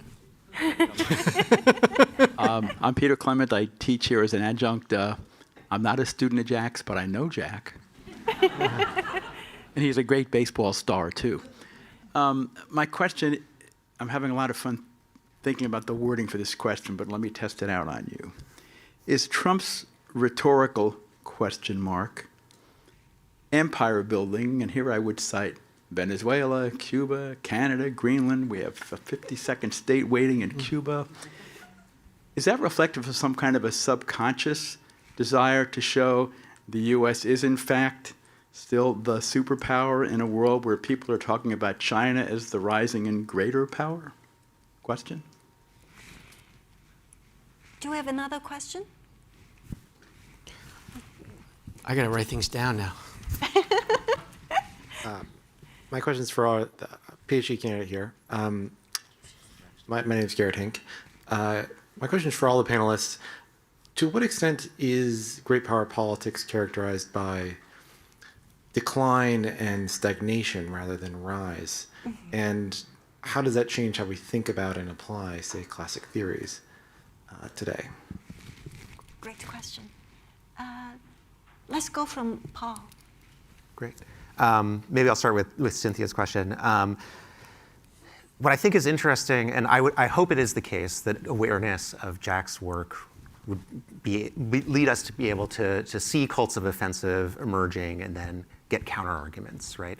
I think what's interesting about some of maybe the more recent examples, and we could debate them, is that at least if you buy the case that the cult of transformation, the revolution of military affairs was a cult, right? And obviously offensives can sometimes work and we can debate. That wasn't a cult that was cultivated by the military, right? Like prior to the Iraq War, it was largely coming out of the Secretary of Defense's office. And there were those in the military who were trying to urge for a much larger deployment to Iraq, right? So this was a case of a civilian, I think, largely for ideological reasons and also because they wanted to demonstrate proof of concept, kind of embracing this over the professional understandings of at least some in the uniformed military. So I guess that some cults are due to unchecked militaries, but some can also have other causes. I think what unites them is this idea that they provide silver bullets, like they allow you to try to resolve what are difficult security trade-offs, dilemmas, and think that there's one magical solution to them. This is the fourth Jervis Conference, so I feel like I'm obliged to invoke Bob's work here, but I mean, that's his whole point, right? You have conflicting values, and we have a cognitive tendency to want to smooth those over. And that cognitive tendency can apply to militaries who are also getting bureaucratic benefits from their cults of the offensive, but can apply, I think, equally to civilian policymakers, right? Who come attached to their cults because it allows them to solve difficult problems. Yeah, so to Cynthia's counterforce question, yeah, I respect the work of Austin Long and all these other authors. I think I push back a little bit on certain aspects of this one, because in terms of like what has caused deterrence in the past, I think deterrence is like wildly overdetermined. And I would also point to Jervis's work on the illogic of American nuclear strategy and for sort of some of the ways that those concepts led to sort of illogical outcomes in the past. But I think in terms of now and counterforce, one of the issues is that like a key to a lot of those arguments, especially during the Cold War, is around superiority in various either quantitative or qualitative, and sort of using that as then like key to actually being able to enact those kinds of advantages in conflict. And I think as this sort of an uncertain technological environment, and I do think that as everyone is sort of racing toward more damage limitation capabilities, it then becomes harder to like win in sort of who has the best damage limitation in a way that I think could just as likely cause sort of escalation spirals as it could actually sort of cause deterrence. And so I think it's just worth keeping an eye on that. And sort of to Garrett and Peter's questions too, I do wonder like if like the Trump's pivot to this sort of posturing around primacy and like these like this sort of empire that he's building is like some kind of response to a sense of decline, or a sense that like the America First isolationism thing was maybe not working, and like this is a new sort of narrative framing around his like great power project, and sort of a different way to come at sort of the same goals that he had there. For Peter's question, I'm not a psychologist. Used to work with psychologists, but they were unable to study the U.S. president. So, Peter was at the CIA. It's not a secret. So I can't really do that analysis. Sometimes I think it's related to that 19th century view of international politics, that this is the American sphere and it's outrageous that there's anybody within our sphere who's A, obnoxious to the United States, and B, cooperating with other countries that are obnoxious to the United States. It's just intolerable. And this is our sphere of influence, after all. And then I also wonder sometimes whether it's like, who was the last president who really expanded U.S. territory? Like Thomas Jefferson? I mean, well, there's also the Drive West. So I don't know who he has in mind, but maybe the Louisiana Purchase, that's Greenland, or, I don't know. I don't know. It's Hawaii and Alaska, right? So there's territorial expansion. But Alaska's earlier, right? Hawaii's later. But yes, but maybe it's that. Like the great presidents expand territory. I don't know whether that's the logic. I was really shocked by Greenland. I was more shocked by Canada, right? Canada was going to be the 51st state. And they started to call the leadership governor and things like that. So that was surprising. Oh, okay. All right. So that's changed maybe. I don't know. You can do the analysis, but your colleagues could, but they're not allowed to, because they're not allowed to turn their attention to American leaders, and I can't explain it. In terms of Cynthia's question about the military and optimism, we don't really know exactly why someone like Zhang Youxia, the top general, was sacked by Xi. There's also some theories about it. There's some information, but not a lot. But one of the running theories is that one of the reasons he got sacked, they can't say it's because of corruption, because I answered to the student's question, corruption is so rampant in the PLA that anybody could be rolled up for corruption alone. So there must be some corruption plus. Corruption plus what? And one of the theories is that he was telling his boss that you told us to be ready for a potential invasion, not that we're going to invade in 2027, but be ready for a potential invasion in 2027. And maybe he was telling the boss, we're not going to be ready by 2027. It's too hard. We have too many challenges. So that's the opposite of military over-optimism. The danger, of course, is if people keep getting fired for giving him bad news, and they all have corruption in their file, and they all know that they're subject to being rolled up. And it's not, it's not being purged like you were purged. It's certainly not being purged like I was. You go to jail for life, at best, right? So it's a very serious matter. So the incentive will be to stop giving him bad news. That's very dangerous, right, from a deterrence point of view. So, yeah, we're on schedule, boss. And they might talk amongst each other. We're screwed if we do this, right? But they do it anyway, right? They tell the boss that it's okay anyway. And then the second thing is about blockade. And here, he's decimated the upper ranks of his military So that makes extremely complicated, unpracticed exercises or exercises of military power look very dangerous. That's good for deterrence from an outsider's perspective. The problem is that because of Speaker Pelosi's extremely ill-advised trip to Taiwan in August 2022, they got to practice a blockade around Taiwan in full color, get it down, and blame the United States for the provocation with third countries and reduce their diplomatic costs for the operation. So I think, regardless of how many generals were fired, I think she's probably quite confident that he could launch a blockade in the near term if he needed to. Blockade has other problems, economic problems, it's potentially indecisive, so I'm not saying he's eager to do that, but if he wanted to use military force, he has that option even without those top military leaders, and that's a real concern, and we shouldn't get lackadaisical because Xi doesn't trust his military. He's still able to do various things that are determined by the very impressive Chinese military modernization over the last few decades and geography. We have 1 minute left. Any last question? If no, I'm going to ask you guys in 15 seconds. Because the first panel was essentially, we have to worry very much about the death of the liberal international order. And then the second panel, the demise of the human rights regime. How much we should be worried about U.S. Undermining its efforts at, facing great power politics. I'm very worried. I'm very worried. I'm worried about my home country. And we are in a strategic competition with China. I don't think it's fully zero-sum, but we're in a strategic competition with China. We need to do well at it, which means we need to have our domestic house in order, and we need to have our alliances and partnerships, which is our greatest competitive advantage over China. If you think of the rogues gallery that China has in its camp and the 60-plus security partners that the United States has built and nurtured over time, we have a huge advantage. But if we squander the alliances and partnerships and we do a bad job at home, we're going to be weaker. A weaker America is bad. I'm a corny patriot. Colin, 15 seconds. Sure. I am at least moderately worried about the nuclear order, and I am worried about these pathologies that I see in sort of U.S. nuclear thinking, but I also am worried that the U.S. won't be able to do anything with regard to its nuclear posture in this era of great power competition, and to actually think through and define a nuclear posture for this period. Thank you, Paul. I also am worried.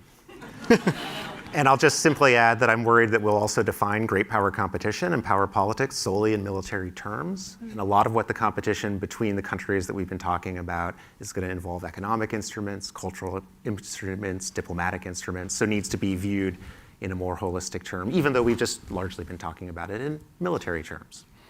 Okay, so we have managed to again celebrate Jack Snyder by taking his arguments in a very, very gloomy way for today. Thank you so much. Thanks, guys.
The program will begin shortly. Please find your seats.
The program will begin shortly. Please find your seats.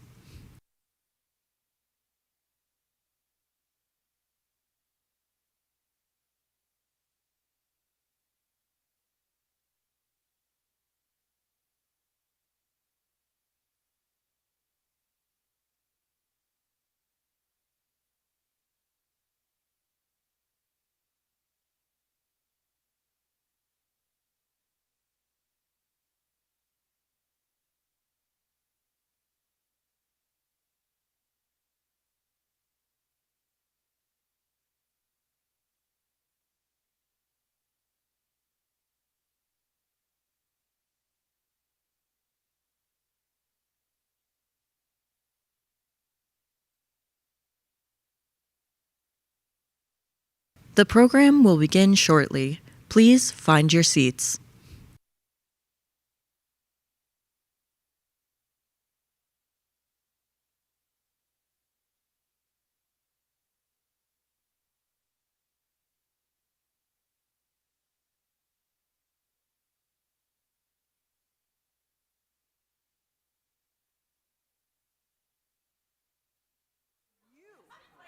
In addition to the That ideas. live in Chicago proper, or we're in the burbs? Yeah, no, in Lincoln Park. Yeah. How's rebuilding Spogli? I want to hear about your life. All right. Shall we talk about that on the stage? I've been hearing good Might be things, more that there's a lot of rebuilding to do, and you're doing a great job. All right, are we on? Good afternoon, everybody. It's a real pleasure and honor for me to welcome all of you to this panel on the future of liberalism and the liberal international order, a subject that not long ago might have seemed settled or even predictable, but which we know today is anything but. This is kind of I'm calling it the scholar practitioner panel, and we have a bunch of interesting Columbia grads up here who've distinguished themselves not only in their scholarship but also in their work outside of the academy, which I'll get to in a minute. But first, let me just begin with three thoughts based on some of the arguments we've been hearing today and that we heard yesterday that the panelists may or may not want to address. The first question that I want to put out is, was there ever really a truly liberal international order, or was this some sort of a useful fiction, a legitimating narrative for what in practice was just a US anchored system of power? It spoke the language of rules and universality, but operated with exceptions for the strong and constraints for the weak. The rules-based order, we are often told, structured behavior, but we might ask, structured for whom and enforced by whom? The historical record suggests that when core interests were at stake, even the principal architects were willing to bend or break those rules as they saw fit. And they were not alone. Allies across Europe and Asia learned to navigate and at times exploit the ambiguities of the system to their own ends.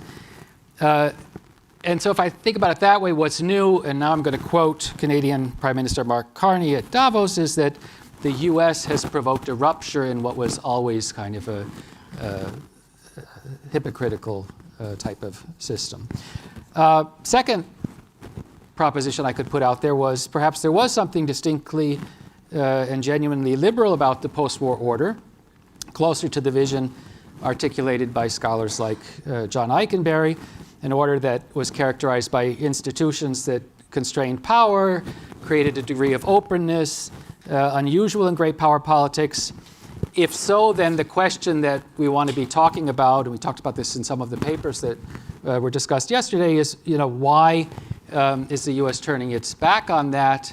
And is that order just under strain or life support or what? And the third way we might want to think about this is to consider that the possibility that the liberal international order, as we've understood it, has already passed into history. It's dead. It's not coming back. And we need to think about something else. Liberalism might persist, but it will persist in different ways, in different institutional forms. So the question is not preservation, but adaptation, I guess. Those are three themes that I think were coming through the various discussions we had yesterday, and three themes that I think the people on the panel today in this session are well suited to discuss. So to think through these questions, I'm happy to welcome Rachel. Rachel Bronson is the president and CEO of, or was the president and CEO of the Bulletin of the American Atomic Sciences, and author of a book that I think is really still a standard in Middle East scholarship, Thicker Than Oil, widely cited study of U.S.-Saudi relations and the interplay between energy security and politics. Colin Kahl, next to Rachel, recently served as Undersecretary of Defense for Policy in the Biden administration and is the new director of the Freeman Spogli Institute at Stanford University. Congratulations to you, Colin. His scholarship has focused on civil conflict, military strategy, the strategic use of force, among other topics. Next to Colin is Sarah Mendelson. Sarah is Distinguished Service Professor at Carnegie Mellon University. She was the U.S. representative to the United Nations Economic and Social Council during the Obama administration. I guess I should say ambassador. And her book, Changing Course, at least for me, is still the standard work on the Soviet withdrawal from Afghanistan. So again, another example of a scholar practitioner. To her right is Leslie Benjamouri. Leslie is president and CEO of the Chicago Council on Global Affairs, also a new position that she just took up. Congratulations, Leslie. She's a leading scholar of human rights, international order, and the politics of legitimacy. Before moving to Chicago, she was on the faculty, I think you still are actually technically on the faculty of SOAS in London, where she was also director of the U.S. and Americas program and formerly dean of the Queen Elizabeth II Academy for Leadership in International Affairs at Chatham House. And to Leslie's right is an obscure scholar that we're actually dedicating this conference to, Jack Snyder, who really I don't need to introduce. Let me just tell you who I am. My name's James Davis. I was, I guess we're supposed to say when we graduated, I finished the program in 1996, and Columbia in those days was really innovative and kind of avant-garde. I had two daddies. One was Bob Jervis and one was Jack Snyder. So sometimes it was polyamorous because we also had David Baldwin in the group. So my dissertation committee was really great, and I wouldn't be anywhere without Jack. And I want to just take this opportunity to say thank you. Let me also just say that it's been really a pleasure to be here for the last 2 days. In addition to the incredible good fortune of having studied under Jack, I had the privilege of overlapping with all of these people that are on the panel today. And over the years, we have run into each other in various fora all over the world. And it's always the case that we're immediately back in kind of Columbia mode, and the sense of community that we are experiencing here yesterday and today in an even larger way, I think speaks volumes about this place. And in particular today, I want to say how Jack really molded this place. Jack, you've created an incredible community that sustains us all, so thank you very much. With that,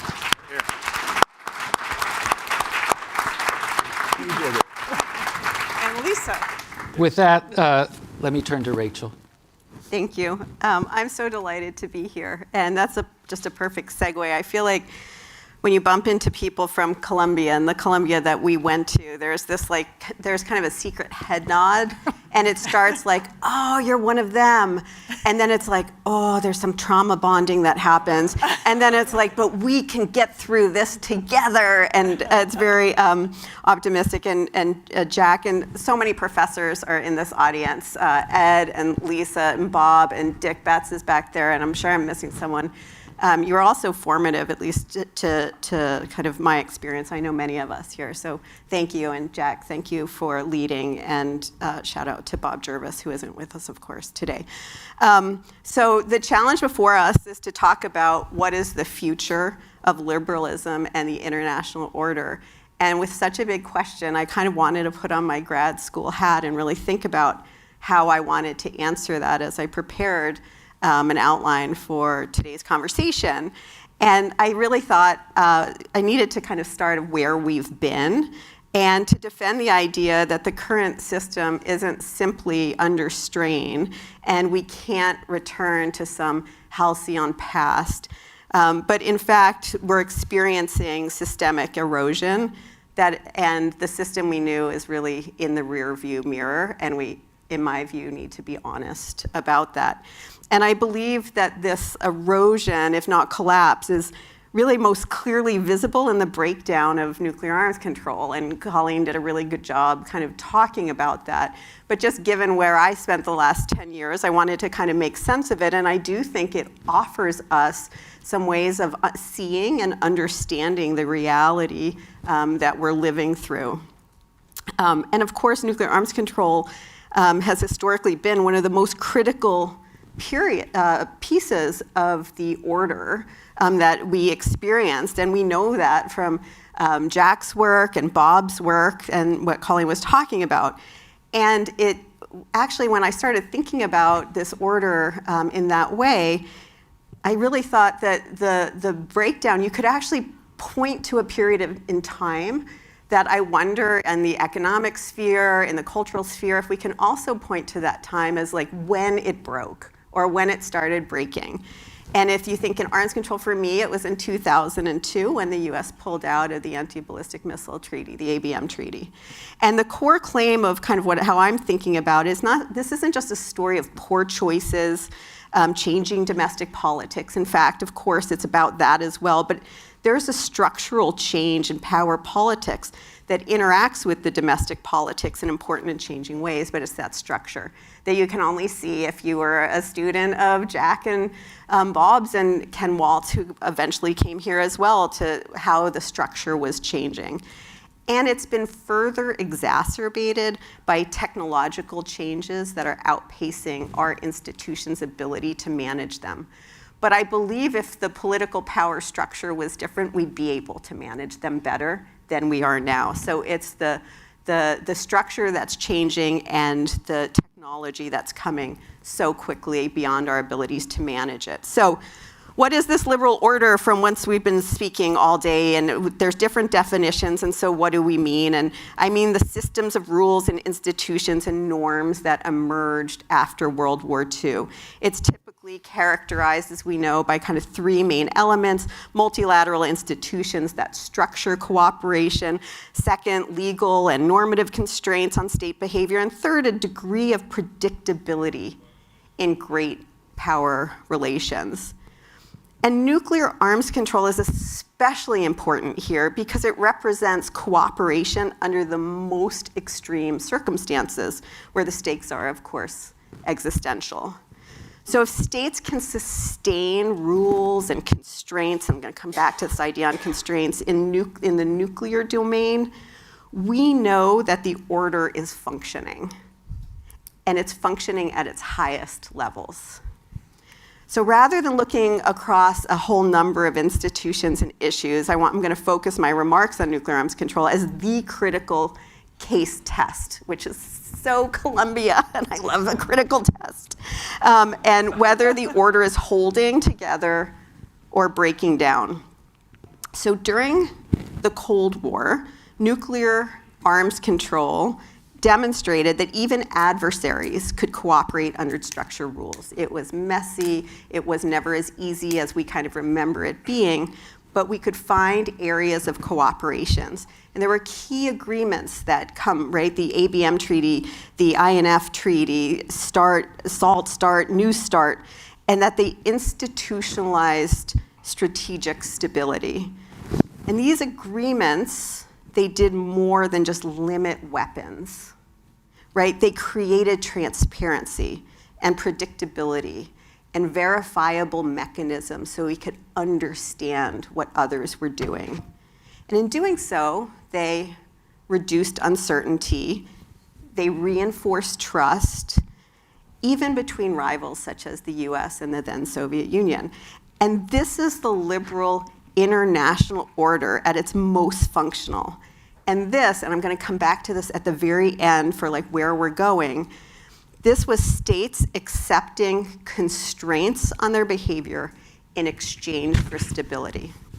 That we believe the United States benefited from the stability, and we were willing to accept constraints for that stability. So if we observe these agreements breaking down, it suggests not just policy changes, but a deeper erosion of the institutional logic that sustained the order. So for me, the key inflection point is 2002 and the ABM Treaty, because that was foundational, because it preserved the logic of a mutual vulnerability, an idea which underpinned all of nuclear deterrence. And by limiting missile defense systems, both sides accepted that neither could fully escape retaliation. And the US withdrawal signaled a shift away from this logic towards seeking unilateral technological advantages through missile defense. And I also want to stop to say the Russians were really part and parcel of this falling apart. I'm going to focus on the US because I think that's what we can all control better. But they're not absolved. It wasn't just us. And this was marked an important moving away from institutional constraints itself. And from this point forward, right, it's 10 years now, 12 years after the end of the Cold War, we see a pattern. Instead of updating agreements to reflect new realities, states are increasingly abandoning them. And I think that's married to the fact that the structure had changed. And it marks the beginning of an unraveling. So this structural change was compounded and exacerbated by this growing gap in technological change and institutional adaptation. And the arms control regimes that depended on transparency and verification and predictability couldn't keep up. They couldn't keep up with hypersonic weapons and cyber capabilities and where AI was going, and the structure didn't demand that they did. If the structure was different, if we were in the bipolar era, I believe we'd have a better shot at it. But in this current environment, I think it's quite difficult. And rather than renegotiating or modernizing agreements, states are increasingly just opting out of them. And so it's the collapse of the order. It's not just political, it's structural and driven by accelerating technological changes. So I'm going to kind of conclude, because I'm sure we're kind of at time, but this liberal order is not merely under pressure, but collapsing. I think we can see it in our arms control agreements, and the underlying cause is shifting power. And so I wanted to leave just a minute or two to go back to this idea of this trade-off between stability and constraints. Because I think for all of us in this room, what we need to start problematizing is what trade-off should we be making and can we be making? So let me put out an idea that I think the Trump administration might be advancing.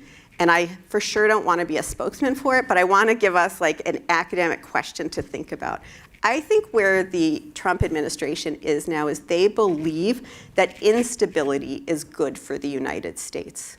They don't buy this trade-off of stability for constraints. They don't want the constraints because I think they want the instability. And with the argument being we are bigger, stronger, faster, more agile, and that instability when everybody is on their heels is good for the United States. And I think as academics and practitioners, we should take that argument very seriously. Because if we don't agree with it, we need to argue why. We need to argue why in a multipolar system with fast advancing technological changes, stability, and the interest in trading off constraints for that stability benefits the United States. And I don't think we have that argument, and I think they're winning the argument. Thank you. Thanks, Rachel. Well, Colin has had to deal with the implications of instability in a very serious way, and thank you for being there when we needed someone who could think through some of these issues. Colin, the floor is yours. Great. Well, I just want to echo everybody's thanks and gratitude for seeing everybody. And Jack, thank you for bringing us together. I got my degree at Columbia in the 1990s. I defended my dissertation in 2000, and Jack and Bob were my co-advisors. So this is really the foundation of my academic experience. Paige was also on my committee. I think you were a brand new professor at the time, though, because I'm convinced I'm older than you are, but nevertheless, I certainly, my brain works less well. Like Rachel, I'm going to actually hone in on a particular slice of the liberal international order, and like Rachel, I'm going to argue that the changes are structural, and that the erosion of the order is structural, and that Trump is accelerating them, but he didn't produce them, and they will outlive him. That's my view across the board, but I'm going to talk about it in a specific instance. James, to your question, was there a liberal international order? Yes, there was a liberal international order, but it was always undergirded and in service of a particular configuration of power. And at the heart of that was obviously the United States. That was more contested during the Cold War. It was more uncontested after the end of the Cold War. But a core piece of it in both the Cold War and post-Cold War was what Tom Christensen referenced, which is the thing that has separated the United States from every other global power in the history of the world is our network of allies and partners. It remains our advantage relative to Russia and China. But if you think about it, at the heart of the liberal international order was the ability of the United States to bring together relatively predictable coalitions of liberal advanced democracies in Europe and Asia to tackle big problems. That could be the core security challenge of containing communism during the Cold War. It could be dealing with the rise of jihadist terrorism in the 1990s and after 9/11. But it's also on a whole range of issues. Every global challenge, we went to our team. We had a team. In the military domain, it was NATO plus Japan, Australia, and South Korea. And in the economic domain, it was the G7. But it was our team, and it was rooted in these core alliances, which, as I said, were really focal points for addressing and overcoming collective action problems to address global challenges. Look, we all studied IR. Why do alliances form? There's lots of debates, but at core, they form in the face of a common threat. Okay, so the core alliances that make up America's team formed in the early Cold War in reaction to events in Europe and Asia, principally the threat from the Soviet Union and Soviet allies like North Korea, and the pacification and transformation of Germany and Japan. But a core, when I was in graduate school in the 1990s, the core question was, will our alliances outlast the Cold War since the Soviet Union had disappeared? And it turns out that the reasons that alliances persist are different from the reasons why alliances are formed. If realism basically helps us understand why alliances form, realism does not adequately explain why alliances persist. It can a little bit. So the alliances outlived the demise of the Cold War because U.S. and fellow liberal democracies saw certain out of area threats like terrorism as common concerns that they rallied. So the intervention of NATO in Afghanistan, the involvement of European countries in Iraq, and the broader war on terrorism. But principally, it was not security threats that held our alliances together. It was a bunch of other things that emerged after the alliances were formed that did it. And I will just rattle them off because they're all familiar to you. We were deeply economically interdependent with our allies. We were not just fellow democracies, we were not just allies, but we were advanced capitalist economies that were highly entangled with one another. Second, our alliances were deeply institutionalized. They were not day-to-day transactional affairs. They were regularized, routinized, organized. They had bureaucracies. Third, we shared common values. We didn't always agree. We didn't always like each other, but basically across 50 years came to see each other as a family, not just as a set of countries with national interests. We really were, in the constructivist sense, a community of countries in many regards. So there were common values that undergirded it despite disagreements. And then the last point was that there was a deep and broad political consensus in the United States on the value of our alliances. Now, it didn't mean that there was also agreement that our allies were a bunch of free riders, a lot of complaints that they didn't do enough, a lot of talk that like we're from Mars and they're from Venus and all of the rest. But at the end of the day, there actually was not a question about whether our allies were a net positive to our security. There just was no question about that. The reason I rattle off all of those things, threats, economic interdependence, deep institutionalization, common values, and broad bipartisan support, is that there is deep structural erosion across all of those dynamics. And I think we have to face facts. So consider the threat. What is the greatest threat? Is it Russia? If you're in Europe, the answer is yes. If it's China, if you're in the United States, maybe it's yes, unless you also think the Western Hemisphere and drug cartels and migration are the greatest threats. And oh, by the way, is the United States now a revisionist threat to some of our allies, as the Greenland ridiculousness demonstrated? We don't agree on what the common threats are across our alliances. Interdependence. Well, interdependence is great until it's weaponized against you. And the United States spent the post-Cold War and post-9/11 period weaponizing interdependence against rogue states and terrorist actors. And we have spent much of the last 2.5 administrations weaponizing it against our allies. That's been especially pronounced in Trump 1 and Trump 2, and especially in Trump 2. But Biden is not completely immune from this either in terms of how his industrial policy was viewed in Seoul and Tokyo and in Brussels. So interdependence is now seen as much as a liability as it is something that holds us together. Institutionalization still exists, and it's probably the thing that's holding our alliances together, but it is increasingly layered over with the rhetoric and practice of transactionalism. That our commitments are not legally binding, they are not ironclad, they are conditional. And they are conditional on our allies paying up and doing things, and if not, you're dead to us. And that is a mentality that is most acute in Trump, but not uniquely in Trump. So there's an erosion of institutionalization in favor of transactionalism. There's profound values divergence, both because there is illiberal backsliding in some democracies, not the least of which our own, but not exclusively our own. But we also can't agree on what democracy is. Right? I think much of the debate about, Vance going to the Munich Security Conference last year and lecturing Europe, or the national security strategy last year, talking about one of the greatest threats to Europe being civilizational erasure, is the fact that Europeans see Trump's administration as authoritarian, and the Trump administration sees them as equally illiberal, but for different left woke reasons. Right? So we don't agree. The common values thing is under siege. And there is a fundamental erosion in the bipartisan consensus around the value of our alliances.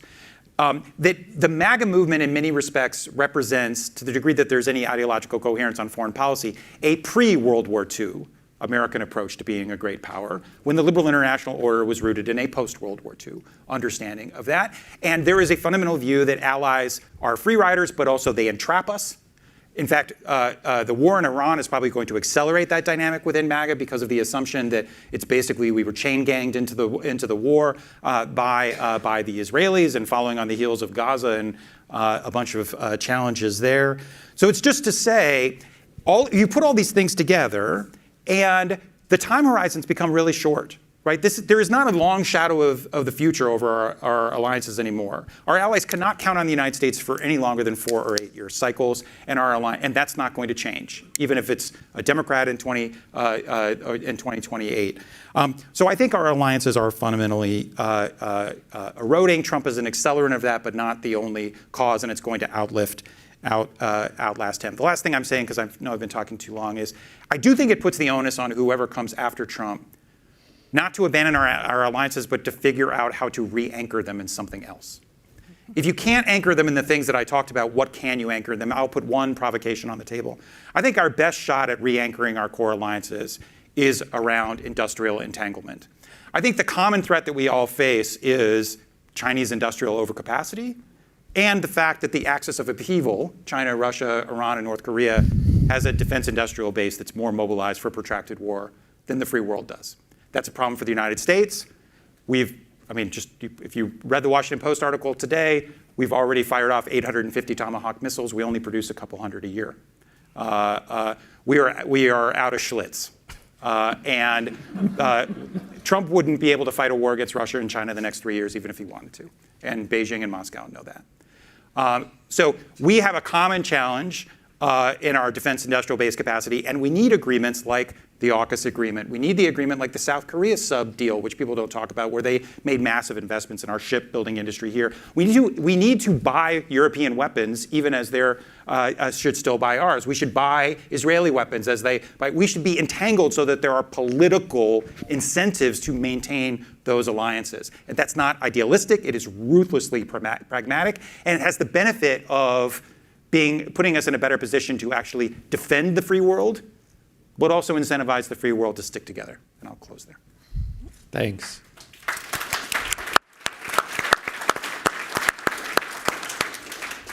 Sarah, you've had a career that's kind of gone in many directions, but most recently distinguished yourself in the human rights field.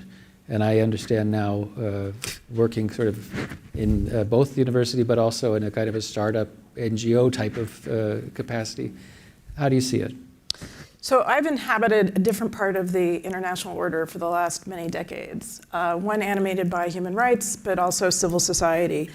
After finishing my PhD with Jack in 1993, I went to work for the National Democratic Institute in Moscow in 1994, and then came back and we worked on a book project looking at democracy promotion, more on the NGOs. In the 2000s, I spent a lot of time working with Russian human rights organizations, and I began to feel like the business model wasn't working, that there was something deeply problematic, and I'll talk about that more in a second. I spent 4 years at USAID, where I was a lead on democracy, human rights, and governance, and then at USUN, and it all led me to create a community of practice of senior rights experts and data scientists, which Shireen and Jack have been a part of, and I'll get back to that in a second. But let's start with a thought experiment. Let's say we're, as some of us were, sitting in this building in 1986. Who among us would have predicted that the Soviet Union was going to collapse within 5 years? I don't remember anybody talking about collapse. We were also at the Harriman Institute, which was the center of a stable universe, or so we thought. So I am humbled at the topic of the future of liberalism and the international order, but to be provocative, I want to argue that systems, order, and disorder exist in parallel and sometimes intersecting realms, right? The rules-based international order always had parts that were not rules-based, including those broken by the United States. Democracies have enabled the economies of authoritarianism. Think about money laundering and real estate. I was going to say London, but perhaps you can just look out the window. That sovereignty is undermined in one state does not mean that it's undermined everywhere, although it implies that the norm is imperiled. That the US steps back from multilateralism doesn't mean that it is dead for many others, however, very much in need of reform. There are local pockets and regional arrangements that provide stability and even progress if you look for them. Now, I am not in any way denying that we're in a period of intense volatility and unpredictability. As I said, as someone who worked as a political appointee at USAID for 4 years, I cannot minimize the impact that the evisceration of that institution, that workforce, that knowledge has had on US influence in the world, but also for people around the world, particularly women and children, particularly when it comes to health and humanitarian assistance. But, and here I'll be even more provocative, when I left USAID and USUN, I believe that our approach to advancing democracy and human rights around the globe, of which I have been a scholar and a participant, I believed it was largely outdated and that we needed to get our own house in order. So this was neutered, Alex, by internal factors as opposed to external. So for nearly 10 years, I've been part of a phenomenon, what I call the closer to home trend. Many IR scholars and practitioners, especially those of us who focused on democracy and human rights, we've come to view the traditional ways of advancing these issues as out of date and stymied in part by the enormous inequalities in the United States, and that our gaze, our work, needed to be focused more closely at home. Just one example. A black man in Harlem or in Ward 8 in Washington, D.C. has a lower life expectancy than a man in Bangladesh. That's been true actually since 1990. And note that Bangladesh is a country that the World Bank classifies as a developing country. The divide between developed versus developing countries, I'm arguing, is not helpful. Happily, the global community in 2015, informed by the voices of literally millions of people around the world, adopted the 2030 Agenda and the Sustainable Development Goals, or the SDGs, recognizing development actually happens everywhere. It has enabled us to address the socioeconomic rights and issues right here in the United States that Roosevelt's freedom from want had for too long been ignored, that too many Americans were being left behind, and that this was deeply harming our democracy. I'm guessing the vast majority of you, an incredibly deeply informed audience, knows very little about the SDGs or disregards them. But I will tell you that across multiple administrations at the federal level, the US has not embraced them. And now it has disavowed them. That leaves us as a striking global outlier in the company of Haiti and Myanmar. You have to be pretty intentional to stay on that list. What list, you ask? The world communicates about the SDGs through reporting, voluntary national reviews and voluntary local reviews. Trust me, there are literally hundreds of them. The 3 countries I mentioned are the only ones to never have issued a review. Why does this matter? I and others, including the High Commissioner for Human Rights, believe that this aspirational 21st century development agenda offers a pathway to help make a part of the international order operational, namely to make human rights more real and robust for people, less legalistic and more pragmatic, the Jack Snyder approach. For much of the world, the SDGs are relevant. There's great public interest in reducing inequality and advancing policies on climate change. I was meeting recently with an ambassador to the UN whose country is devoted to the SDGs, noting how important they've been for his country in reducing poverty and joblessness. He's joined by many colleagues in the Global South.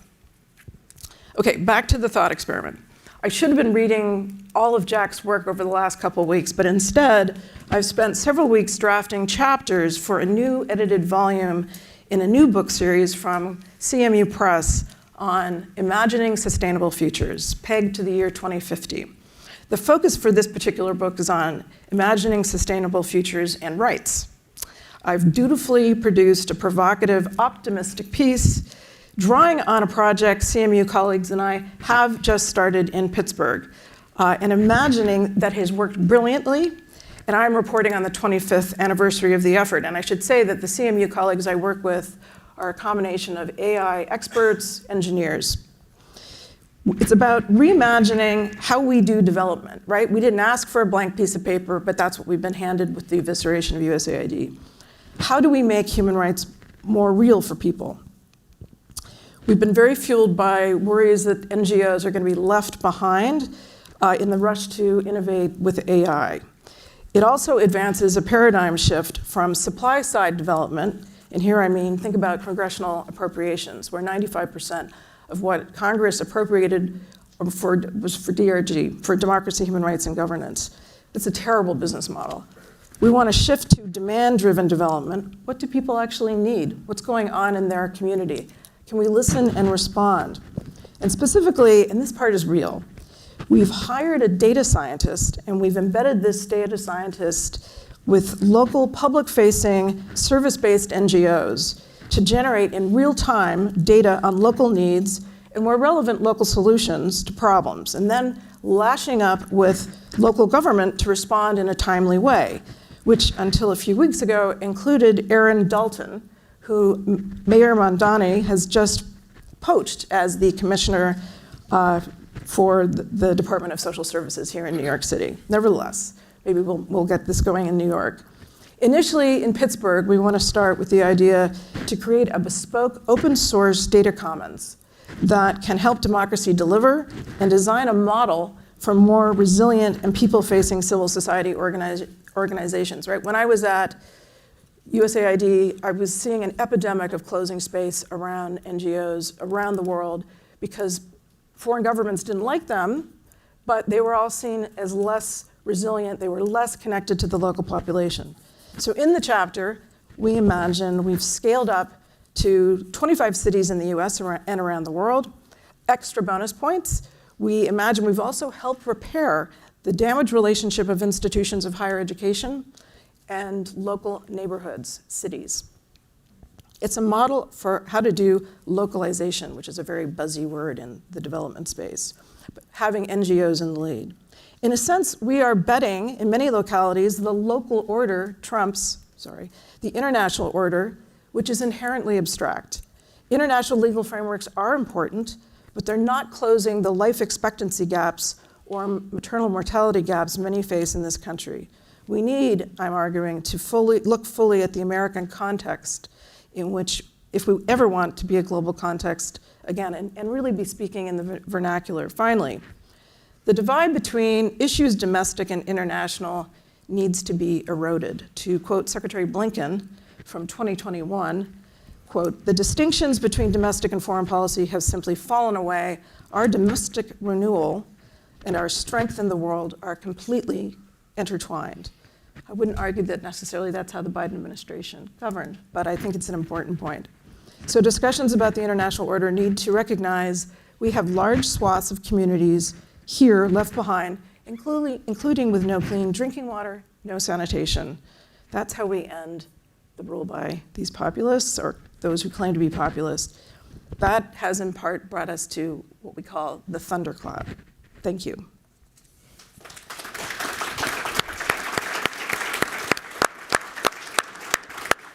Thanks, Sarah. I mean, your focus on the U.S., I think, is a great bridge to introducing the next speaker. So Leslie and I have spent the last couple of decades overseas and look at our home country from abroad, and we've had a number of discussions over the years, and I think kind of converge on the notion that, you know, we are a problem. and now you've come back and are looking at things from your perch in Chicago. It's very confusing. So I'm really pleased that you're here, and look forward to hearing what you have to say. Thank you, and I'm looking at my colleague Fiona Adamson, who's also spent a few decades in London at SOAS. So there are a few of us in the room, I'm sure more than I'm aware of. First of all, it's great to be here, and it's always great to be with Jack. That's all I'm going to say, Jack, because clearly I've hit my moment of emotion, which I seem to get through all of last night. We had a wonderful evening sharing, regaling each other with kind of stories of our experiences of Jack.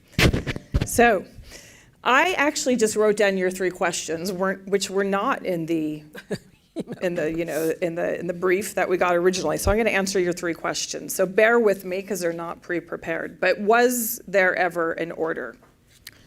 And my answer to that is there was an order for some people in some states, and for other states and other people, there was not a liberal international order. And there are many obvious examples of that. If you were going to the sort of post-Cold War period, if you were Poland, there was a liberal international order that you were allowed into, and thank God, in my view, for that. If you were a Tutsi in Rwanda, not so much, actually, and I think we all know that story, especially those of us who were at Columbia in the 1990s. But there was a liberal international order for everybody in one sense, which was that there was an aspiration that I think was broadly bought into, and in some cases applied. There was an aspiration that we could have, to use some of Stacy's terms, freedom, prosperity, but also stability, all at the same time. And if you look at some of the basic data on and reducing extreme poverty over many decades, the world did a very good job of that up until the pandemic. And if you look at stability from the point of view of the great powers, there was a lot of it for a very long time. But of course, in order to make that claim, you have to not think about the other people and the other states, which were just about peripheral wars and the instability part of the stability-instability paradox. So the liberal international order, at a systemic level, was always about some states and some people and not others. And internally within our societies, we all know that it was about some categories of people and not others. But the aspiration was there, and actually we delivered in many ways on fulfilling that aspiration to bring more people into the fold, more women, more non-white people, over the course of a long period of time. So was there that's kind of my broad answer to was there a liberal international order. On the, kind of why is it going wrong and why is the US turning its back? I'm kind of in the structural arguments, but also highly in the agency part of the argument. And I actually don't think anybody can reasonably pursue a career in anything that likely anybody here is doing without believing the agency matters, because if not, it actually genuinely doesn't make any sense why we're doing what we're doing. But beyond that, so on the structural causes of, why the US, but also many others are turning its back, they're well known, but I would point to rising inequality, the cost and disaffection that were a product of the forever wars, the failure to get China right, which of course is linked to, in certain aspects, some of the rising inequality. I would add on top a perception of a phenomenal amount of elitism that was part of the superstructure of having inequality, that many people across much of the country experienced in a way that made them sort of fodder for the fuel of populism and the kind of leaders that maybe we don't aspire to have. So lots of structural things going on there. I would also add demographic change in our country, but also globally. But I'm highly on the agency side too. We were asked so many times, the West, we the United States, we were asked so many times to reform our institutions and to redistribute our wealth. And the argument for redistributing our wealth became unlosable by those who were asking for it after the 2008 financial crisis, and we didn't do it. We've been asked to reform our multilateral institutions for as long as I've been in the conversation, which was when Jack brought me into the conversation. And we mostly haven't done it. And the only thing that's changed now is that we've sort of accepted that we're not going to do it. But we haven't been doing it for a very long time. They've been banging at the drum of Security Council reform, getting on board agricultural issues in the WTO. We heard about this morning. You name it. We knew it was there, and we didn't grab the opportunity for a variety of reasons. So there's masses of agency in this story. I simply reject the argument that we are where we are for structural reasons. And I know that I assume that nobody's actually saying that. But I also, as you said, ran a leadership academy for many years. So I had to believe in leadership, and I had to believe that the choices that people made matters. make matters. So, where are we going? I think Rachel made a really powerful argument across multiple dimensions, and I agree with one aspect of it, but I want to kind of push on another. And one is that the disruption of the current moment is baked in.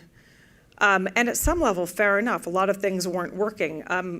Professor Lisa Anderson gave a tremendous talk at Chatham House on the record, so I can mention it, about Trump's policy in person in the Middle East. And she did talk about, the fact that, it wasn't really exactly working before, and that there was a level of disruption that was welcome, even if the particular kind of disruption wasn't welcome. I've heard this argument we all have many, many times.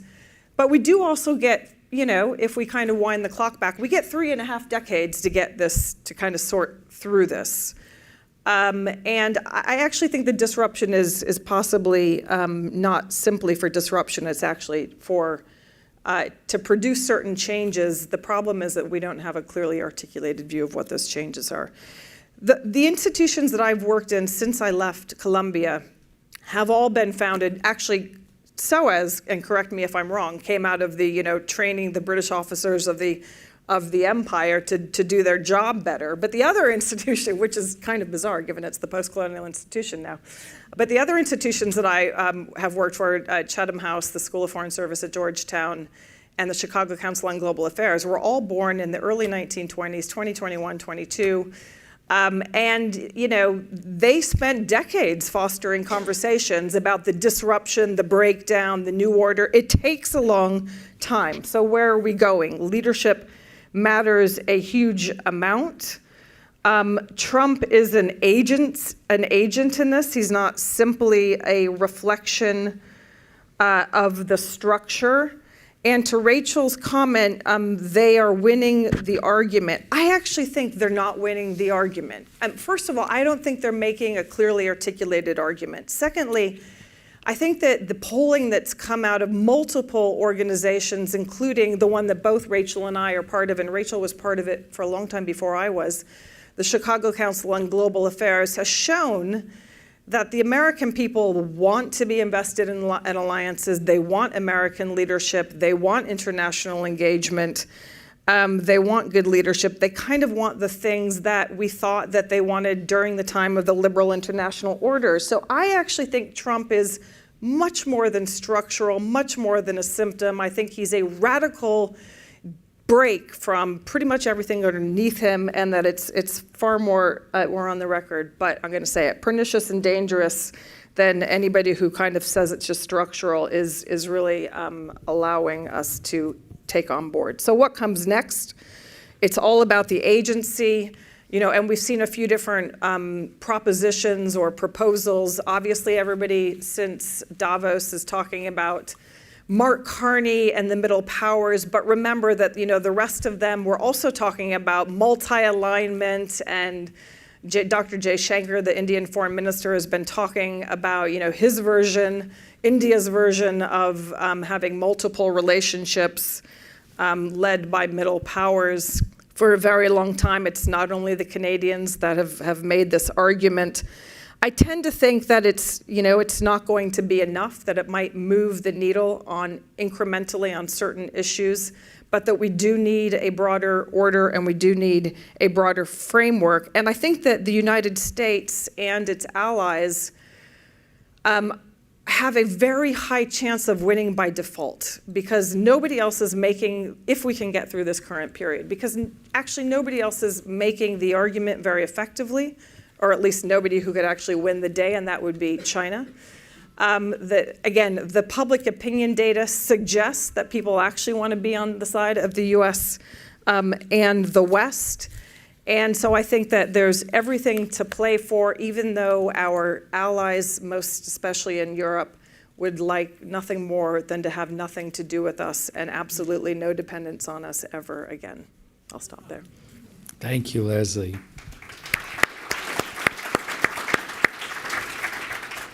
Well, Jack, you've now had 2 days to listen, and your name has been invoked in many different ways, and now you have a chance to tell us how we did it wrong. The floor is yours. Far from it. I've been listening to fabulously smart, well-informed presentations for the last 2 days, and am delighted with that. I want to answer your original question about the liberal order. Is it rules or is it power? And it's both, and they're mutually reinforcing. So I want to start with a reminder of the strengths of liberalism and how it was that liberalism worked well when it used to be working well, which it is not now. So the liberal side was on the winning side of 6 out of 6 of the last hegemonic struggles for domination of the international order, starting with the 7 Years' War in the middle of the 18th century and going up through the end of the Cold War. No two liberal democracies have ever fought a war against each other as long as you're strict enough about defining a war and a democracy. The United States, the last time I looked, was at 26% of global GDP, which is the same amount as it was when the Soviet Union collapsed. And it's actually at a higher amount than when Bob Cohan wrote his famous book, After Hegemony. No country has ever passed the mark of 1/4 US GDP per capita, except for Singapore and a handful of oil states, unless they have first made a transition to full-fledged liberal democracy with rule of law, equality before the law, and the full panoply of human rights, not just property rights and contracts, but the whole thing. Liberal states and liberalism as an order has done a lot to produce not only power and prosperity, but also the kind of good society that most people want to live in. So how did this happen? I would point to 4 invisible hand mechanisms that created order and prosperity and power inside liberal societies and more generally in the liberal order, starting with Adam Smith's parable about the pin factory, where he says that through the workings of what seems like an invisible hand, you have all the people involved, the employers, the laborers, the people in the supply chain, acting only out of their selfish interest, but having the result that they produce prosperity for everyone involved, for the whole community. Another way to put this is that it aligned individual selfish incentives with the public or collective good. What Stacy was talking about this morning as her second principle. This, calling it an invisible hand, makes it sound like it is something that happens absolutely automatically. In fact, in liberalism, when the liberal markets, when free markets were treated as something that should be just left alone and not meddled with, but should do this miracle automatically, what you got was boom and bust. Sometimes through creative destruction, that was sort of eventually productive because the new and more efficient swept away the old and inefficient. But in liberal democracies where the workers got to vote, they were not very happy with boom and bust, the 1929 stock market and the Great Depression. And so they insisted on the state intervening and creating a system that was consciously managed, setting up rules of the game, like permitting labor unions to bargain, setting up a social safety net so that if the market didn't produce well, there would be a net to catch them. And also Keynesian economic management to be counter-cyclical and give the economy a boost when it needed, or cool it down when it needed the opposite.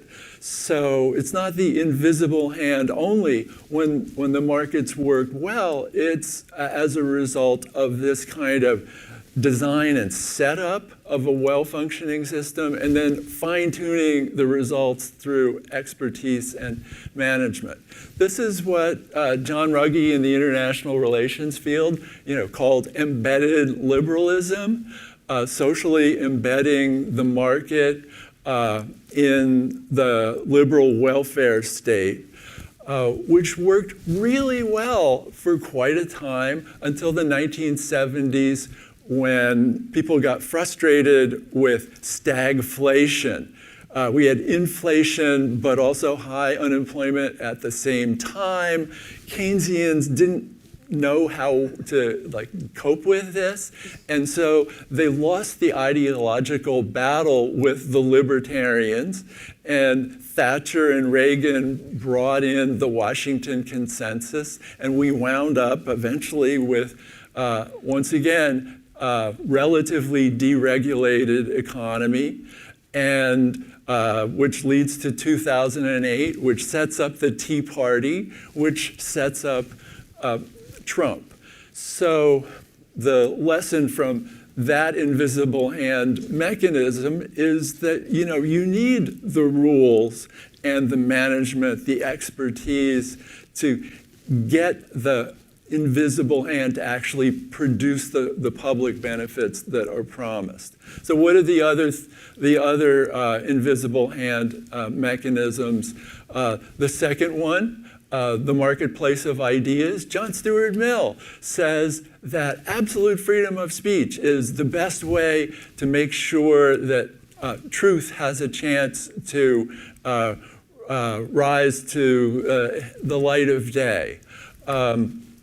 The best book on democracies and war that won the APSA Prize for the best book that year makes the argument that democracies are much smarter at picking the wars that they initiate because they have a better marketplace of ideas. It's the John Stuart Mill idea. And so this then raises the question of, well, when did the democratic marketplace of ideas work best? An issue that's important for us today, because pretty much everybody agrees that the democratic marketplace of ideas is in an awful state right now. And so the literature on this points to the 1950s, the period of time when there were 3 TV stations, when Walter Cronkite, or people who were pretty much exactly the same as Walter Cronkite, were telling you that's the way it is, and they were professional journalists who were institutionalized by the networks. They were supported by light legislation and rules of the Federal Communications Commission, the Fairness Doctrine, And the result was that there was no political polarization. Bob Shapiro, our colleague, based on evidence from that period of time, pointed out that public opinion was the rational public. And so what changed? Well, one thing is that we got entirely new communications technologies where there's now no professional gatekeeper of that piece of the marketplace. Instead, we have absolute freedom of speech, thanks not only to the technologies, but also to the way the Clinton administration decided to not regulate the internet. So the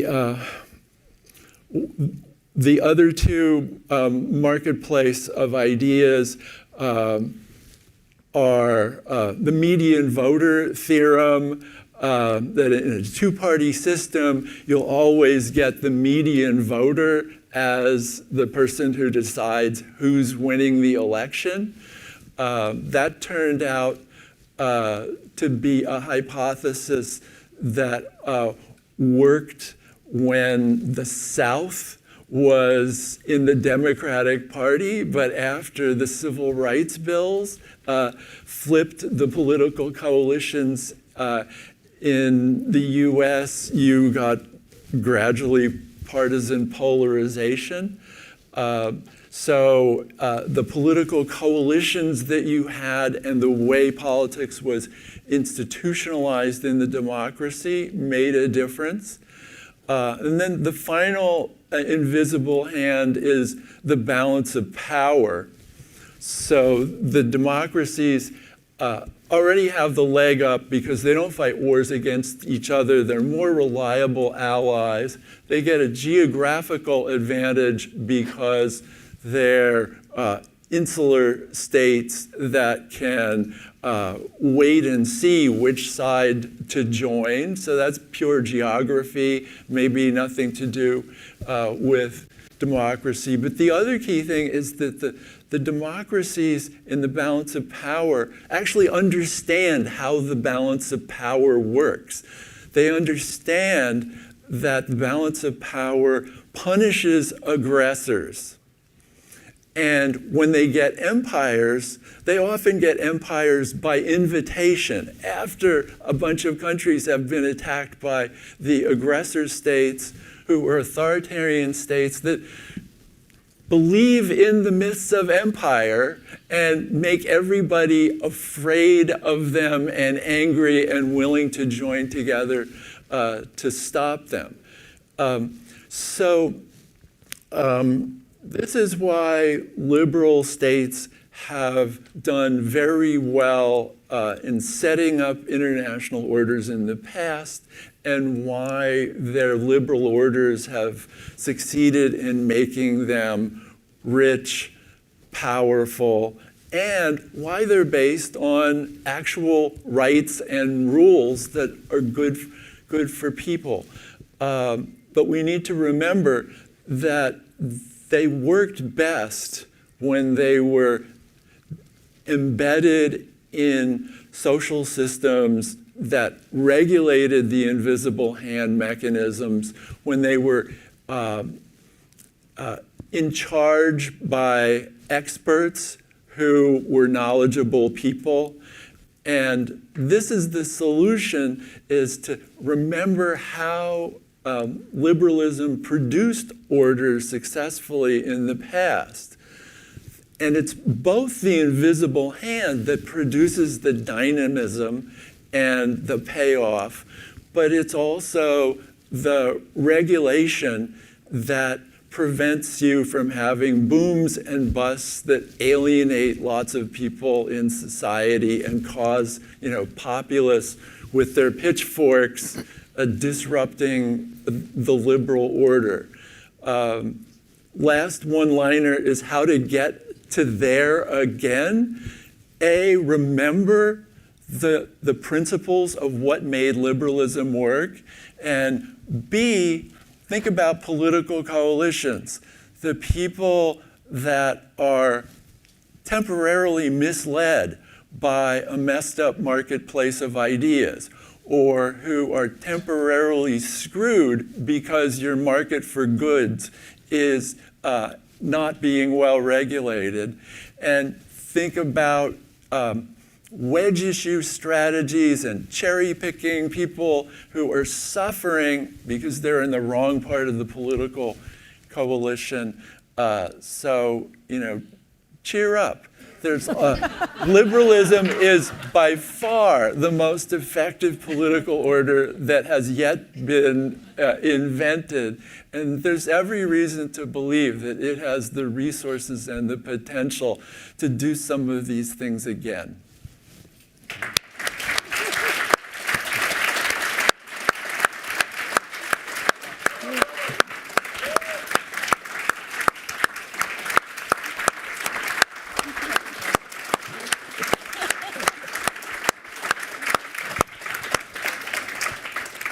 Those of you that were at the session yesterday remember that I ended the presentation of my paper by saying, I ended my paper on a positive note because it's for Jack. And once again, cheer up. I want to open up the floor to all of you. I see Gideon Rose's hand up already and some others. So Gideon, do you want to start? First, I agree with Jack. Colin, isn't what you said already the case? Aren't we tied together through defense policy, for example, with our NATO allies in a way that will keep everything together despite all the surface on the top of the froth of the ocean? So yes and no. They are highly dependent on us. The type of industrial entanglement that I'm talking about would be more of a two-way street. So actually, I think one of the things you hear particularly loudly in Europe is that a major drive in their, to make investments in their own defense industrial base and to raise their own militaries is in part because of the more acute threat posed by Russia, on display in Ukraine, but also because of fears of abandonment from the United States, but also fears of the weaponization of the dependence on the United States. And so I think we need a model that addresses those concerns, while simultaneously building the collective capacity. Because the United States also doesn't have the capacity to deal with China, Russia, Iran, and North Korea together by itself. At the same time. Or even just, frankly, China alone. China alone plus Russia mobilizing its entire economy around war, plus the changes in the nature of war to large numbers of attritable systems that are cheap to produce unless you're an American, because you can't produce them cheaply because they all have Chinese parts.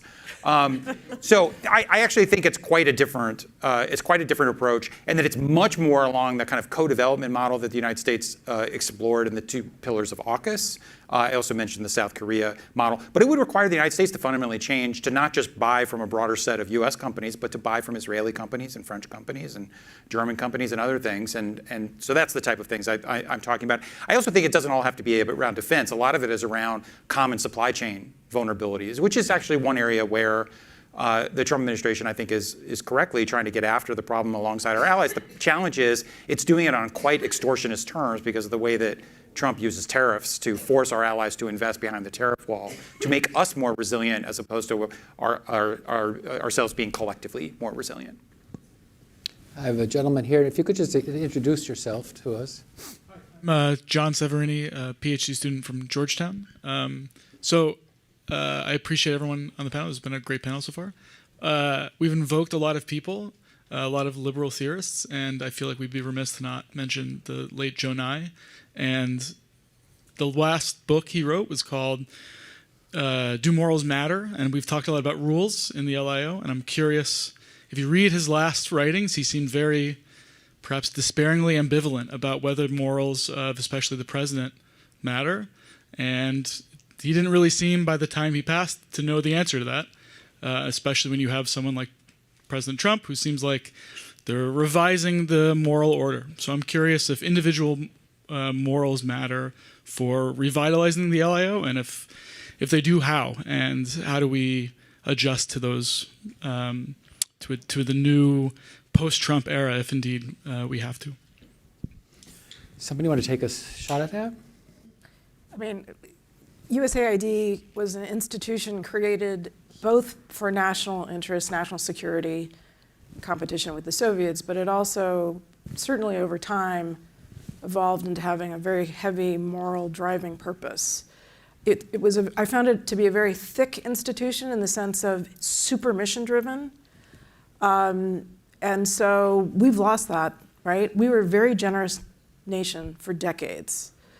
And so part of what I think was going on with the evisceration, the wood chip, is the amorality of the people who were driving this.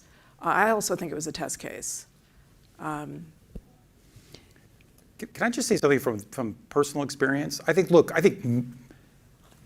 most countries are making decisions based fundamentally on logic of consequences, incentives, constraints, but the logic of appropriateness matters. And I will tell you, our ability to mobilize much of the world in the lead up to and the immediate aftermath of Russia's invasion of Ukraine was largely because we were able to seize the moral high ground. And that was true, of course, in Europe, but it also brought our Asian allies into it, even though they didn't have skin in the game in the way that the Europeans did. And we forget that the Global South originally rallied behind our position too, if you look at the UN General Assembly votes on Ukraine. That all disappeared as hypocrisy grew both in the conduct of the war in Ukraine, Russian messaging, Chinese messaging, Gaza, and now Trump. And I will tell you, it's instructive that Trump made no effort in going into Iran to make the case to the American people or the world. He didn't build a coalition with our closest allies. Even George W. Bush had the decency to lie to us for 6 months and go to the Congress for an authorization of military force and go to the UN and lie to them too, to wrap some veneer of legitimacy around what, I mean, like, who would think that we would be pining for those days? But it is a meaningful difference, and the result is the Europeans are on the sidelines. Not because their interests are not involved. They are involved, but because they are morally opposed to the way in which the United States went into this war. And the cost of that is that it's hurting our war effort and hurting the legitimacy around it. I have a gentleman up here. Sure. Thank you. Hello, my name is Eric Joshi, and I am an international relations enthusiast. And I also share the same concerns regarding the global order to come. I'm also a senior student at a university in Canada, so middle power represent. I basically have 3 questions. Dr. Mendelson, as you know, we have like 4 years left for the 2030 agenda, and only 35% of the SDGs are on track. Under the principle of leaving no one behind for these, and with about $4 trillion of annual funding gap every year, how much time do you think we will take to achieve the 2030 agenda, given the trends that we are following today and the funding cuts going forward? Dr. Snyder, do you think that the 2 liberal democracies do not go to war with each other because of their shared values in governance and the governance system of the people?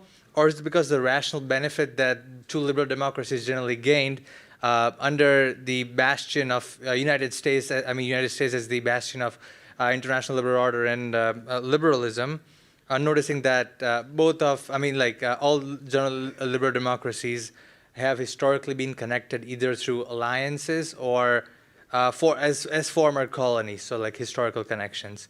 And it's a last question to just everyone on the panel, because I personally believe that you guys are at the peak of academia. Like, you all do great work, and inspiration for, let's say, people going forward and working in this in these particular fields.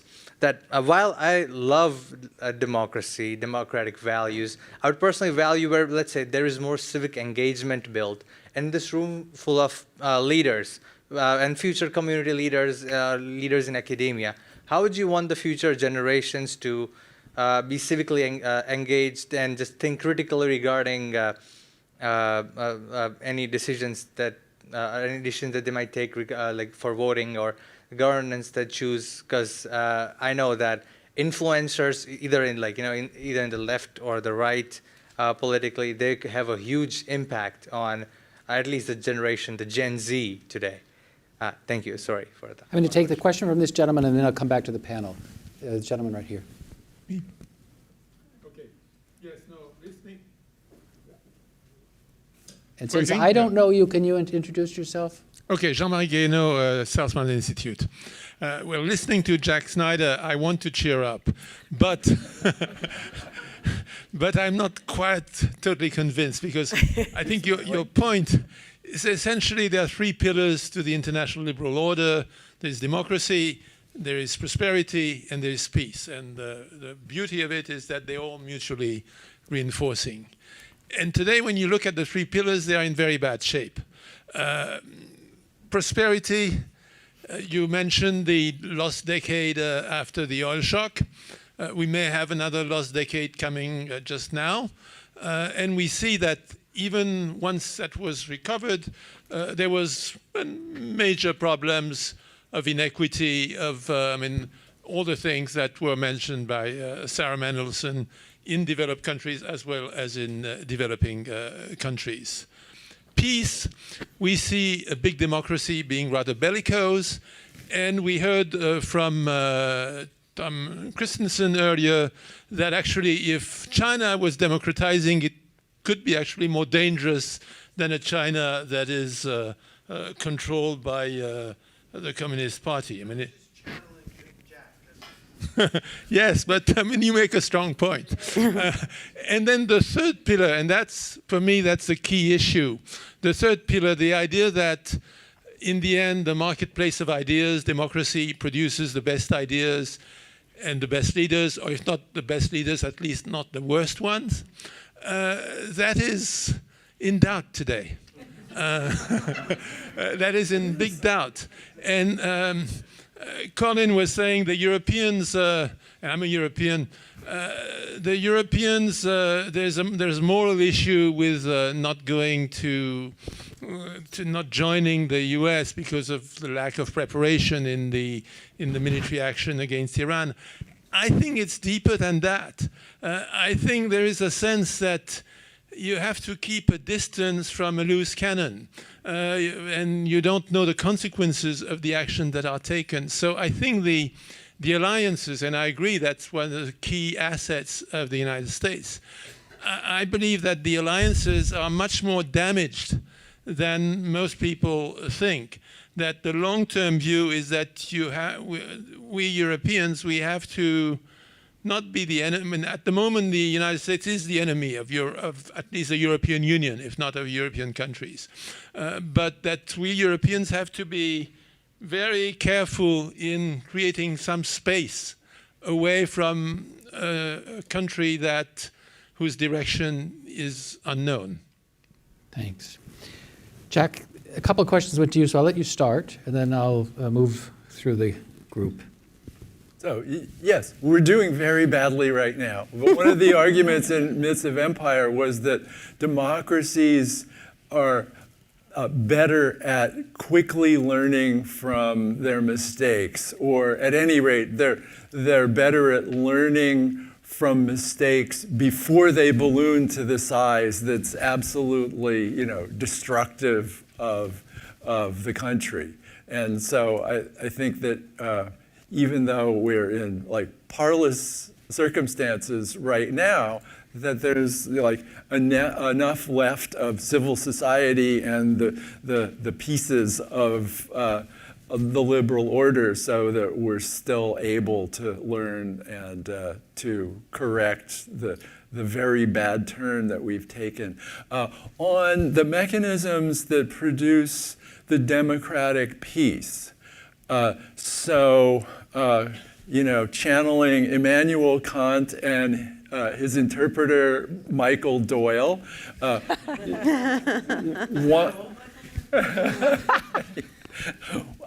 One of them is the norm and the liberal identity that the other democracy is like us. We share an identity. We share the same principles of legitimacy.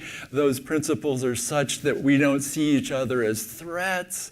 And that takes a lot of the steam out of the things that cause war. The other point from Kant and Doyle is that they argue that, you know, kings can start wars and pass the costs on to their subjects.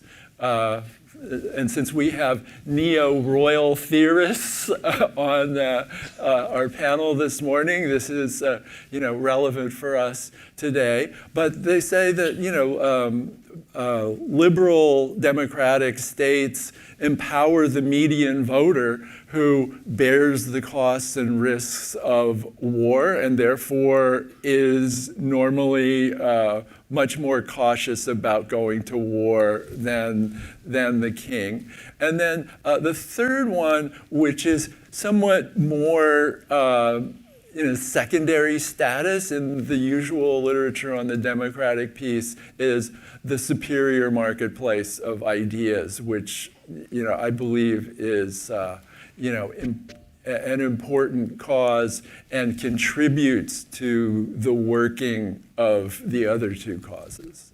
Since you mentioned Kant, and since the gentleman back there asked about morals, you're missing the argument that Kant made, of course, that we have a moral capacity which, though dormant, could be awakened over time, right? So there's that also that strand in the argument, which takes us a bit further than just this kind of rational liberalism. But yeah. Yeah, Leslie. I wanted to just add a brief comment on your, I mean, I agree with you on your analysis, your interpretation that a big reason why European leaders are distancing themselves from the US right now is because it's everything that led up. It's not just this war, it's everything that's led up to this. It's not wanting to be associated with Trump, and as we all know, the people in their countries are, you know, constraining them, and many of them are weak. And there's a big anti-American demographic sitting across, frankly, probably much of the world, but certainly across Europe right now. So it's a huge problem. I think that the slightly uncomfortable thing for many leaders in Europe is that they're investing a lot of energy in critiquing the US and the legality of the current war, and it sort of pulls it so far away from having any view on Iran. And I mean, one understands exactly why that's the case, but it is, you know, there is also another elephant in the room, and it's the Iranian regime. And so Europe is in a very strange place right now, I think.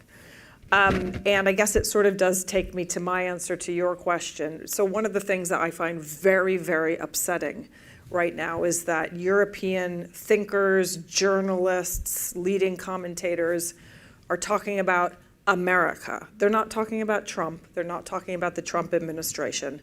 They're talking about America as if we are all the same. We are all to blame. We are all reprehensible. We are all not their friends, not on their side.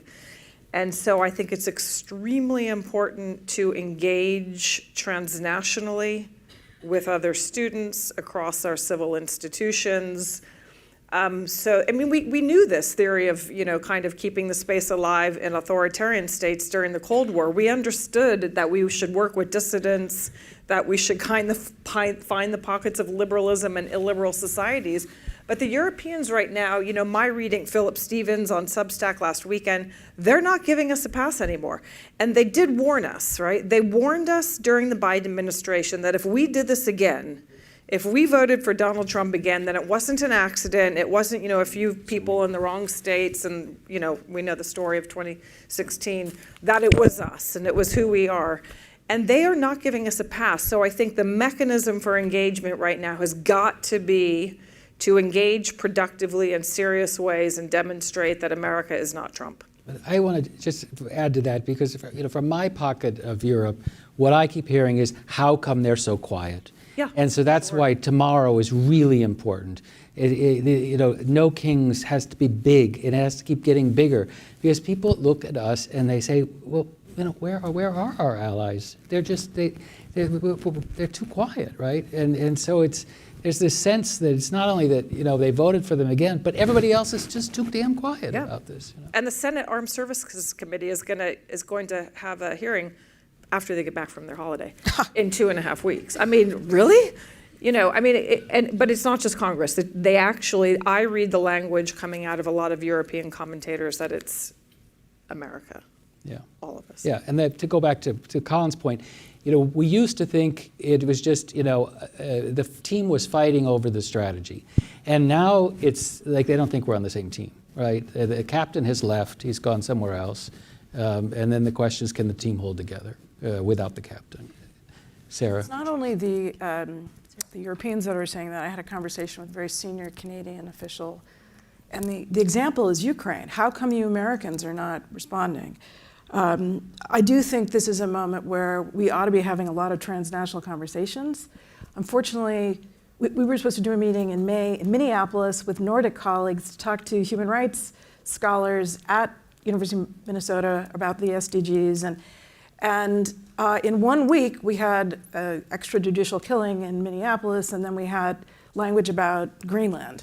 And the Nordics are not going to go to Minneapolis. Then we were like, okay, we'll move it to New York on the margins of the high-level political forum in July. And then the war happened. The Nordics were like, yeah, we're going to have like delegations of one. We're kind of done with you. To your point, and I should say my parents were Canadian. The whole family is Canadian. I'm very sensitive that the Canadian government has funded universities to work on the Sustainable Development Goals. So there's a swath of universities that are fully engaged in this agenda, and it's quite impressive. And not to put too much pressure on the next generation, but as I got involved in this work, I thought of your generation as cohort 2030. You have the most to gain or lose from what we achieve. At this point, I'm still wedded to the way in which this 21st century development agenda works, because it does recognize development happens everywhere, and so we need to be thinking about people who've been left behind, not only in low and middle income countries, but in democracies, because the economies are not working for these people. But also, it is a much more sophisticated way of looking at issues. So poverty is never just about one thing. Bad health outcomes are never about one thing. And generally, certainly at an agency like USAID, we were built in silos, and that was not working. It wasn't necessarily working, frankly, at OCHA in the UN. And there was an effort in 2016 to really rethink how we do humanitarian assistance. So there are various parts of the international order that can really be challenged. I will say that at this moment, I don't think we should open up for negotiation what a post-2030 agenda looks like. I think that there are a lot of us who think we need to prolongate this. People will adopt and adjust to various targets and indicators, and if you get all caught up in that, while I do think we should have accountability, I think you're missing the plot. So can I just say one thing on the I think what should inspire, I think listening, I mean, Jack tries to keep us optimistic, right? But a lot of this conversation is not like glass half full, glass half empty. It's like the glass is shattered, we've walked through it, and we're bleeding out. So if I'm a young person, I'm like, well, hell, what do I, how do I not be fatalistic in that? And I really think that something I care deeply about is that young people are inspired to be engaged. And I think the arguments for it are profound. The challenges require urgent engagement. The new geopolitical era we're in, the new techno-political era we're in, not just game-changing technologies, but the companies that have global impact and scale and near sovereign control over the domains through which we live our lives. Existential risks from climate change, the nuclear revolution coming back, biosecurity risks, the externalities from emerging technologies, and the threat to global democracy. Oh my God, we need people to work around those challenges. So be motivated. The second thing is there's way more avenues to have impact than there used to be. If you can stomach going to public service, do it. If you can do it in a middle power, more power to you. But you can also make an impact in NGOs. You can make an impact in the private sector increasingly, where all of them have to be geopolitical actors. So lots of avenues for impact. And I will just say that there's a huge opportunity in this moment that so many of the threats that we're posing are also the solutions to those threats. The revolutions in AI and biotechnology will usher in enormous opportunities. We can transform our societies and economies for the better or the worse. Those are choices. That's where agency comes in. And we're going to need young people to do it, which is my last point. The best that this generation can do is to keep the problems solvable. We can't solve the problems. You're going to need to solve the problems. So our obligation is to keep the problems solvable, and your obligation is to get to work to solve them. Rachel. I want to echo Colin, and I wish I said it first, so you could have. Sorry. I was looking at your notes. I know. For the next generation, I agree with Colin in the sense that there's so much to work on. It's actually quite exciting because when we were going to graduate school, there was a lot of kind of ways we had already done them before. And I think right now that we're looking for what are those new ways going to be? What are the institutions? And I really want you to think about like who are our allies moving forward? And why are those our allies? I think there's been an assumption in terms of who our allies have been, and you've kind of heard them in discussion now. But for example, the administration is looking for new allies. They're spending a whole lot of time in the Persian Gulf, and they're looking Israel to the Emirates as not pivoting away from the Middle East, but the pivot point is the Middle East, and they're looking for how they can build relationships or vis-a-vis China, and where India plays in that, and where Pakistan plays, and how they're going to kind of rethink this. And I think just assuming that past relations are the future will be dangerous, because I think it's all up for discussion now. And if you think it should be the way it has been, I think it's going to need some defense, because I don't think it's so obvious to all leaders coming certainly in the US moving forward. I think that this comes from work at the Bulletin. There's just huge conversations to be had to build around guardrails on changing technology, whether that's in the nuclear space, which is moving very quickly, in the biospace, which is moving very quickly, in the climate space, which moves at the rate it does, but has profound consequences that the institutions we relied on, and that's kind of what I was trying to get at with the ABM treaty and the INF treaty and START and New START, like those aren't working. And proliferation we're on the cusp of a lot of it, and we don't have international institutions right now to rely on. So I think if I were a student right now, all of these questions, they demand deep thinking that's going to be deeply contested in our halls of power globally, and to have a view on why you think certain institutions should be invested in is required, because I do think we've lost a lot of the buy-in because the institutions aren't working anymore, because we haven't renovated them and we haven't changed them, and we're just like kind of pining for previous days. So I think like this is a great moment to be a graduate student, but you're going to have to go cross-discipline to be able to answer some of these questions. And I think, just to point to the strengths of this panel, right? These people have all made contributions to scholarship, but also to actually getting out there and getting their hands dirty in the world. And I think there's a lot to be learned just from looking at those CVs. I'm looking for, I see 3 men. I'm looking for some of our female colleagues. The lady with the long blonde hair here, please.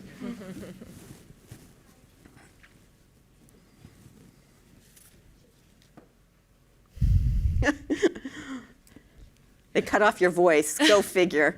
Thank you. And thank you for such an insightful panel. I have so many notes now.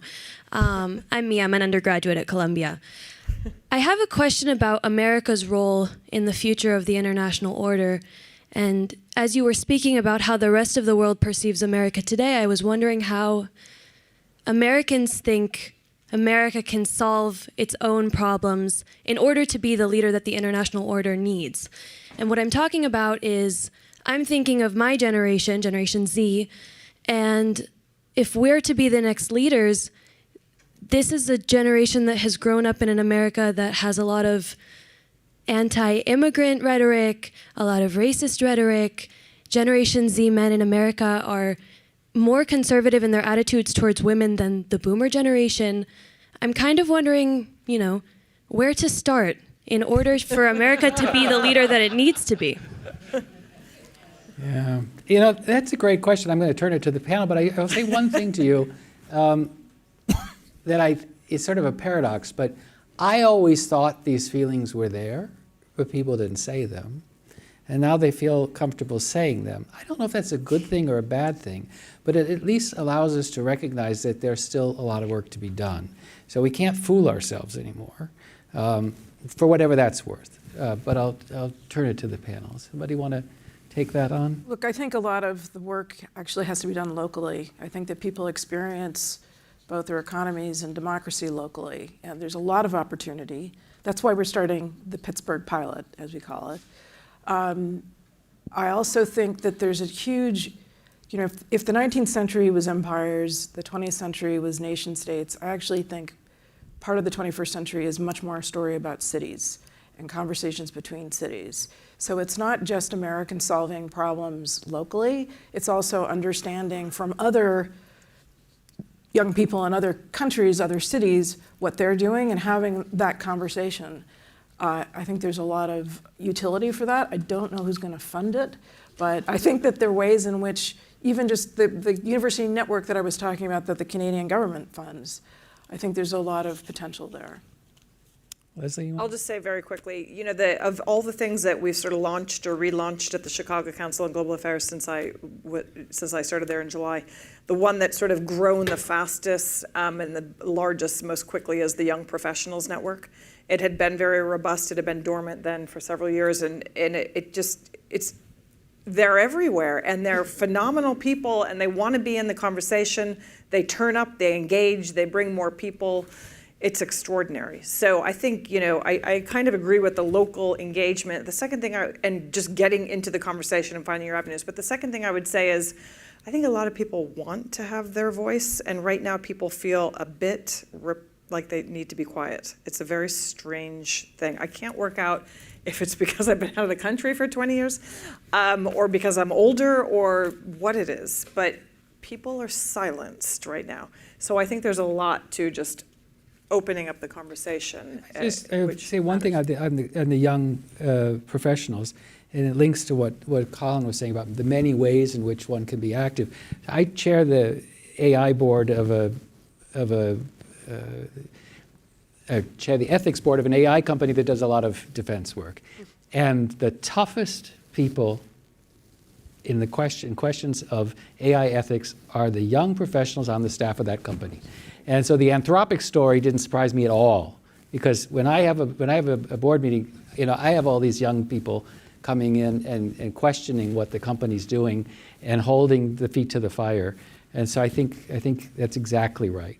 I just want to say that there's some of us in this room who were part of a very important exercise many years ago called the New Faces Conference, where every year the Arms Control Association and IISS would pick 20 people under 30 for a week in Bellagio. And when you go through, when you go through, as I have, the pictures of all those years, I don't recognize the non-Americans, but all those Americans, they're in volumes in the big villa, right? There's because there's family photos of every meeting. You go through it and you can see Condi, you can see Jack, it's a lot of Americans who became both scholars but also practitioners. And alas, that kind of philanthropy, that sort of supporting that generational change, we need to bring that back. I just have to say one thing about this. The best young professionals network I've seen is run by the lead think tank in India, and what they don't do is just get the Indian young people together. They bring the best and the brightest from across Europe, across the Middle East, across the global South. They spend 10 days with them solidly, and they integrate their main annual convening, the Raisina Dialogue, into it in the middle of it. Mm-hmm. And their foreign minister turns up and talks to them more than once in small groupings, and they just keep that network going. So I also think, as America, not to critique Bellagio, look, I love it, but it's thinking like that is a little bit part of the problem, in my view. Indian food's good too. Not about the young people. So not about the, I'm sorry that our time is up, but won't you please join me in thanking this really fantastic panel?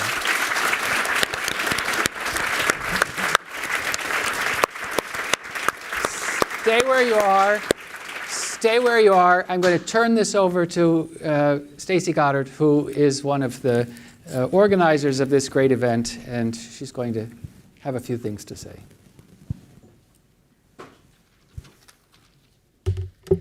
Thank you all. Once again, that was a fantastic panel. I just have a couple of closing comments. I realize now, Ron and I decided to divvy up the opening and closing comments, and I agreed to take the closing comments, which now make me the person standing between you and the door, and however it is you wind down on a Friday. So I chose poorly. Hopefully the fact that I'm closing out this amazing day in honor of an incredible scholar is enough for you to forgive me. I do want to begin by thanking all the people who made this possible. I want to thank the Saltzman Institute, particularly its leadership, its Elizabeth Saunders. I want to thank the Department of Political Science, Paige Fortna, who opened us up today. Also a special shout out to Kay Asher, who made sure that we knew whom to invite to this event.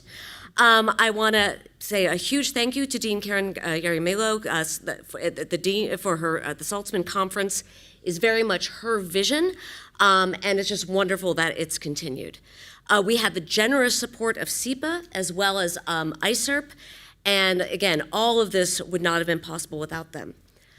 A really special thank you, and I do not know if she's in this room, I know you've heard the name numerous times, to Ingrid Gersman.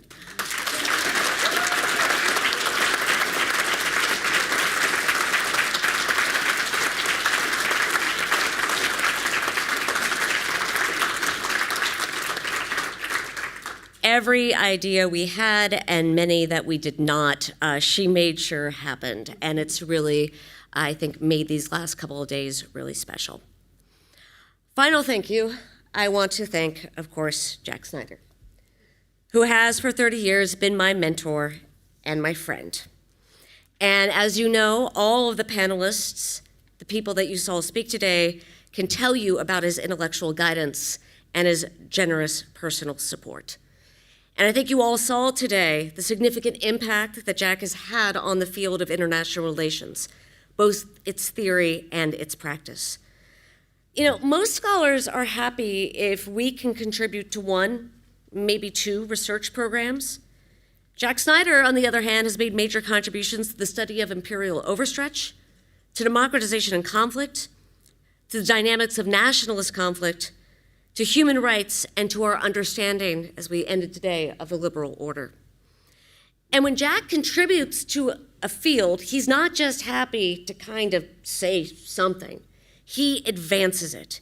To the study of empires, he pointed us towards cartels and the myths that sustain their pursuit of parochial expansionist interests. In the 1990s, when much of the world believed the spread of democracy was not only inevitable, but easy, he told us that the processes of democratization can unleash the forces of violence. And as we tried to make sense of the horrors that unfolded in Yugoslavia, he showed us how nationalism can distort the marketplace of ideas. As we began to witness backsliding in human rights, he called on all of us to continue the struggle, but as pragmatists. He's also recently turned his clear and incisive gaze on the liberal order. His new article in International Security, he doubles down on the importance of liberal order, the importance of free speech, free markets, democracy, all of which are vital and necessary. But he also calls for us not to leave these markets unfettered. As he said today, they need to be embedded in our institutions. And it's only then can we contain the misinformation and algorithms that have come to undercut a true marketplace of ideas, and thus the pursuit of true liberal values. Jack's work is so vital in this moment. It is an understatement to say that we are living in a deeply uncertain and unsettled time when the forces of liberalism are on the wane. Many, of course, were always critical of the liberal order as it existed, and of course we should be. There was deep hypocrisy in the nuclear order. The economic order was oftentimes unfair. There was reason to question why, when we look to violations of human rights, we often just looked at the global south, as opposed to what was going on in the global north. But I think that even those most critical of liberal international order as it existed believe many of its principles remain important and inviolable. And now we seem to be moving towards a world where basic political and human rights are questioned, and returning to an age where no one needs to justify their use of force, and it's only used at the sovereign's will. We see leaders who know no hypocrisy, that feel no shame, or believe there are any constraints on their behavior, and we're struggling to make sense of a world where there is no truth. Like my co-organizer, Ron Krebs, I ask in this world, what would Jack do? And I want to make it clear, it's not just simply that Jack is brilliant, which he is, able to unpack all these complicated dynamics. It's because he approaches these questions with two fundamental things. The first one is, as we've said numerous times, pragmatism. Jack understands, both in international relations and in all of his social relations, human limitations, and he embraces them. He understands that all of us are vulnerable to the pursuit of narrow interests and our own lofty ambitions, and that can lead us to undercut the collective good. It's also pragmatic because Jack understands the importance of power, and he understands we cannot make real progress until we understand who has it, who can wield it, and how all of us can be constrained. But that brings me to the second thing that Jack brings to this table. He brings hope. He believes in us, and he believes that we will return to a liberal order. It will not be perfect. It will not be the best of all worlds, but it's a world that works to strive to align self-interest with the collective good. And his hope is not naive. And in part, it's not naive because he wants all of us to know that it is not going to be easy. It is, in fact, going to take work. We need to wrest back the reins of power. And when we get that power, we have to work together, once again, putting aside our self-interests, putting aside our own ambitions, to build the institutions that can keep us on the path. There is no arc of justice that bends towards history. We have to bend it ourselves. And I want to thank Jack for showing us the way. I leave you all with one note. One of the various tasks that I had when I was co-organizing this was to ask Jack's permission to be able to do these events in his honor. We didn't want him to feel that we were trying to shuffle him out of Columbia University or off this mortal coil. He told me that it was okay. It would be okay for us to do this, but he had two conditions. The first one was that it be deeply intellectual. And that task, I hope, at least I believe we've accomplished. But there's a second one. It needs to be fun. So, let's make this day what it should be for Jack. Let's go fulfill the second promise. Thank you all for being here today.